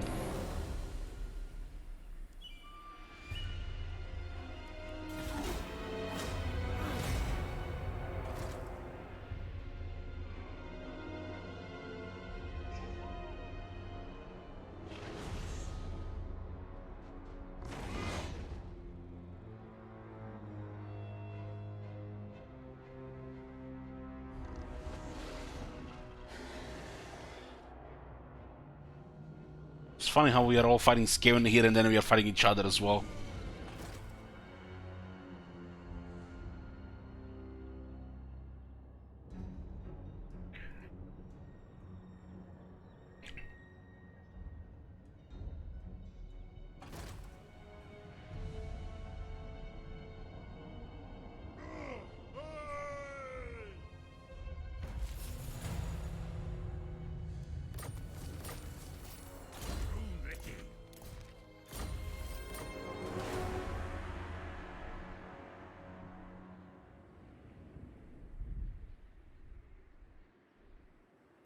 You know who I am?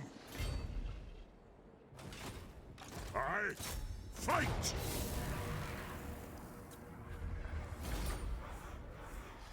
To battle! Oh, got rank 13 Gromdal and we met the Dark Elves. I am Malice, tyrant of Hag-Grief. This is a massive war here, look at this. Declaring war on Malus, we're gonna have to declare war on Cult of Pleasure Nagaron at the same time.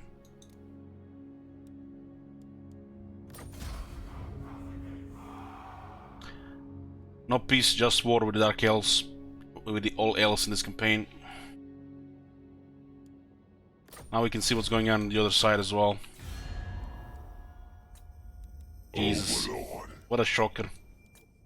What a shocker! At least Ulton is under high elves. So it looks like a nice balance in the west.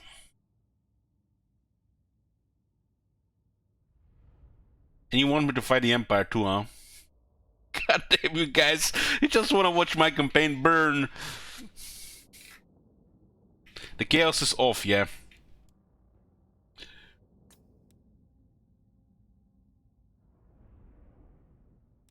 Yes. Marathi looks like she might be evicted from Ultron. What the fuck is going on Ultron though?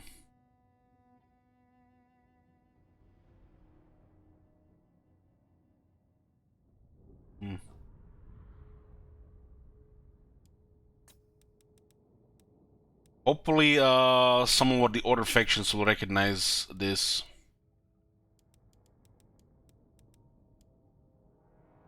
Nice. We got 8 points with the Reichland for war with Nagaron.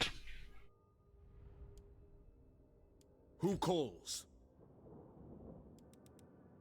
Okay, looks like this could be secured. Unless they get invited.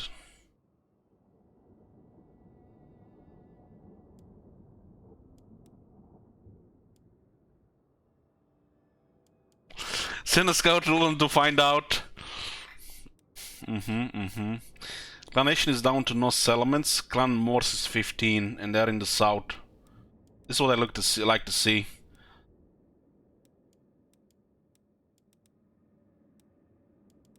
Would it actually been easier to deal with them if they got confederated? But it would make no sense, because they would just get stomped on one side by numerous factions. Remember what happened in the last campaign? Clan Nation confederated Clan Morse, abandoned the Clan Morse territories, and Clan Morse territories just got overrun. It's just a short-term fix for the faction that confederate the other one. But the long-term just destroyed both powers. Because they're under pressure, too much pressure. Clan Morse has been left to their own devices, and they've been actually doing great in the south.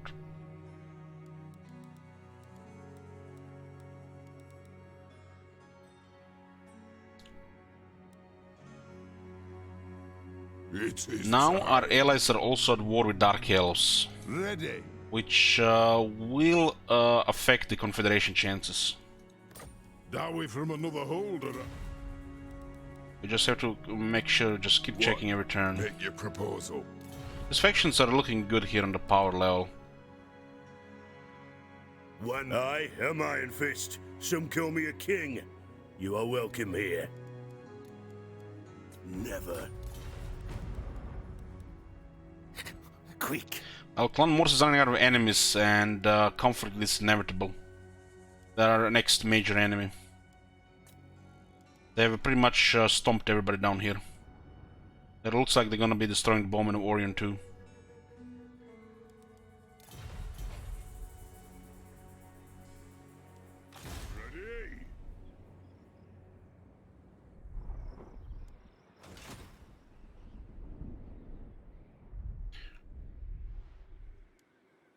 I'm here now.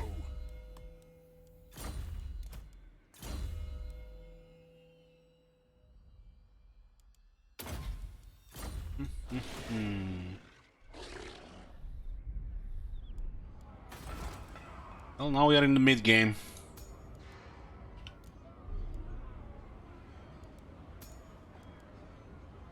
The Valaya engineer, it's perfect. Why Valaya? Cause not because the ward save, because 20% enemy hero action success chances, gets high rank, but get ignored in the army. You don't want the enemy heroes targeting your engineer in the army to wound him, assassinate him, so you lose all the bonuses to mobility, to movement range, and all the range buffs. Engineer is in the army for to buff movement and buff range units. So Valaya is the best one. Aye, lad, what can I do? More Daria.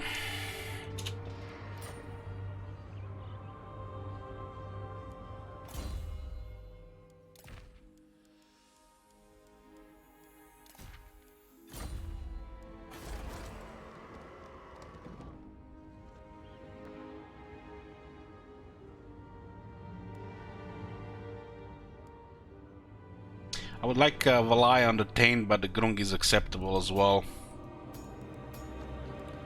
Perceptive is fine too.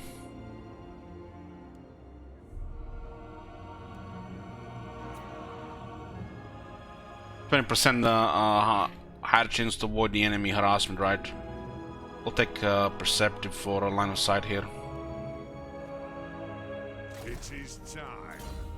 I use Tain strictly on the campaign map for spying and other actions.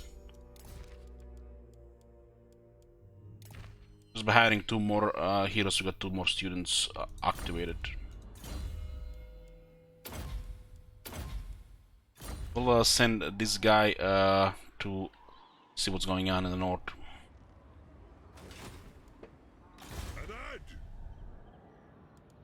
Yeah, we're unlocking the hero slots on Torgrim next.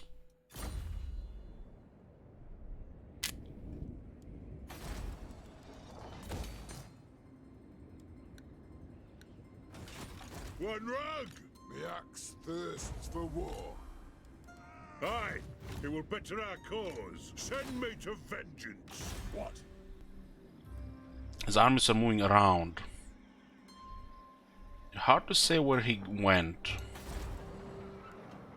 Master of runecraft. To war.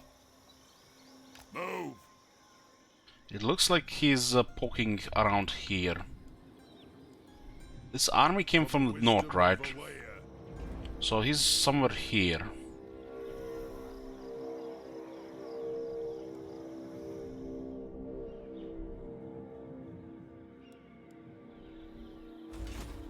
I hope. Lord of Clan We don't see him. Might have underway toward a settlement. I'll cast the runes. Rune Lord. It's unfortunate.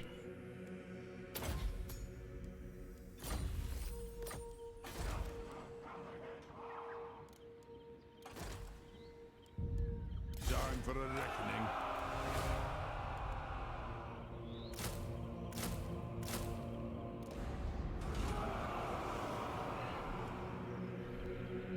Might be also here in the fog of war.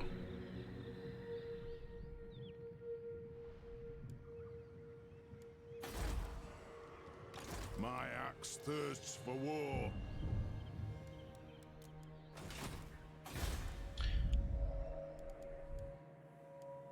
The worst thing that can happen, I feel, Reichland declaring war on Barakwar.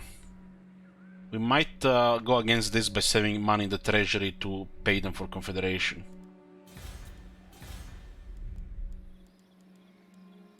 Because that would be really bad.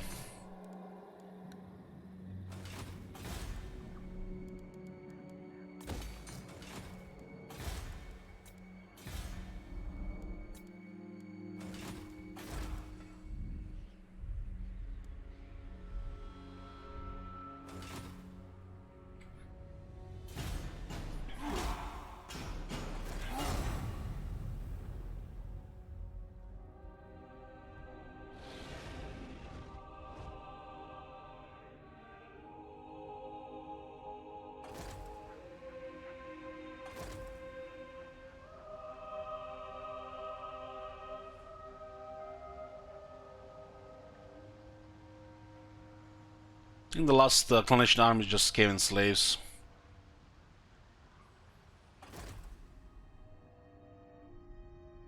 We will need Barakwar to fight somebody else once the Clanation is gone.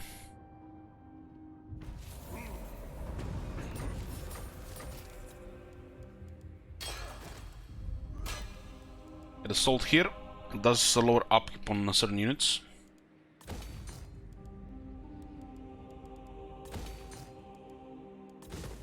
Just 1 second here. Aye. Let's hear what you have to say. We'll hear it before Oathgold. Probably look at like 60,000s.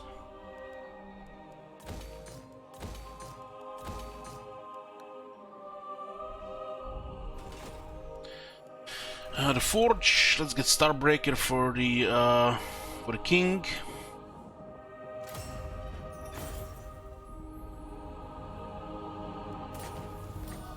It's a high damage weapon. 18% weapon strength, has a heroic killing blow and also 6 attack.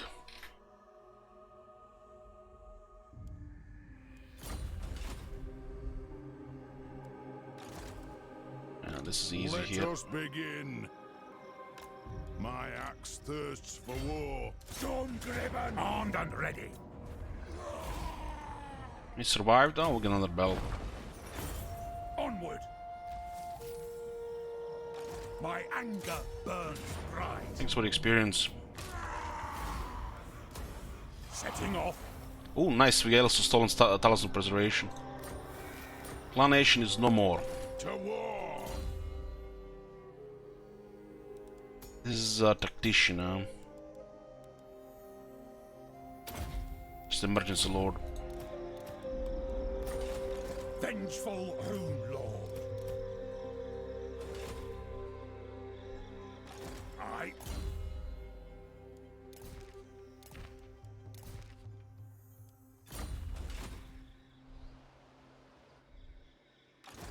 Come, come, kin. Let us feast and drink. On. Come, come, kin. Let us feast and drink.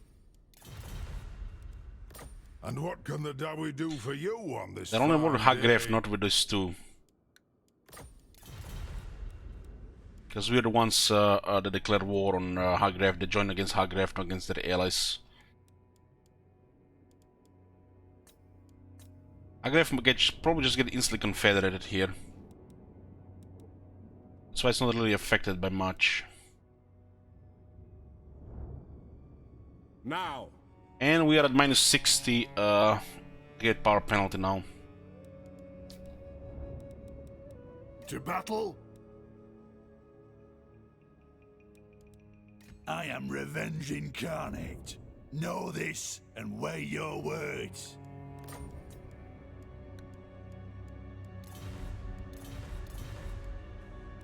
It is I. They have no enemy side now. Some call me a king.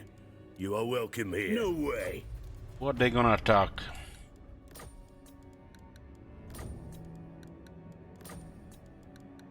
Try to invite him to a war. But they're considering Knights of Kaladar and Codley Baras. Let's see with Knights of Kaladar. Sure enough.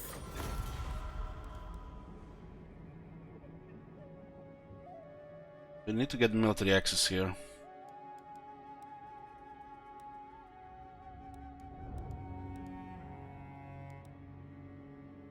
This is deterring to the point where it's gonna be doomed to keep it.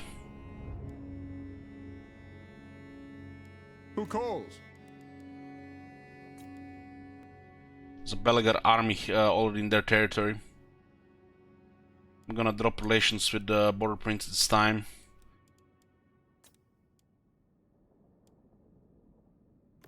Do not greet me as a friend, nor are we foes, yet.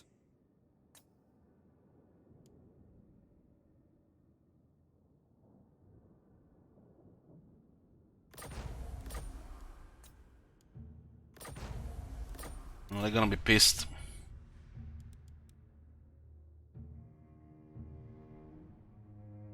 In 10 turns, we can declare war on them without damaging their ability rating. If you have a better ability rating and there are factions hostile like Clan Angrund around, yeah, the chances of them declaring war are much higher.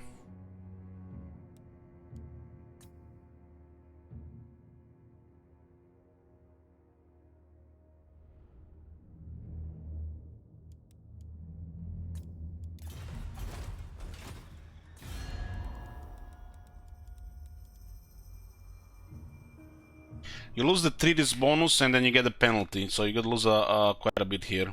What? Doesn't mean they'll instantly declare war though, but they're under pressure. Reichland likes that we broke in treaties. Get 2 points. Kekvi. Clan Angrund likes it more, 20 points.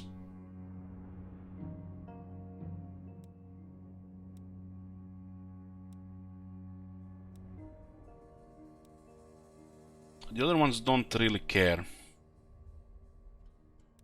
I'm trying to avoid war with Clan Angrund.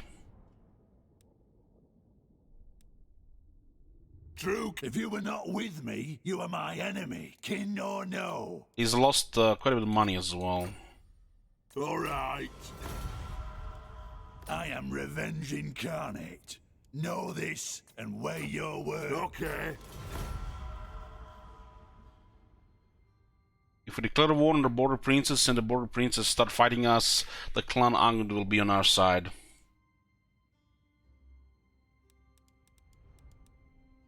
And Reichland likes Clan Angrund.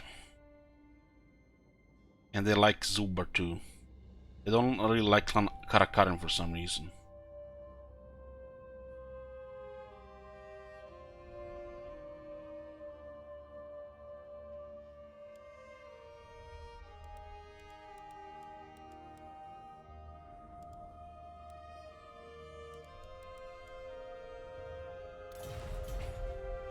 We should probably be getting an army in this area. If the Border Princes declare war, they're gonna have to fight Barakwar as well. Which is not gonna be very healthy for them. This war with these people is dragging out.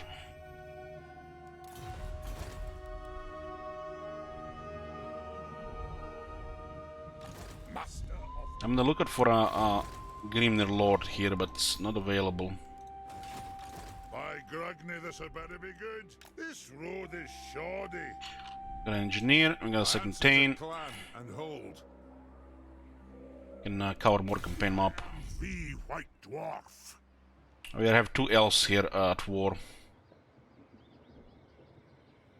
For the wisdom of the lake. We have to take the last settlement here to complete the province, right? And here.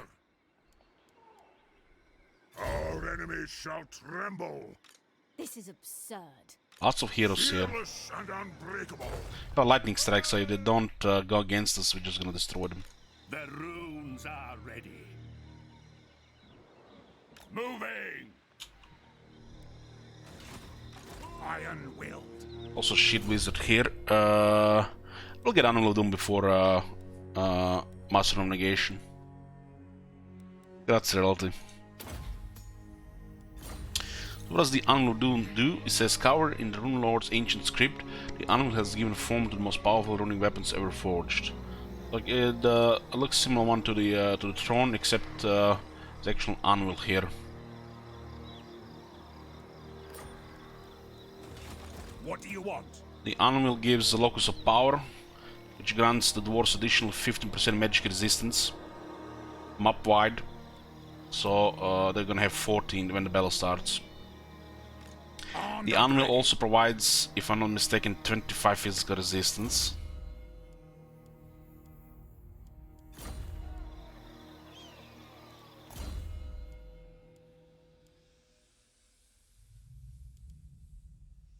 Maybe it's 30. Now this guy is Grimnir, so it's 25, yeah. This guy is now very tanky.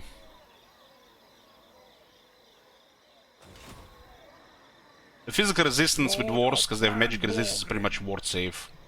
So he has now 35% additional ward save.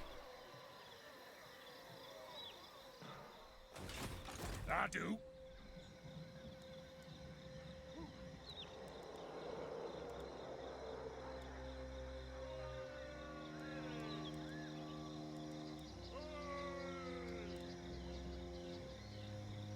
heading out. Keep this army hidden here in case these elves start to flee here.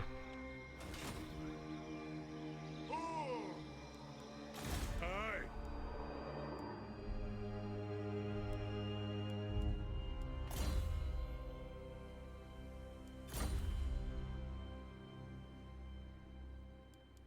The runes are cast. Yes. And this army here, maybe they go forward.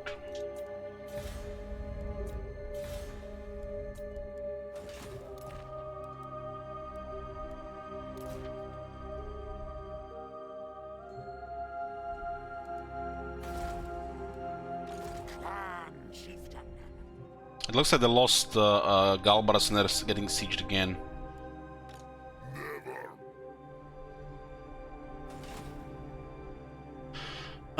It's a hassle getting the items for the Gromberdal. Even the other getting dwarf items is hassle, the legendary ones. There's definitely very good stuff here. Look at this. This is crazy good. This is good enough. This is very good, and this is good enough. For the White Dwarf especially, it's hassle for sure.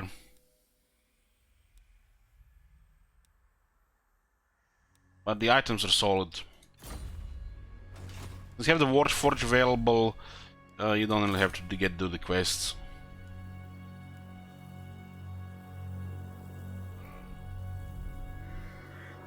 This place can still not build walls, Wakman Valley. It has walls, but it cannot build a garrison building. Same with this place here, they forgot to put some buildings. Every faction is missing buildings here as well. Like Hall of Oaths Dwarves, for example. The new settlements are half-assed for sure. Makes you wonder what else is half-assed, like... You know, I mean, this province has been in the game for a long time. And there is no resources. Mines, Ekrund. One of the richest places, you know, here.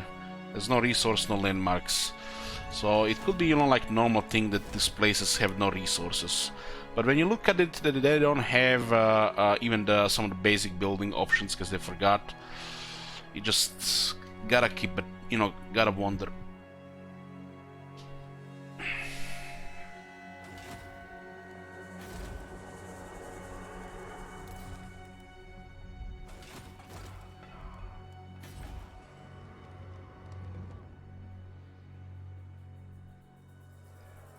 Tier 4 is available here. We can also get additional Tane.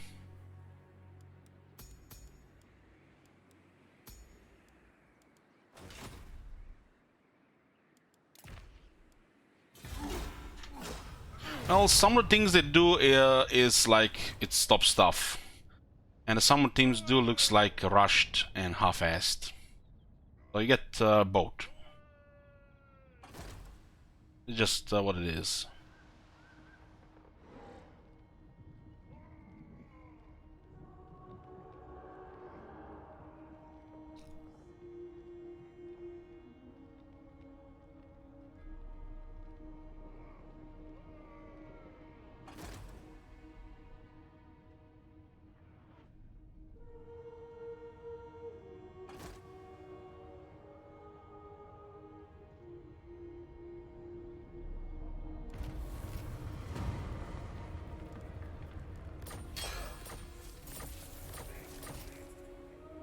The dwarfs need me. Run 'em!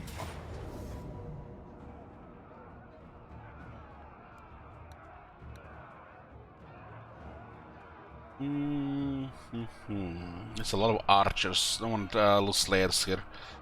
Let's go in.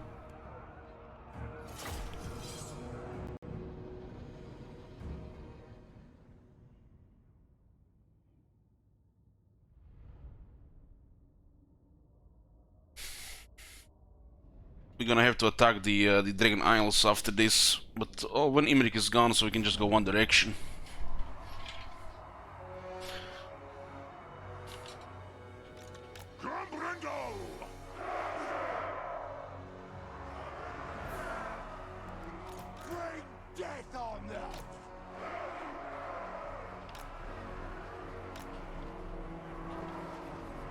Is this our second battle against this faction?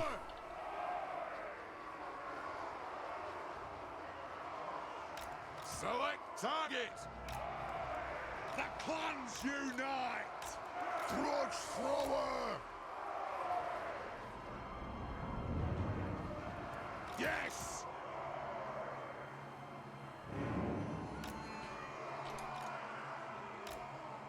Well, manual, I'm pretty sure the campaign command says all elves.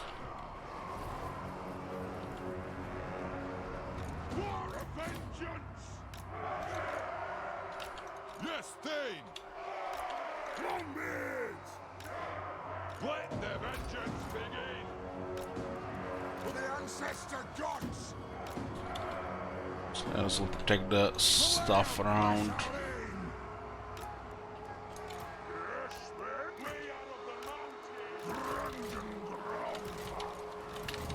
Firepower, ready! Quarrelers! For the Karaz-a-Karak! Let the vengeance begin! Slayers! For the ancestors!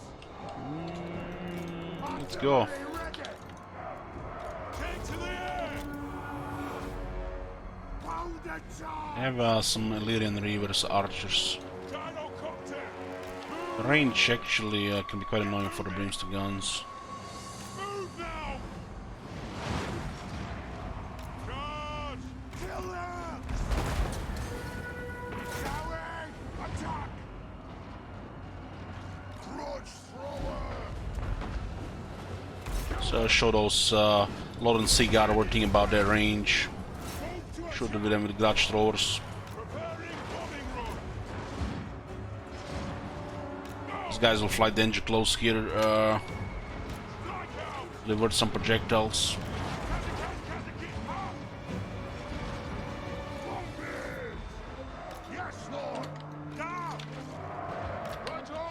They are out range, so we have to move a little bit forward.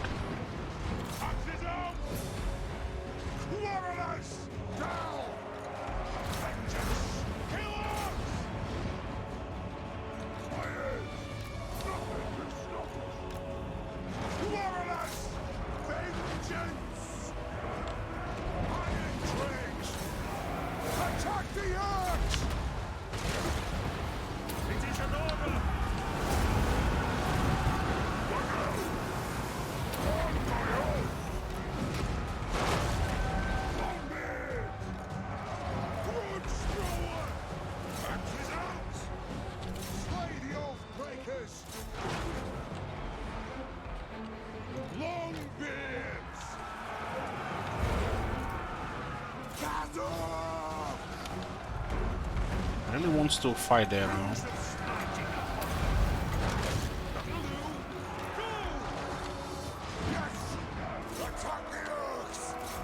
Since Slayer's not noble.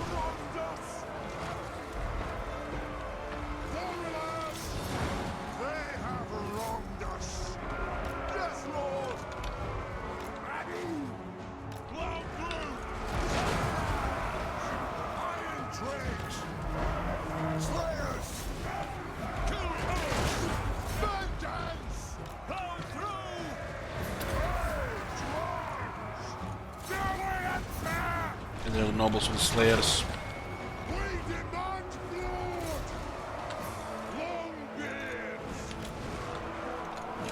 Send shields forward.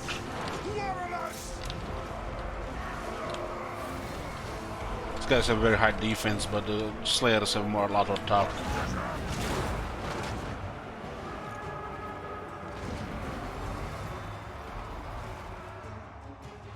Shields covered a lot of damage.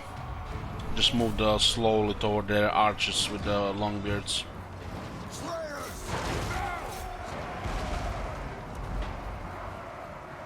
Let the vengeance begin! Grudge thrower! Anu! Yes! Slayers! Pursuit!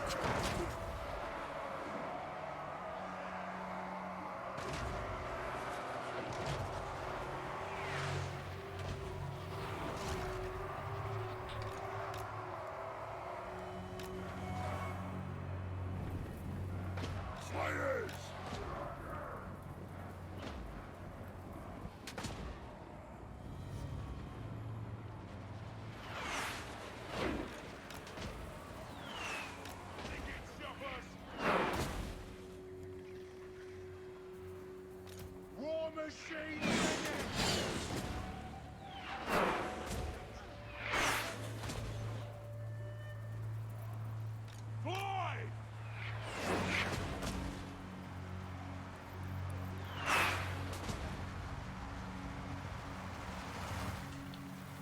Range far, range fast!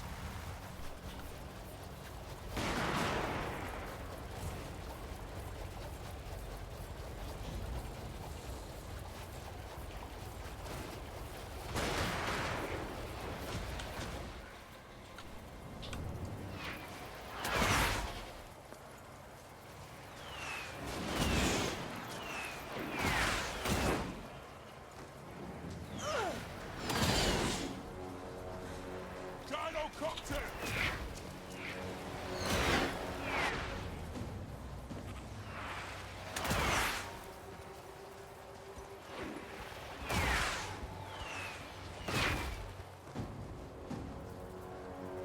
For the ancestors! Karaz-a-Karak!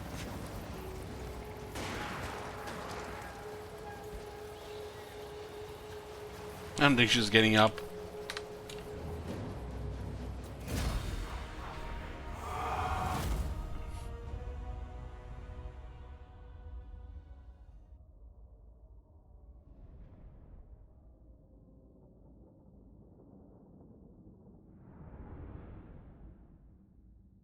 Those giant slayers made short work of those nobles.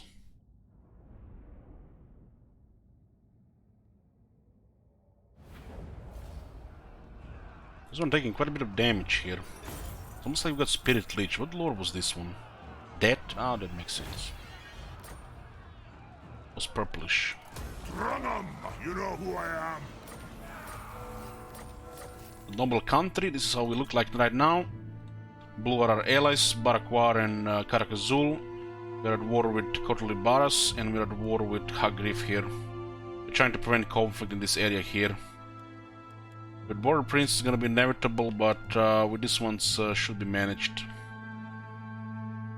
There's Clan Mors down here. And most likely our next enemy. Because it's gonna be unavoidable. Master of Runecraft. How can I help?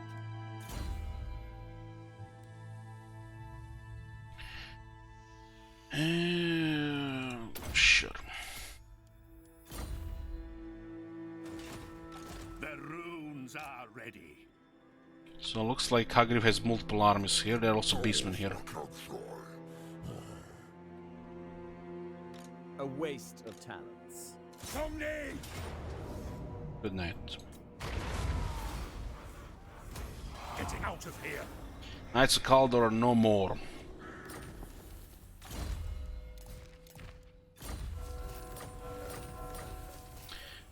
Defeat Imri, get fire resistance and bonus was large.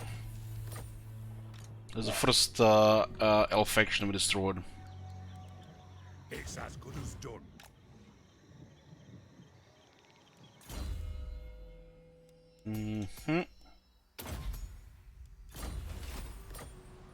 Now we're dealing with Hagrif here. Hagrif. My axe thirsts for war. Not sure about this really.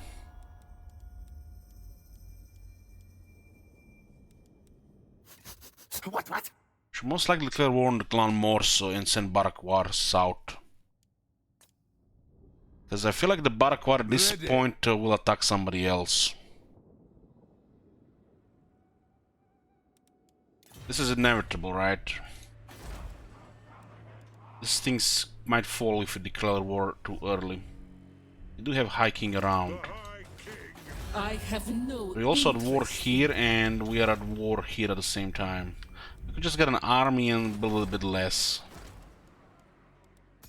There's no lords that I want available for the next army though. It sucks. Because of RNG.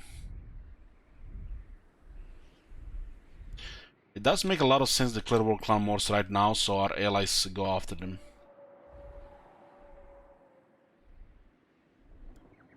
An edge!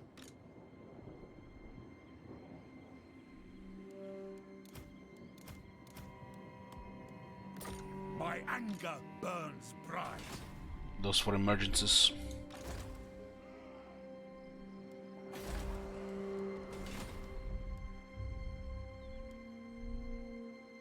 By Grugny, this had better be good. Can I help you?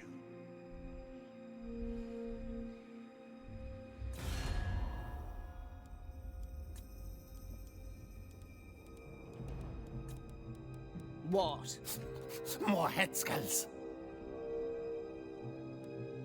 These guys have 2 weak enemies right now. I feel like they're gonna are about to attack anyways. They're real. Both Khalida and Seth like him. So it looks like it's another conflict to the south here.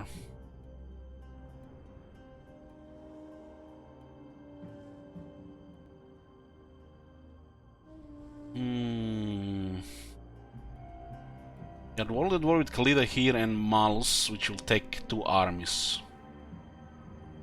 So our third one is available right now.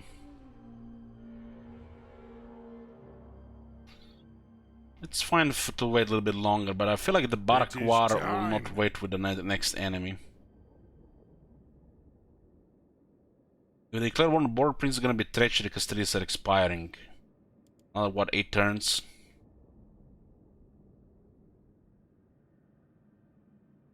We need to start a war somewhere. So we lower the chances of these guys starting another war on their own.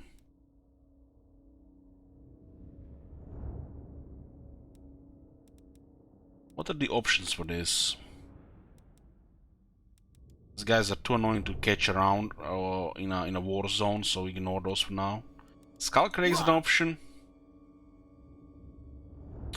The pirates are always an option. There's Clan Ferric. Skaven warlord. Border princes we need to wait for treaties to expire. There's also Pirates of Tosa and Lamian Sisterhood.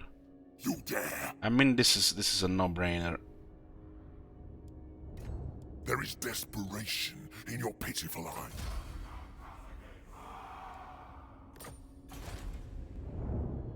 Okay, this is one enemy. Greetings. You no doubt have a request, I'll hear it now.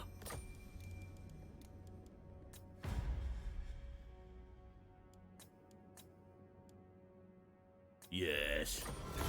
Yes, Ungrim will go after that. Those guys don't live long. Ungrim is actually strong this campaign.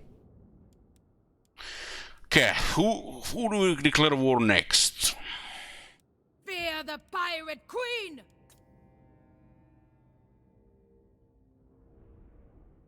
Hard to say what the hell is going on here.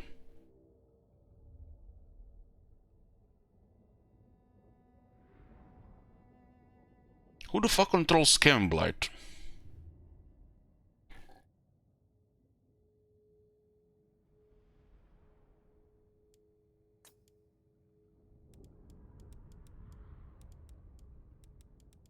Yes.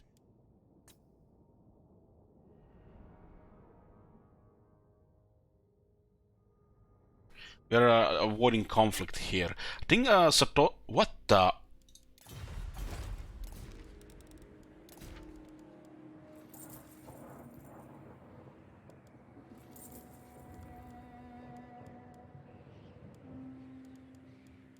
It looks like Belagar went to war with the Empire.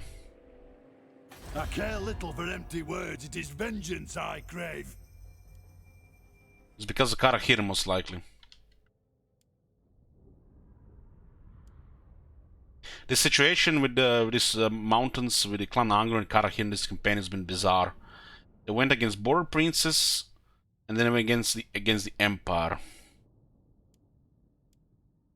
And this it's not like the chaos would have appeared anytime soon. This is pre-early chaos. So this is not a factor. So it's gonna be interesting to see what happens here. Reichland should be our main friend, but to make sure this is a fucking guarantee, we need to confederate these two. Shit can hit the fan if these guys get targeted by a wrong faction.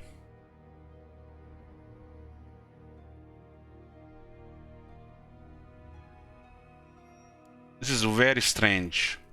I would say why this is happening. It's because of Karak-Hiran. Karak-Hiran were pummeling the border princes, and I feel like the border princes might have invited the Emperor against them. And now Clan Angrund is going against this as well.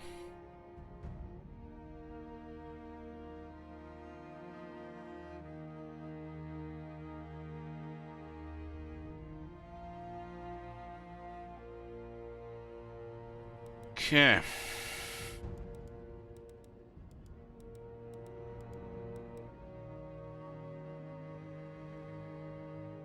We should just ignore our relations to Clan Angrund at this point.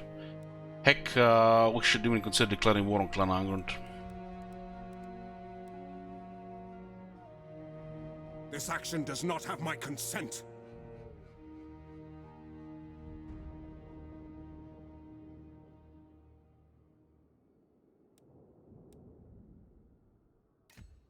It's a total war thing here. It's like which is totally lore unfriendly. More than half of these dwarves have rolled that they don't like other dwarves. Yes. Like distrust dwarves. Makes it much harder to work with them. It's just a arbitrary difficulty. This was implemented in the times before the Skaven were buffed, minor Skaven factions were buffed, and the Greenskins got reworked, and it's still in the game. So it causes a lot of lore unfriendly stuff to happen.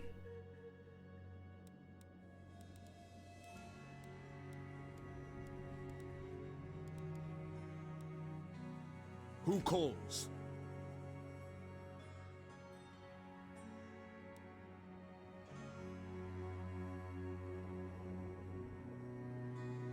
Doesn't look like the Empire and Karak-Kadrin is going to be our main trade partners, but it feels like the Empire is going to keep attacking the mountains. Yes? I don't mind going to war with border princes for this coastal area, but going to war with Reichland is out of the question. We're also getting a lot of money from Reichland as well. They're a massive buffer against half the world, even if they don't go directly attack. Now! The Queen of Tides!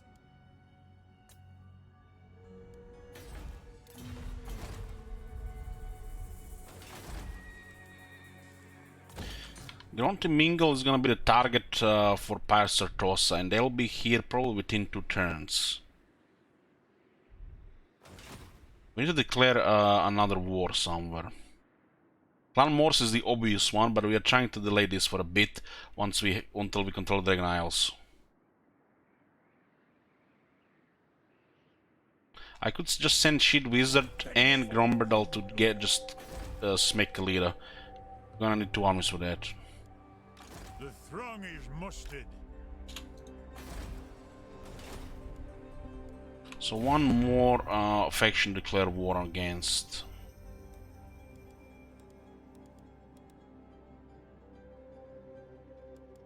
Parasut also makes a lot of sense. To war!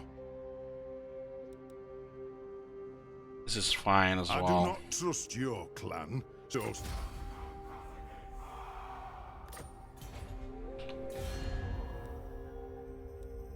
So now Karak-Azul have 4 enemies. What? And Barakwar has 3. And what can the Dawi do? We really need to confederate Barakwar and Karak-Azul. You may speak before... Money would be the fastest way. And I want to get another lord with Grimnir here, and it's not getting here. I guess we can just start leveling a Grungi lord. Get the Architect, Mason, and then replace with the Grimnir.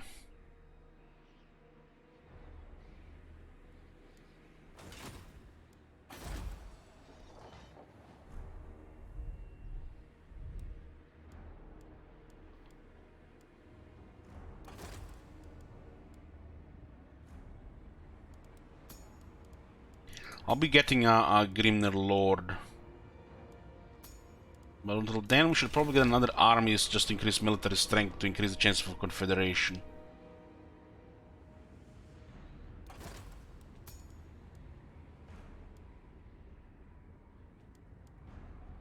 When is the war with Border Prince starting?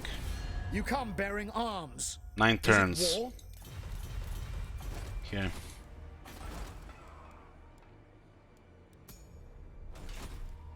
By the king's command.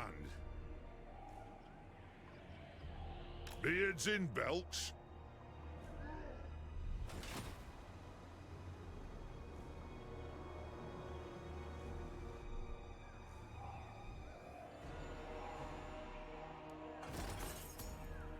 Hmm. 8700 trade.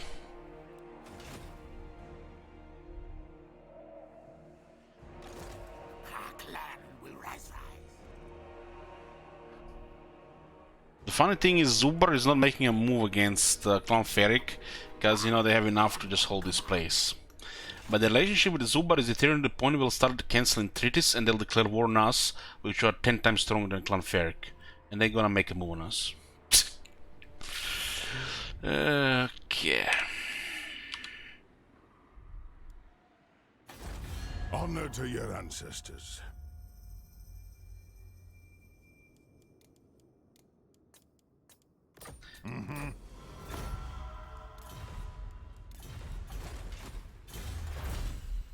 Let's get 10% cheaper construction costs.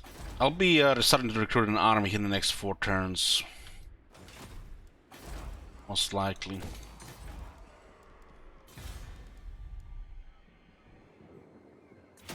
Looks like Malus will be attacking the Shattered Coal. It's coming with 12 units. There's Gromriddle here. Plus 20% weapon strength fighting against elves. What do you want?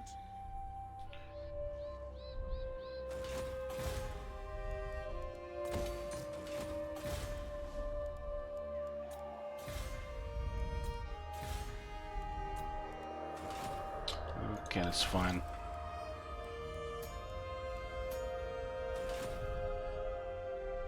Doesn't look like they're making any moves here. Somebody's raiding here. The runes are cast. Beards in belts. Very well. The axe thirsts for war.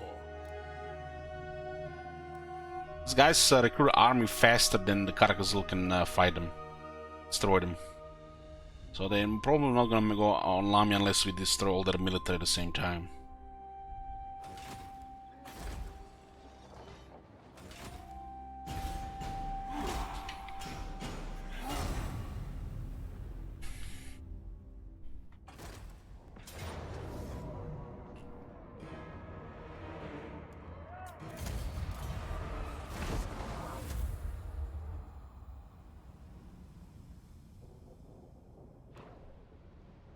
Raising that place made 0 sense. 0. This is one of the toughest provinces in the game for traversing. They lose free movement around the city.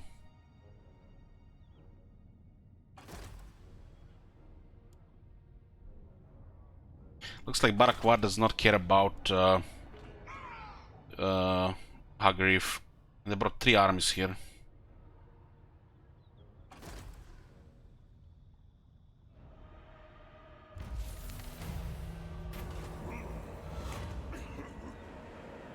Good day, Manuel. We have money, so we don't need to get lower our public ordering growth. This is forbidden.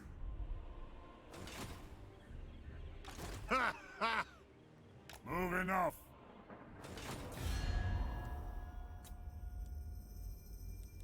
Zulrikas! It's like Clan Angnol lost most of their military. What do they expect fighting a numero duo?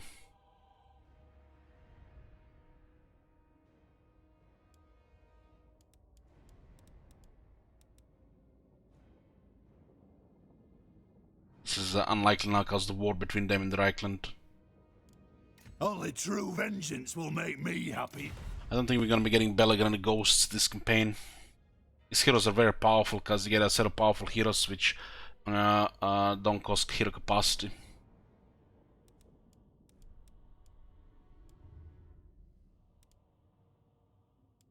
You are keeping me from my purpose. Speak.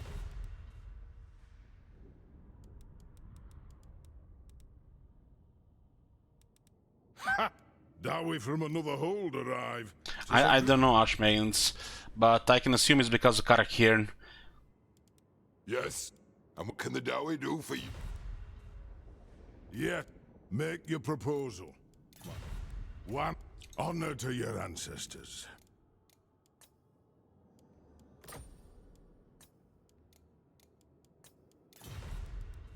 Red, my throng stands ready. Do not disappoint me. The Karak is close with the current money. We get 4 settlements, marble and salt. The capital is not tier 5 yet.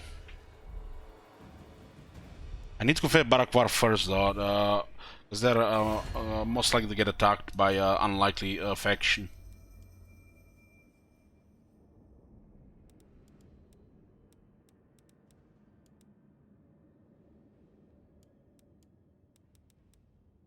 Anna, my kin, the throng of Cadrin welcomes you.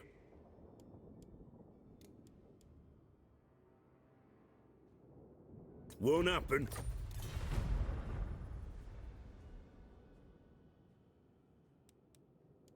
It says very friendly improving, but it's not been improving at all really.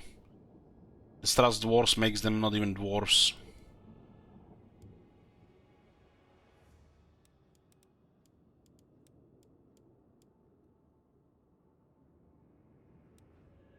By the... Be at peace, for that is all I ever want. Yes. We'll keep this over 30.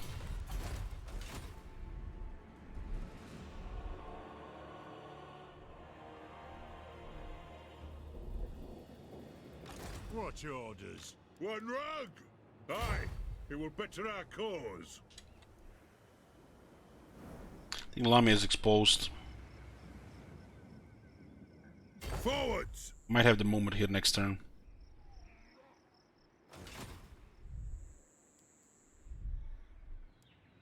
Fearless and unbreakable. Ridiculous. Forbidden. Aye? I am. It's time to fight some Dark Elves. Armed and ready.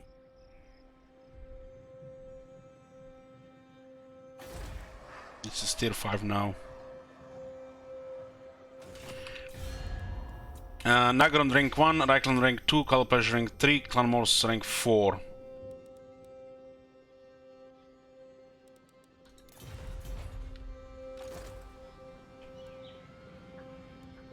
I'll cast the runes. I'll keep this one here to minimize whack-a-mole. I have the forge fires glowing. You summoned me. Beards in belts. A rune of burning will do it.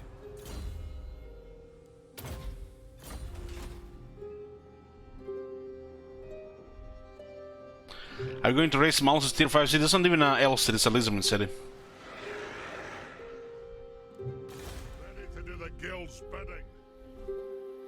Sending Mordaria to the High King's army.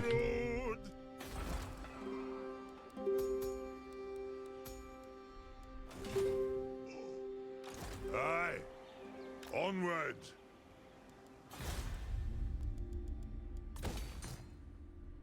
What's the difference? Well, the Lizardman city has weapons of mass destruction in the towers.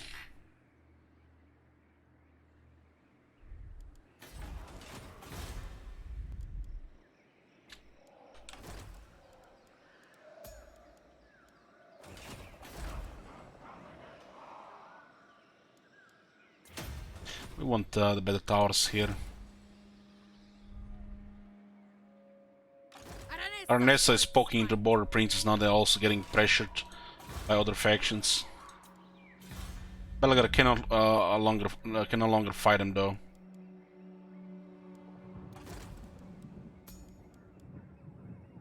Rune Lord. Lord of Clan Morgrim. Okay.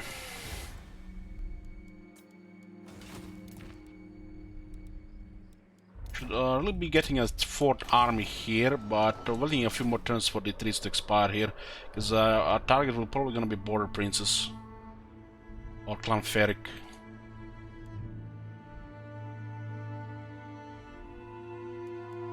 If we stack down Lamia, they're just taking heavy losses. He lost 2 armies, and this one is in bad shape.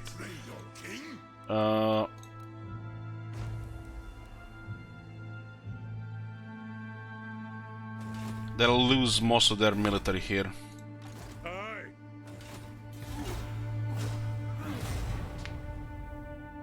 Looks like from the High Elves, Eatane and Nagarite are still up.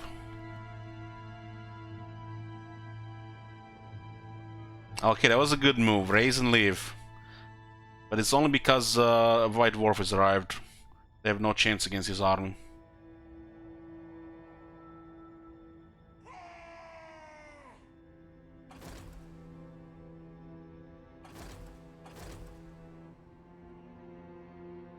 Clan Morse is making moves. They'll have only one enemy now. Most likely going to declare war on our alliance. I'm not sure we have movement here. Ready? We do. I agree.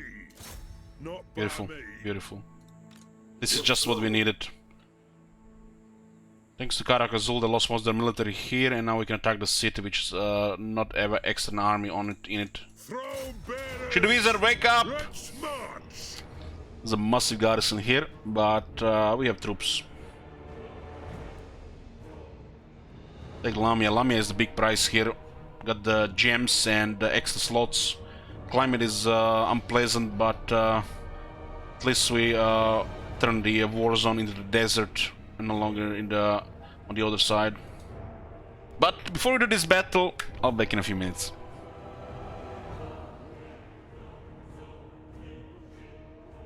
Gotcha!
I'm here, boys.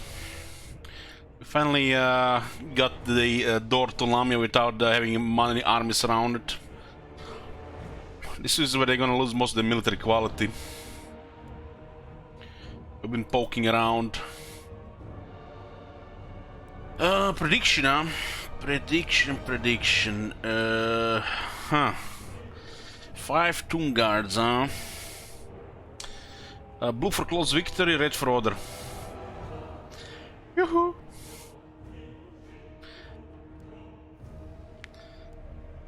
Clear is still on foot.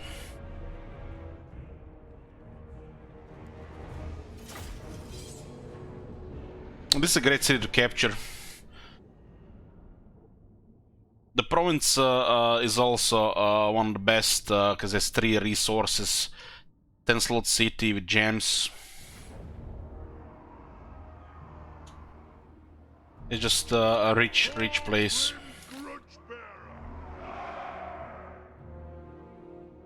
We have cannons, so we'll be crippling their walls. Not much in the way of bombardment, but we do have plenty of longbeards. The grinder will commence. The clan wars is close. The war is imminent. Would be good if the war zone is around here and not all around the Badlands.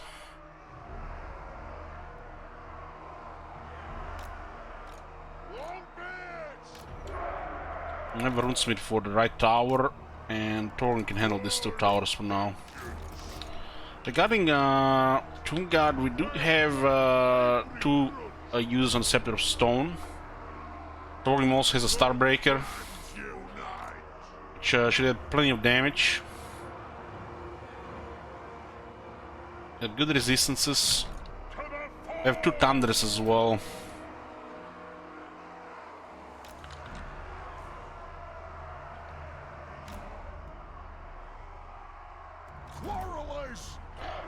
This is not our first battle against Khalida. We all defeated her a couple of times. She's been relentless in our war, in the war with us. Relentless.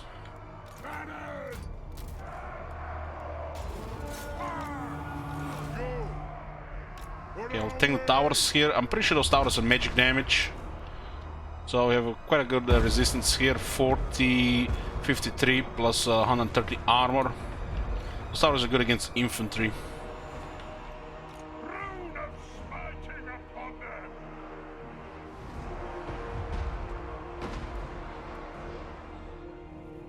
Their Tomb Guard goes 1-to-1 with Longbeards. Depending on experience, even actually better than Longbeards unless you have Axe Lord. But we got what? 1, 2, 3, 4 Shapti, 2 Necrosphinxes. You count the Necrosphinxes with 2 guns.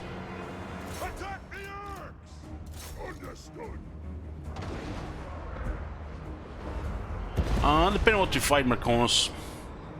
In this fight, we wanna breach the walls. Unless you wanna go for their archers. So here you can breach the walls, or you can go for their archers. Their archers are free kills once you climb the wall. Like I said, against the Tomb Guard, it's a stalemate. We have better armor, but they're better offense and damage. They also have higher health, and when you look at their buffs from difficulty, it's 1-to-1 really. We lose the Weirdo. So on the wall, the Tomb Guard should beat Longbeards. Tomb Guard is just it's almost as good as Longbeards, the regular Tomb Guard. They do have better technology, so they surpass Longbeards with that.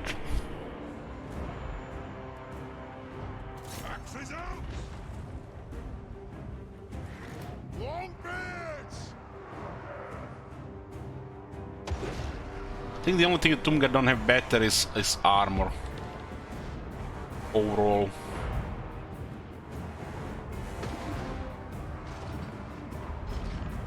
Armor and I guess availability. Because the moment the Tomb Guard becomes spammable, the dwarves have Iron Breakers and better.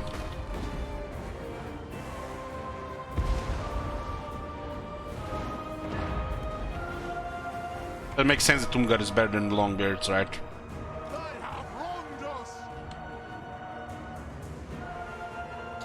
Strike out. I'm gonna go on the wall here, and we're gonna grind Tomb Guard and kill the archers. We have 4 quarrels. We can support Longbeards on the wall to defeat the Tomb Guard. Move now. We don't really want to fight through the wall, I feel, because they may send the Necro Sphinx and the Ushapti, which will bully the Longbeards. Mountain and home. Cannon. What? We are relentless. Moving out. This is a reckoning. Oh, have wronged us. Should probably use the cannons to break the door so we don't get bugged on the other side.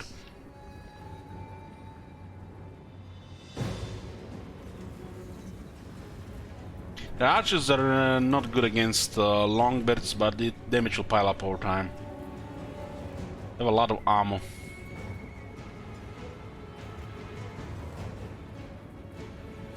Skeleton archers are very fragile. When it comes to shooting, they're better than goblins, but they're really fragile.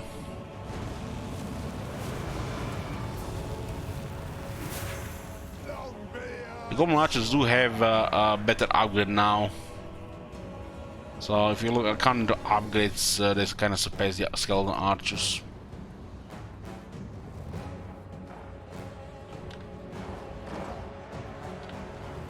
Warriors! For those dwarfen legs!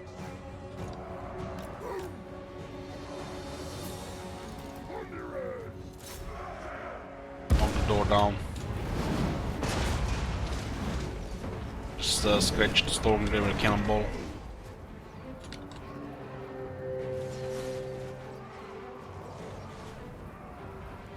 This looks fine. Slow them down.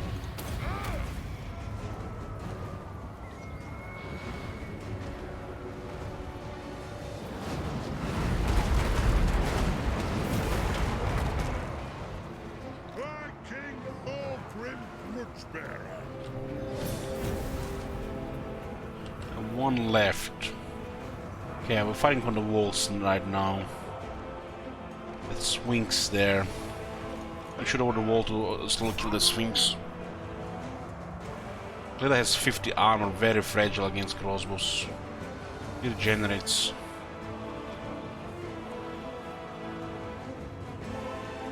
Crossbows will kill it over the wall. The might of Karaz-a-Karak! Longbeards are getting on the wall.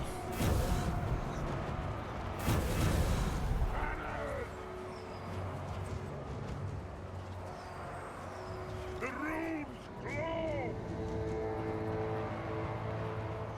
Champion artillery. We have. We can just switch colors on the other side, and the guns.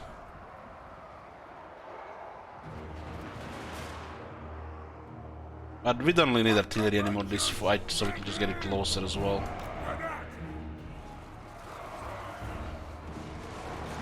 Quarrels have more than enough armor to clear everything else.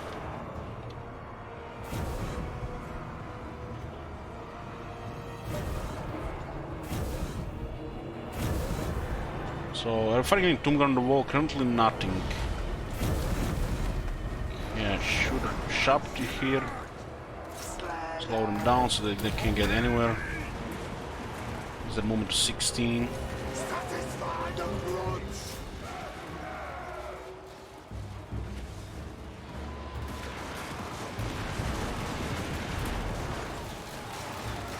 For the ancestors! So we're gonna go in now. We're fighting a Tomb Guard and a Tomb Prince here. Let's lower the defense. And also lower their attack here. Just melt Khalid over the wall as well. This is clear now. We can set the Thunders now on the wall as well. There is no greater ability! Ungar will be going slow on the wall, but they're outnumbered. We'll guard it.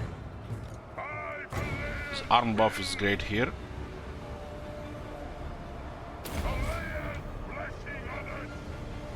Down.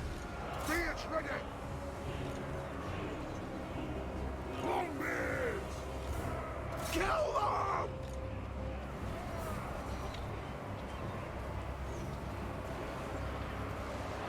Attack the Nobody move from the wall. We stay put. Looks like Khalida is moving around, dodging projectiles. She will not stop moving. Oh, it's fine, yeah.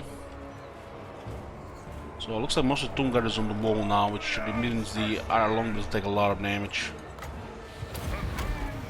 Okay, she's melting. Moving again. Okay, stop shooting, just kill with hiking. We can drop the stones here. For the devil's throne. Let's be about this. I am your high king.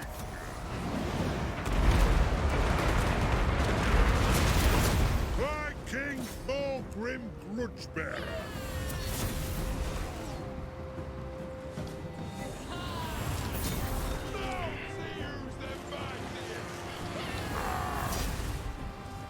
She's really tanky, 72 defense. She has over 74 attack as well.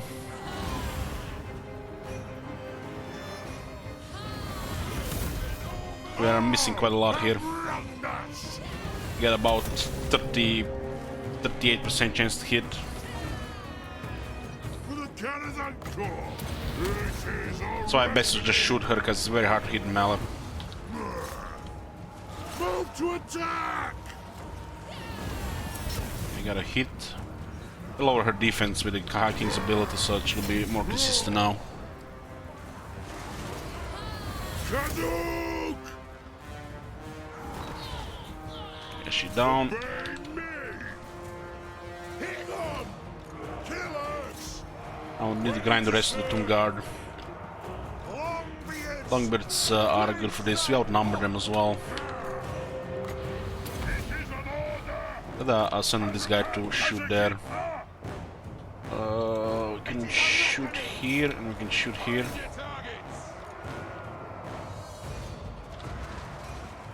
Off we go.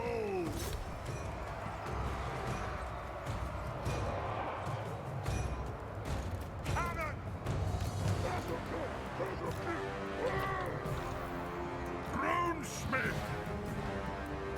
Another attack.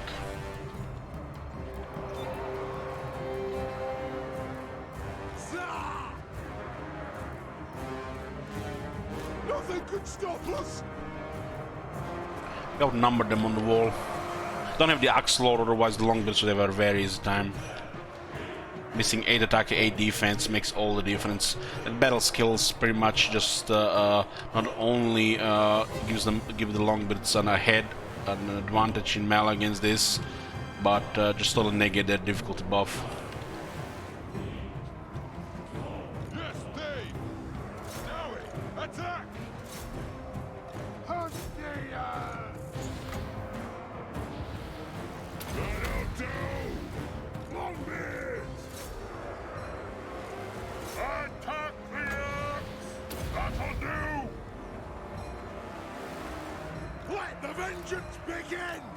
Longbeards. We can remove the damaged ones and the fresh ones.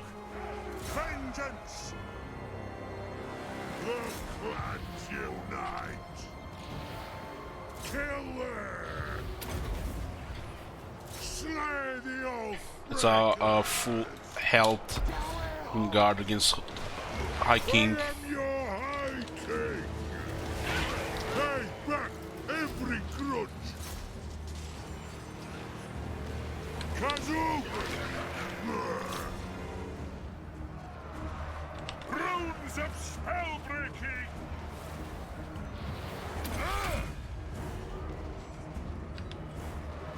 Longbeard. Scarf. Vengeance!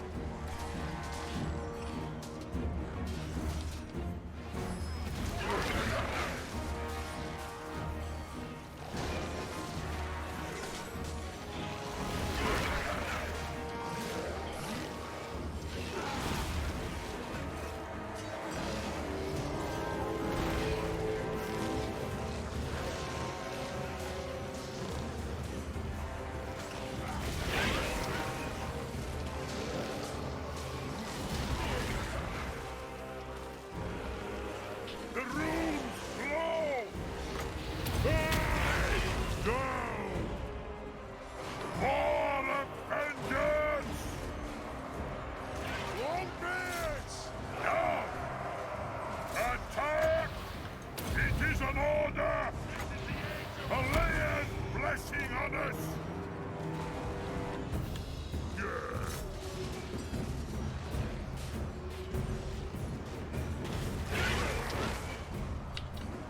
Vengeance!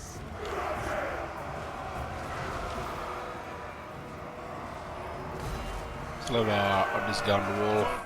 Also, Tungar has been destroyed. Quarrelers! Plow through! They have wronged us! Longbeards! For the ancestors!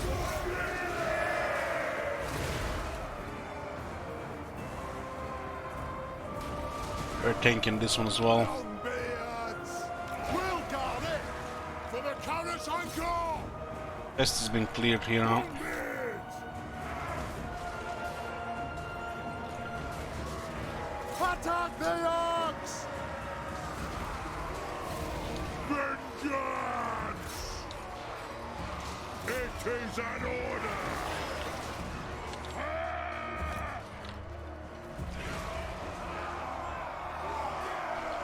Of smiting upon them! Go! Obey me! Obey me! Yes, Lord! Longbeards! Bring the ox! Yes, Lord! Kazu! For the Karaz-a-Karak! We are relentless! There is no greater authority! Kazu!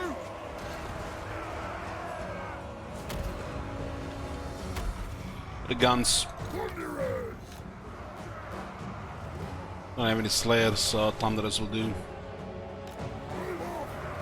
Blow through! Longbeards! Move!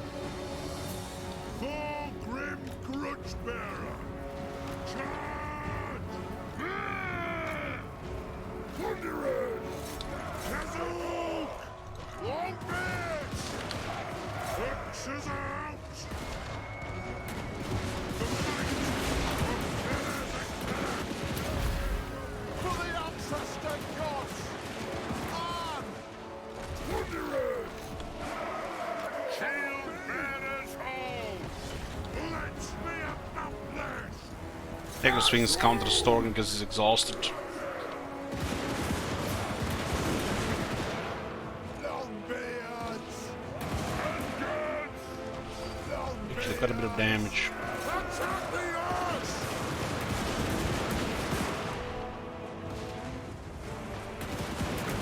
For the devil's crop! Robe bearers hold!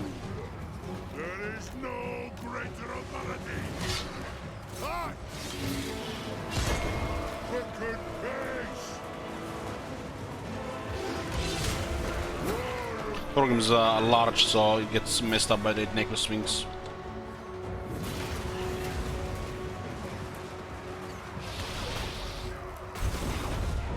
Was exhausted versus fresh.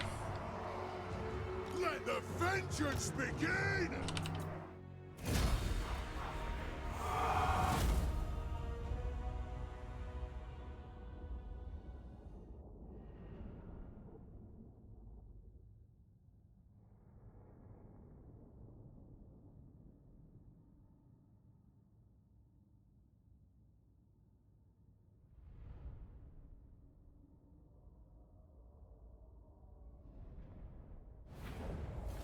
Well, we got Torgrim against Khalida, Torgrim against Stumgard, and even hit the Necrosis a couple times. Close victory, predicted by 50% of the chat.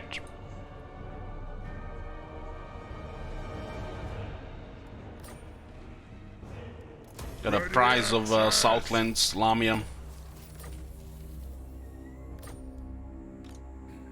The council's voice.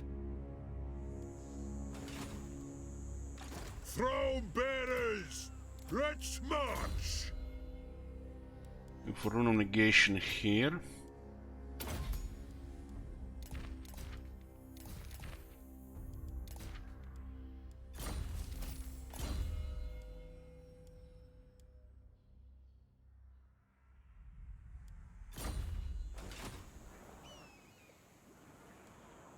It is time.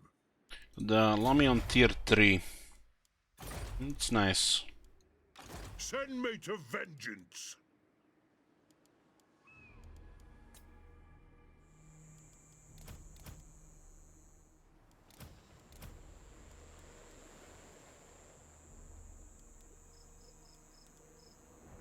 Retake the realms.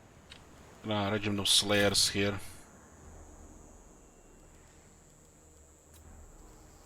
The High King acts. This is 30% more construction costs as well, but we need to get walls earlier. We can use Grungi for the rest of the stuff. No, it is critic proof. Why is Clan Morse moving an army around here?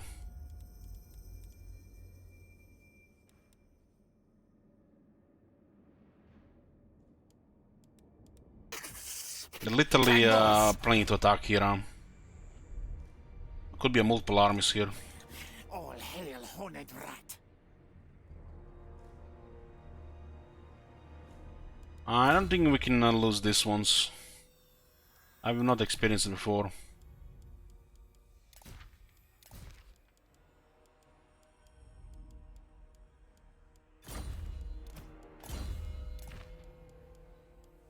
Can be here for one more. I guess you can if you lose. Scream, scream. Looks like Clan Morse is gonna attack here. I'll try to build this on before we declare war. It's coming, it's coming.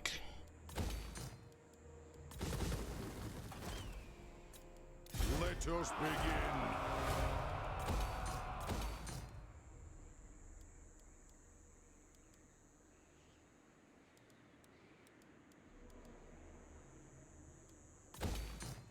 Let us begin.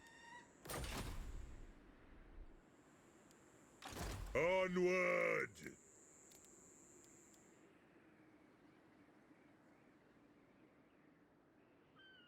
Send me to vengeance. Liberas has been crippled by losing Lamia. Clan Morse Wars is coming.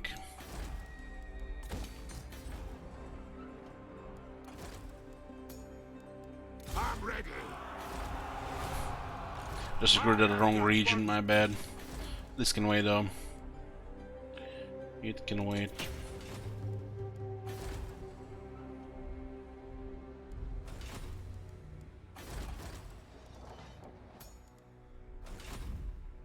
Yeah, Clan Morse looks like he's gonna declare war. The clan honor. We have Barakwar and Karak-a-Zul to help initially while we're dealing with Dragon Isles.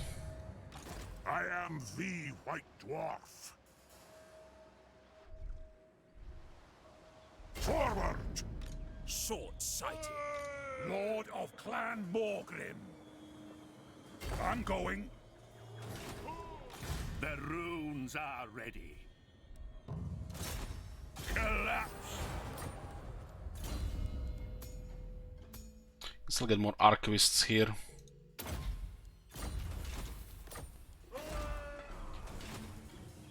Aye, lad, what can I do? Got then! What orders?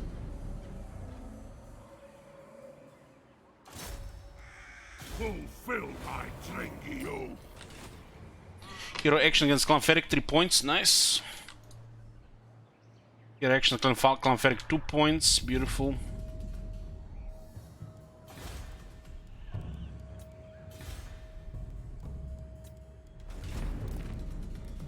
So we're dealing with Khalida, dealing with Malus, and War Clan Wars is about to start. We have money to get a 4th army, but waiting a few turns because it's probably gonna be attacking the border princes with it. We're gonna probably just get one of the Grungi Lords until we get another one available. The military that Barakwar and Karaz-a-Karak provide is a lot, so anybody attacks is gonna have a difficult time. But we do want to confederate Barakwar. We don't longer need their military. It can just complicate diplomacy at this point. Because it's gonna be easy to maintain Empire as a friend if we don't have any allies. Onward. It looks like we're taking a port. They've taken the Land of Assassins. Wow.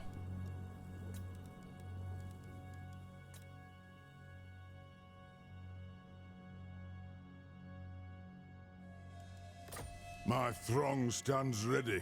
Do not disappoint me. No.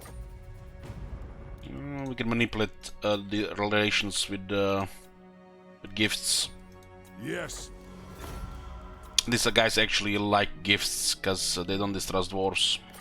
I suppose. And since we are dwarves, we get 20 per gift. We'll also join war against the followers in Nagash. Let us feast and drink. But we'll see when we get friendly again. Well, yeah, this was a bizarre situation here, but it happens sometimes.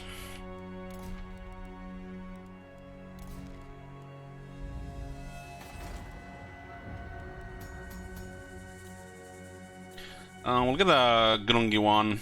We can't be too picky about this. Valiant Perceptive is better, but we need a spy for against Moors. It is time. Also against the plague.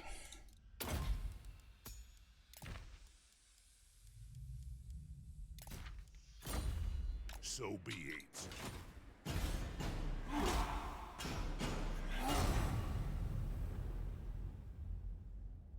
Our economy is very strong. We can support 4 armies, quality armies.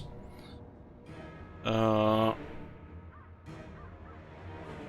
I'm still waiting for other lords. This is actually amazing.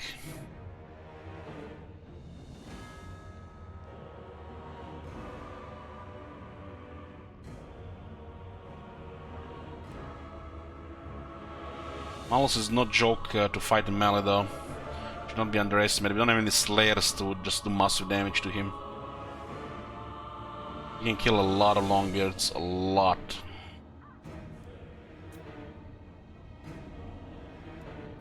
Disbanded the regiments for the emergencies. His army is very squishy to range. Put a prediction here. It's 50-50 with Malus, with 40% ward save and regeneration. So blue for Pyrrhic Victory, red for Order. They have also an arc for bombardment with 2 upgrades as well.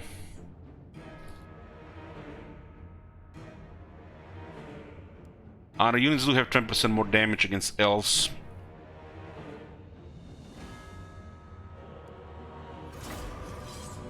Is this our first battle against Dark Elves? I think it is. The other one was auto resolve. This is the first manual. Yeah, we'll shooting him with a cannon, of course. It still has a high resilience.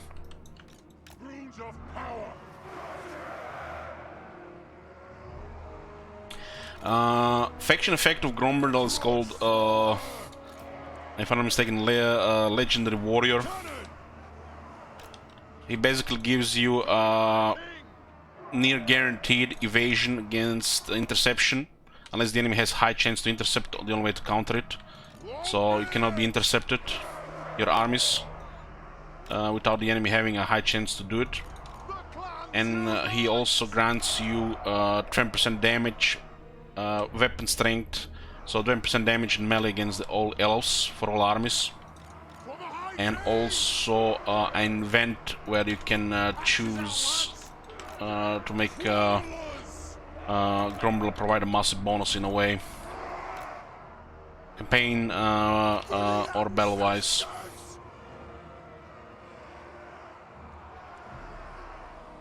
So it comes from Grombrindal being a starting lord. Cannon! Battle ready! Beard ready! Anu!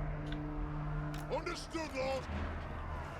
Probably have the guns on Malus, pointed Malus. Thunderers! Master of runecraft! With haste! If Malus has magic attacks, he's gonna have a difficult time because our army has massive magic resistance. Lord of Clan Morgan! Shield Wizard is also geared. Literally gonna have 80% damage reduction against magic attacks. Defiant and unbowed! Very hard to hit with 76 defense as well. Malus doesn't have magic attacks, so he's gonna do a lot of damage.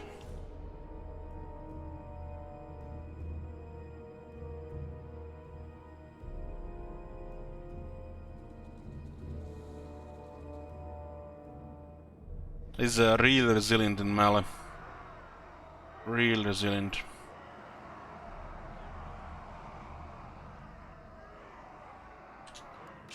Point the cannon and guns at him. I'll send the longbirds to fight him, the great weapons.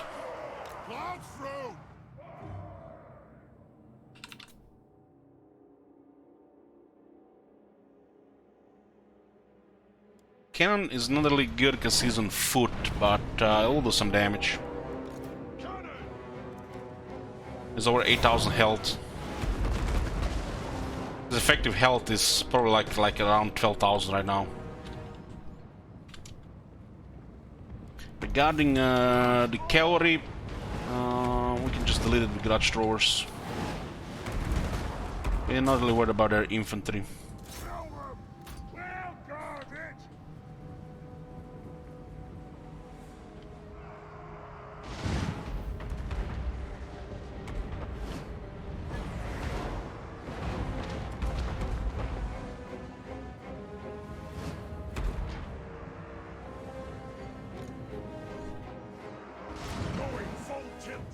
They're gonna be dodging the artillery.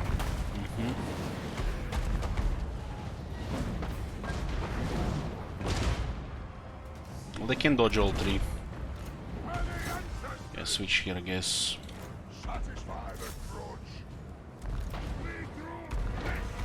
There's actually pretty good targets here. The cavalry only lost half health. I saw the Maul, so we had a chance to hit him. That's a big debuff now. Let's go do some damage in range. His speed is down to 11. Shoot him.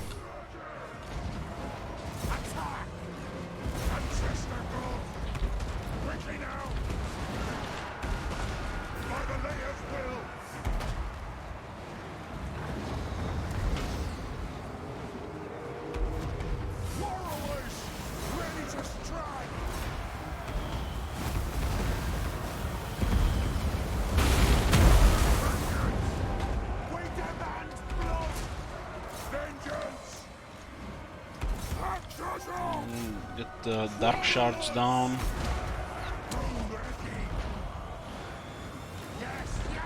It's a black arc bombardment. It's upgraded, so it's a lot of damage. They did a lot of friendly fire there as well. Mouse has been nicely targeted here. The slow is totally messed him up.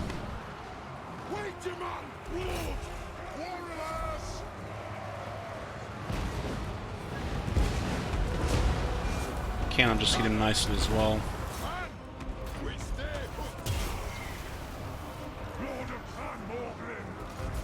Send one regiment at a time there. The Dark Shards messed up his Longbeards, so the Red Spears have a chance.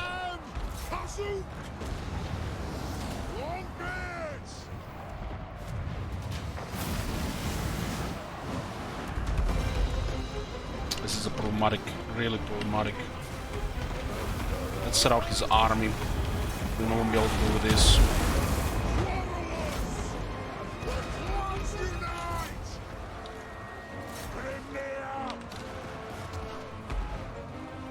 Turn into a demon.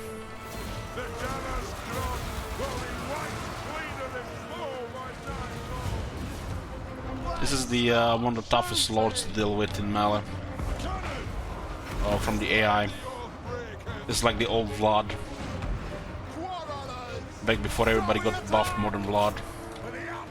Warhammer 1.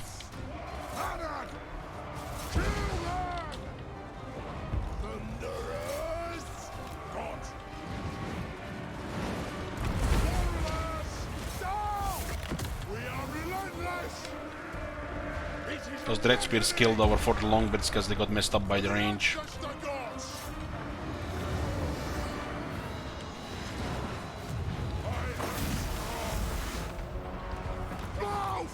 Okay, let's tank him with Sheet Wizard. Should be fine.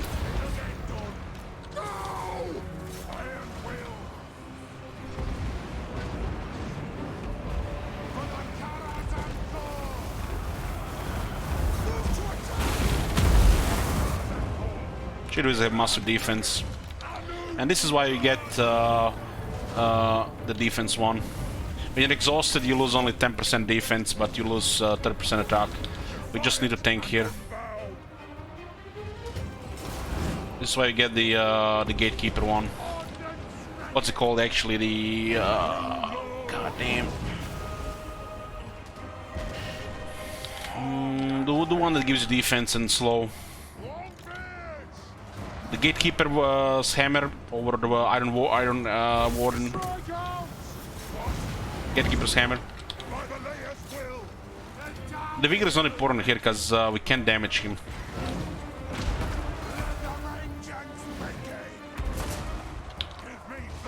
The defense matters here more than perfect Vigor. We lose only 10 defense because of exhaustion. The mouse will lose 30% of his attack. But he has a lot of attacks, so it doesn't really matter, right?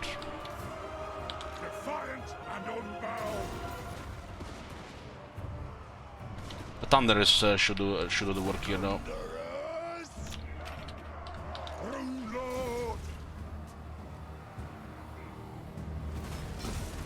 If I had less defense, this guy would have all been smacked.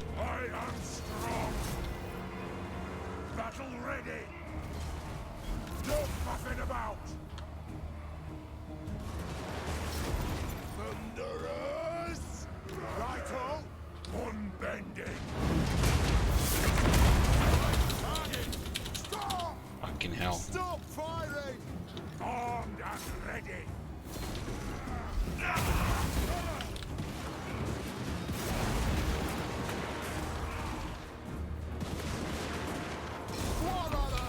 And this is why it's nice to have one Thunder in the army.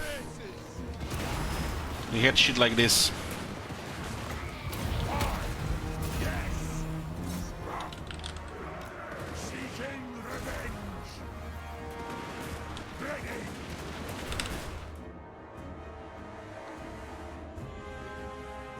You slow on him 30 seconds, it's massive.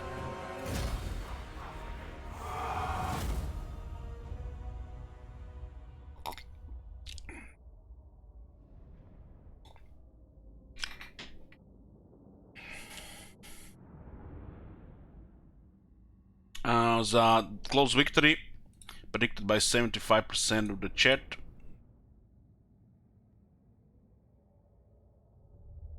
I let those dead dark shards shoot for too long. It was my bad.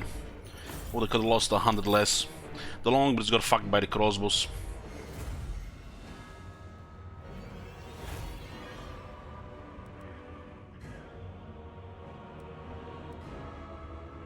The Dread Spears get the only reason they got that many kills because the longbirds got shot to death.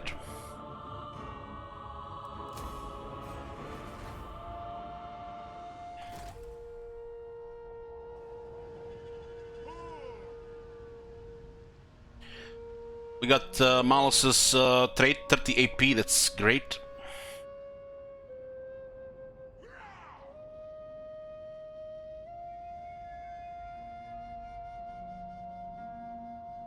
Yeah, I made my Rune Lords for tanking. That's why I picked that weapon as well. Tanking Malus is no joke. Malus had about 30 to 40% chance to hit there. And he has crazy attack. The High King acts. So what was I saying there? These are both great weapons. The Gatekeeper's Hammer and the Iron Warden's Hammer. Both great.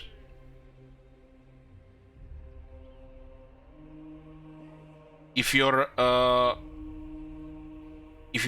expecting to deal a lot more damage, the Iron Warden's Hammer is just fine. It's like you want to do more damage, just get Iron Warden's Hammer. But if you expect to tank and slow down things, get a Gatekeeper's Hammer. The Rune Lord is not a damage dealer, so the Gatekeeper Hammer is better. Runesmith is not a damage dealer, the Gatekeeper Hammer is better. In another case, you can get the Iron Warden's Hammer. But still, if you like to prefer tanking and slowing down things, the Gatekeeper Hammer is better. But if you want your lord to deal damage, grinder style, Iron Warden's Hammer is gonna be better. But I feel like for Rune Lord, always Gatekeeper's Hammer. Always.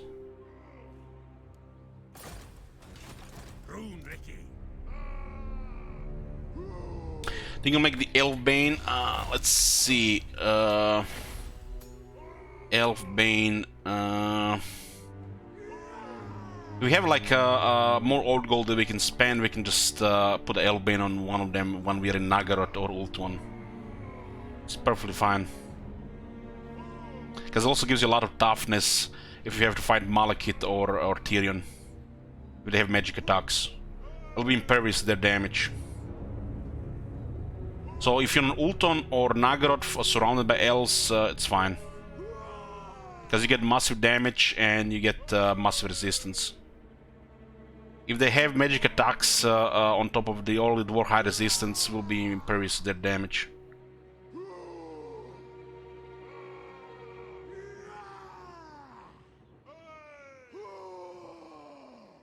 Grimnir is always better than Swan because of defense and the resistance. So this will give more damage and this will give a resistance as well. Because if the enemy has magic attacks, magic resistance lowers their damage.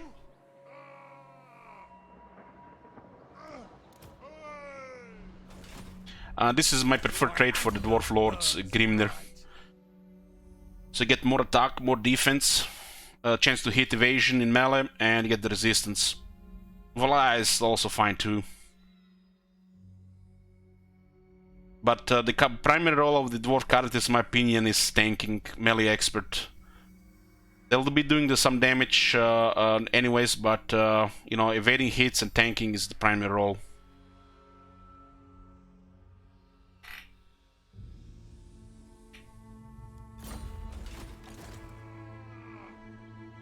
Basically, if you're facing an exhausted foe and you have a perfect figure on your lord, Dwarf Lord, either Rune Lord or Dwarf Lord, Legend Lord, they will not be able to hit you.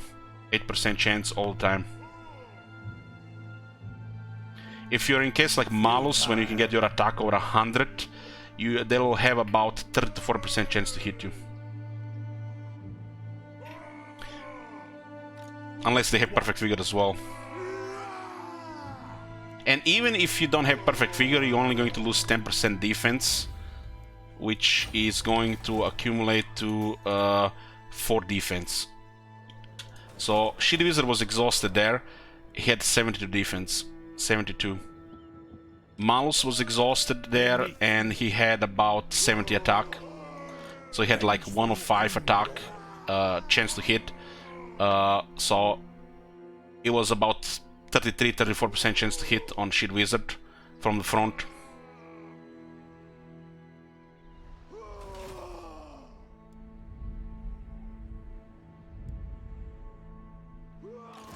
He also gets staggered by the hits because this is large, and his attack interval is not gonna be reliable. If you say so, Beardling, I'm leaving.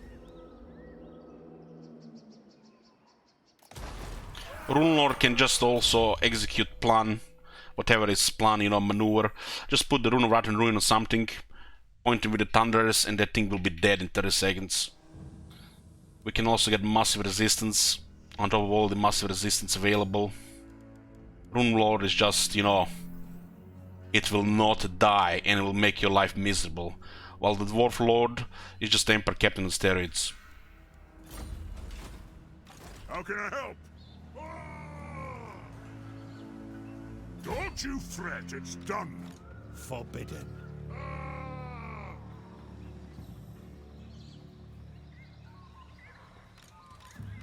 No. Grumbrindle! So again, get another 30 weapon strength. Who calls me? Preposterous. Doesn't look like this will flee. I'm ready.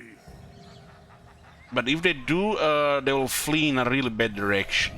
So we just attack Malus so we guarantee that they can't flee. Balance of power is good, we auto-resolve, they're both dead. For Kazakh! This is a really bad balance of power from the Dark Riders. Really bad.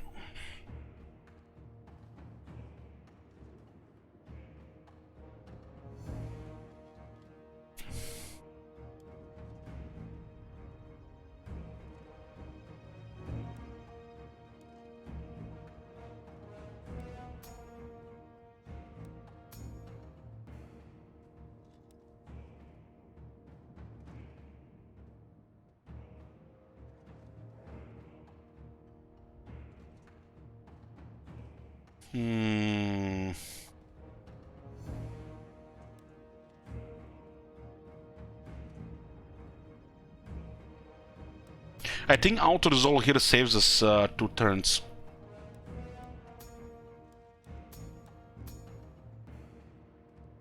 Because these guys will not face us in direct fight. But these casualties here could be catastrophic from this auto-resolve. But I'm just wondering, why should we care about the casualties here? We can go into battle, we can smack them here. Mal's gonna be pain in the ass again. But we have slow. We have Brimstone Gun to harass him. This is like no damage. No damage in the main battle. But then we have to chase them around and we have unwalled settlements.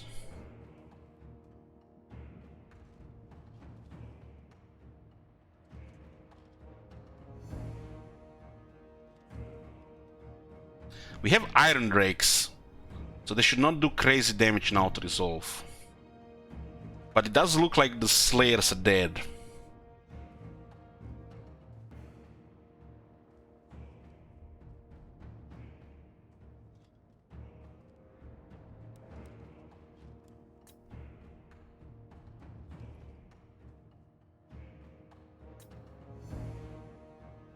If this guy flees in the bad direction,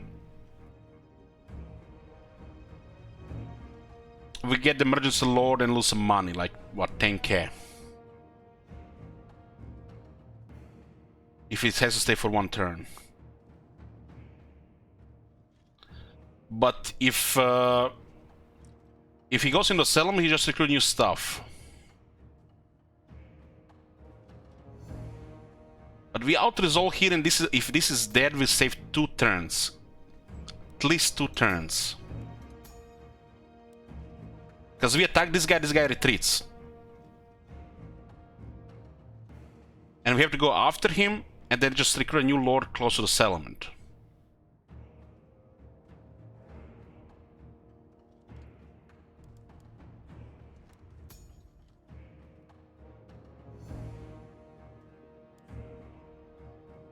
There's also some bombardment available in Malus as well, so it could be also unpredictable damage.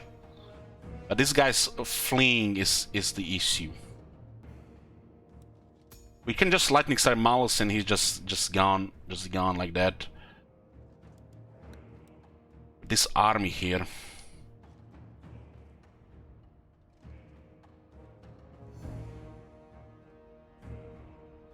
This is such a high unpredictable damage here.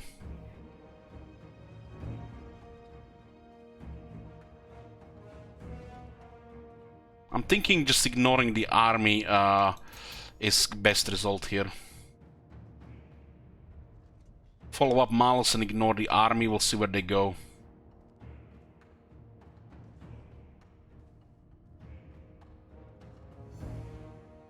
Yeah, I'll take that.